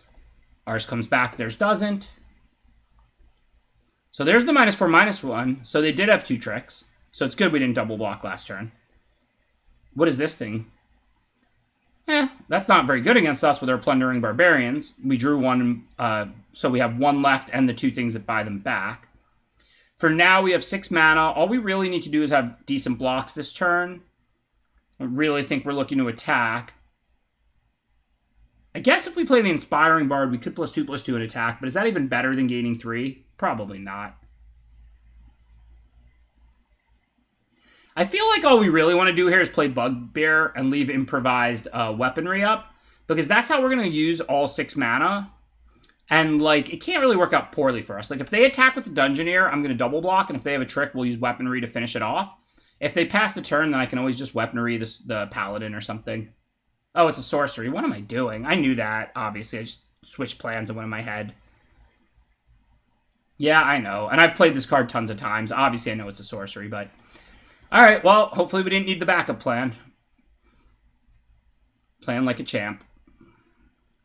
You can hit the punt counter. That's about as blatant a punt as you'll get. I'm playing quite bad. The Neverwinter Dryad I missed on turn 2. Should already have been in play. And then that. Okay, so 4 for this leaves us 3. We need to answer a 3-5. I think I'm still chilling for now. I'm not actually going to hit that Steadfast Paladin because I don't have a reason to believe it's going to do anything. I was mostly thinking about using it in combat despite not being able to, of course. But now, like, do we sack the Neverwinter Dryad? Yes, because the Loathsome Troll is so mana intensive. And then if it goes back to our hand, we can, like, play it if we draw land. If I sack it during their end step, that's not going to trigger the Zombie Ogre, so that's good. If they attack and they don't have anything, I can double block the Zombie Ogre with the Bard and the Barbarian. I did share my screen. Hopefully they're getting it now. I mean, it's good the people who said to do it because I wasn't doing it before. But... they should have it now. Let's see. So that's a 3-3. So, okay. The only bad thing is if I trade with it, the Ogre will trigger. So I'm probably just going to take the 3 this turn. What dungeon are they on? Fandover, like everybody? Yeah. So the next, so they have a card and the +1/+1. Yeah. Oh, they got the troll. Ah, I've played this game horrendously. I do not deserve to win this match. I didn't have to let that happen. I could have had my mana up to buy back the troll. This is literally like the worst. Hit the punt counter again. That was my fault. I didn't have to do that. I didn't cast particularly good cards. This is like the worst played game ever. Let's just pretend this game didn't exist, y'all, okay? Deal? Alright, well, pretty much nothing else to do now. I apologize. Can't handle the pressure, man. Finals of the pod.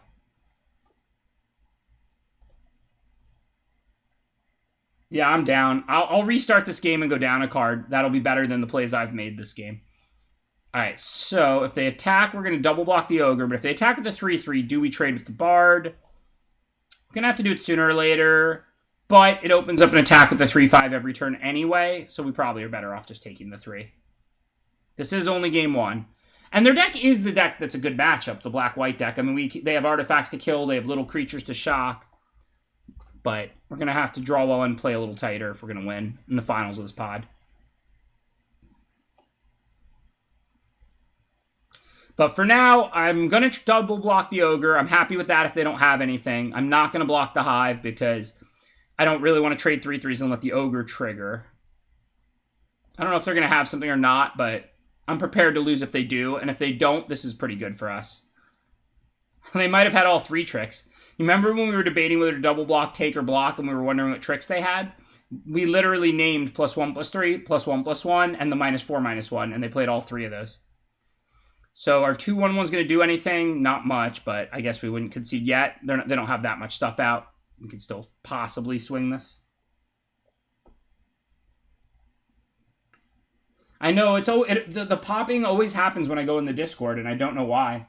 Zach mentioned the streamer mode thing, but I'm in streamer mode now, so unfortunately that's not the issue, I guess. If anybody else has any tech suggestions, by all means, I'm all ears.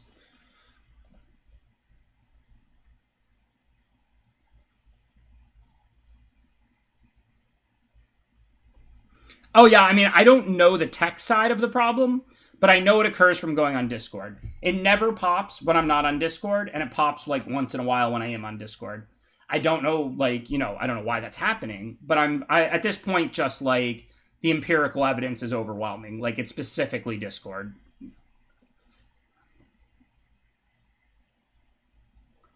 Thank you, Dark Tarkonis. Appreciate the subscription.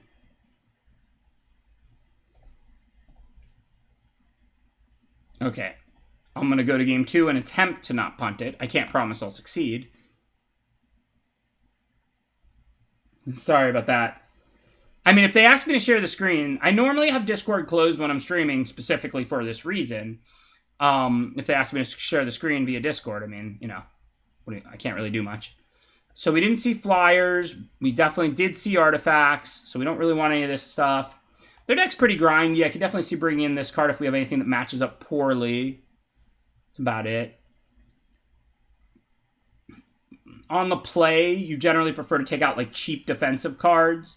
You're a little less worried about hitting your curve, a little more worried about not having enough power. How's you see a pair of goblins? That card seems kind of out of place in my deck. I mean, it's obviously a fine card. Sometimes the +2/+0 wins games and stuff. But I don't think I do much with the 1/1 bodies. I don't have equipment or anything like that. I think I'm just going to take that out. I think it's the weakest card in my deck. I'm going to check through the rest really quickly. But yeah, I like that.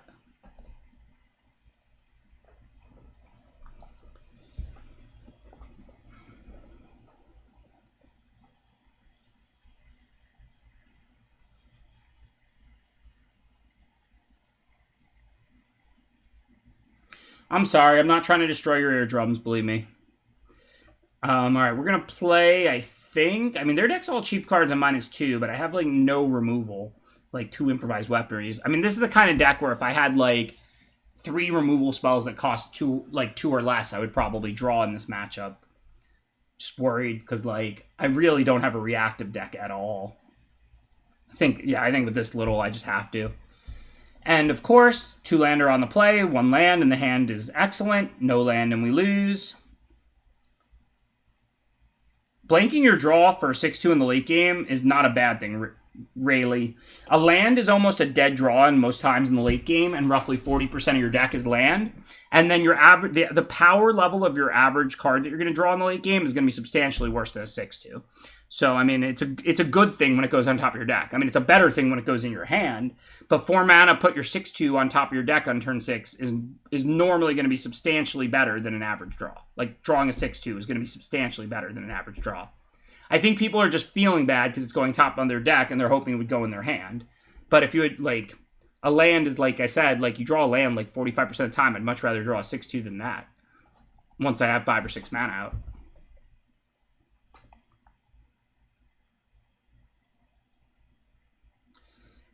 Yeah, it's 4 mana, draw half a 6-2. That's well said, Carpe Mentum. Because if you view it like a half the time you would have drawn like a land and you get to guarantee a spell draw and then draw whatever you would draw normally after. So you increase your draw from 50% of the time, 45, whatever, roughly dead, to 100% of the time good. So it's basically like draw half. When you pay the 4 mana, you don't give up a draw step. You just draw half a 6-2. That's actually like a reasonable way to think about it if you're trying to understand why it's good.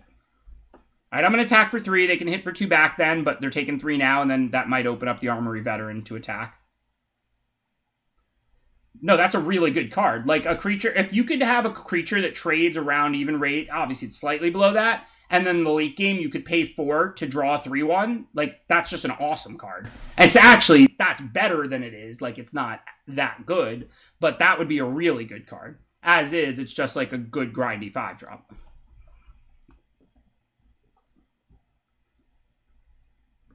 Remember, you're getting a free card. You're not playing like 4 mana 3/1 draw a card or draw half a card. You're getting a free card in the late game. I really don't know what to do about this mic. If anybody has any like information for me or whatever, I mean, you know. Let me try and move it further or something. I don't know.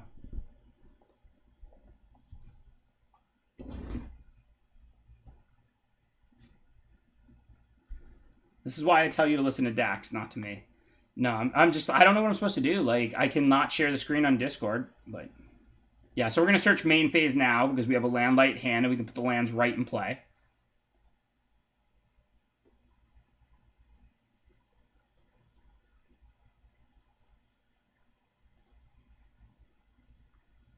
It can't be physical today's. It has to have to do with the Discord connection. It literally never happens until I connect on Discord. I had Discord closed and it didn't pop once, and then I started sharing my screen and it's popped 2 or 3 times. I am using OBS.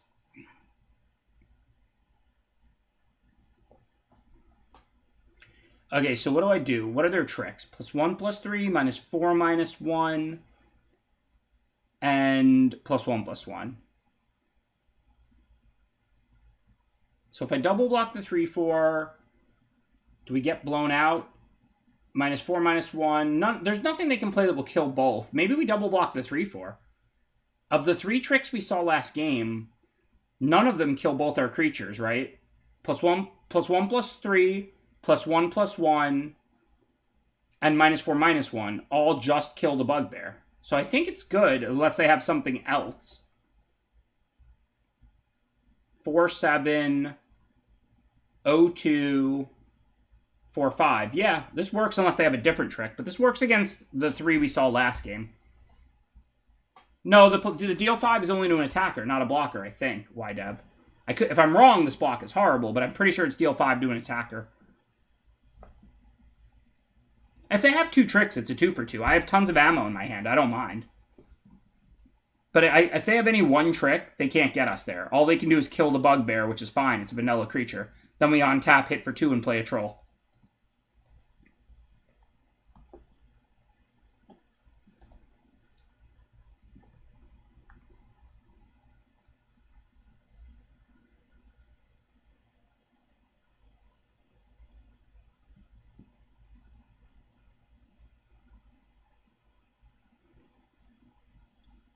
+2/+0 first strike. Oh, the white uncommon that gives like 2 different creatures. +2/+0 and +0/+2. Yeah, that would have been a blowout. But it's an uncommon we didn't see last game. But yes, that would have been a blowout. I know they're going to have one of those tricks. I don't know if it's going to be the one that works or not. But it is worth noting, right? They probably don't make that attack with no tricks. So both times they chose not to use it. So for example, the +1/+3 wouldn't have worked there because I put 6 on a 4/3, nor would the +1/+1. But the -4, -1 would have. So we can pretty much rule the -4, -1 out of their hand. Because if they had the -4, -1 in their hand, they're going to spend 1 mana to kill the Loathsome Troll with it when it blocks the 4/3 and have the 4/3 live. So at this point, most likely they have the deal 5 or +1/+1 or the +1/+3. But most likely they don't have the -4, -1. Thanks, Himray. I really appreciate it. Also, thank you, Hunter Pence, for gifting a sub to Strength of 10 Tigers. Okay, I think we're just going to play another troll. Control the opponent for as long as they want to be trolled. Listen, here's the thing. You play something like troll and people expect it to win you the game or do nothing. Sometimes it trades down 2 mana and you lose the game and you can't recur it. But anytime you're in a stalemate, now it wins you the game. You remember how I pointed out how it very quietly won me the 1 game? You don't even realize it. If it had been an owlbear, I might have lost that game. I recurred it 3 times or something. So that's the way a card like that is. So we can rule out the -4 or -1. If they have +1/+3, I need to put 8 on it. If they have +1/+1, then I can block it with just the troll. If they have the -4, -1, they're going to get both, so this is a huge blowout. But that's the one they shouldn't have, I don't think, because I think they would have used it last turn. Plus, this Armory veteran's not doing anything anyway. So I'm going to play around the +1/+1 and the +1/+3 and hope it's not the -4, -1. But of course it is. Yeah, or they wanted to get the Ogre out for a little value, but ultimately, it was a good block against 2 of the 3, a bad block against 1 of the 3. But remember, I threw away a 2/2 against the 1 of the 3. I didn't throw away a Loathsome Troll, I threw away a 2/2. So I think that's the right block. I think we're going to lose, but I don't think it's because of that double block. Okay, so we can't deal 2 to anything, so we probably want to discard one of those weaponries to make some treasure. That seems almost automatic.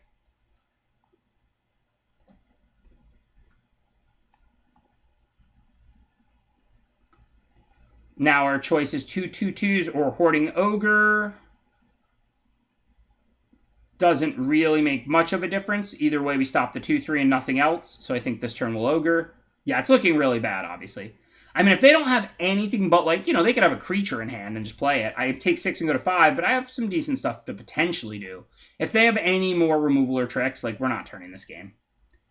And this means we lost, because if they have a trick here, they just destroy us. If I block and eat the creature, they still get to double dungeon. I just don't even really know how we can win this game from here. If they didn't have anything and they just attacked for 6 and had like a couple of lands and one more creature, maybe it wasn't 0%. But I think it honestly is now. So the only question now is, do we block the spawn or not? Yeah, I mean, I do have the one honey mammoth. The, whatchamacallit. The hill giant. But, so the only question now is block the spawn or not. They probably have the +1/+3 or the +1/+1. Not that I particularly care about the Hoarding Ogre. But it's also going to trigger the 2 zombie ogres, so I think I'm just going to go to 3. I die to the +1/+1 to all their creatures, but I really don't care. If I block, I die anyway. Imagine if I block the 2/3 and they play that. I take 8 and go to 3. I lose my 3/3, and then both zombie ogres trigger end of turn. I think I played game 2 well, even though some of the plays didn't work out. Unfortunately, game 1 was much closer, and maybe if I played that game super tight, we could have been in it at the end. I don't really know. But I'm pretty sure I played game 2 well, if not perfectly, and I punted game 1 horribly. So I apologize. This is late for me now. I don't know. I'm an old man, but I've been feeling a little off tonight, so I gave you the best run I can there with that round 3 loss. Good luck to Icky in the semifinals. I appreciate all the support. Thank you to everybody who tuned in. I do expect that I'll be streaming on Tuesday next week. And like I said, I'm not on a schedule anymore, so follow me. I understand if you're not subscribed right now because I'm not streaming a ton right now, but if you follow me, you'll see anytime I pop on. Not guaranteeing anything or not over the weekend. I may pop on for a draft, I may not, and I expect I probably will be able to stream Tuesday. For now, what's Icky's handle? After they beat me and advance to the top 4, let's raid Icky, right?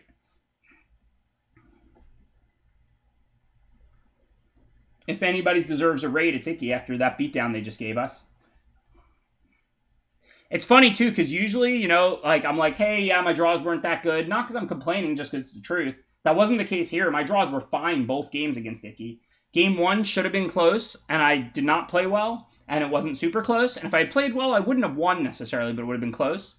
Game 2 was just not close because they just drew good. They just drew better, but my draw was good. I cast things all the time. They just had the -4, -1, 2, 3, 5s, some more removal and tricks, and they kind of dominated combat, which is what this format revolves around. But my draw was good. I would take those draws in every match. So I wanted to point that out because the most common thing you hear me say is nothing wrong with it. I drew okay throughout the day, but my draw was good in that match. I say that not because I'm complaining, just because it's the truth. This time, my draws were perfectly fine in both games. I just lost because Icky had better cards and played better. So tip the hat to Icky. Wish them luck in the semifinals. And I'm going to raid them if I can get their handle. Twitch TV Icky.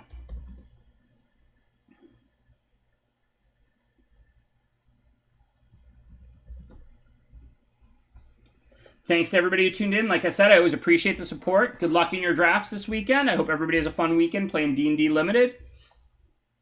And I will see you next time. And for now, we'll root on the top 4, which this week, if you're interested, if you're only watching my stream but you're debating whether to watch anybody else, the top 4 matches this week are G Cards, who defeated Voxy in the finals of her pod before she raided us, and Going Optimal, who just beat Nate Fennelly, who's been hanging out in the stream. And then on the other side of the bracket, you got Kirstens, who beat Isaiah to get to the semis, and then Icky, who just beat me. So, good luck to Icky. Good luck to all of you in your drafts. It was a pleasure as always, and I will see you next time. Night Jackal, Chaos Seeker, Josalom, and everybody else.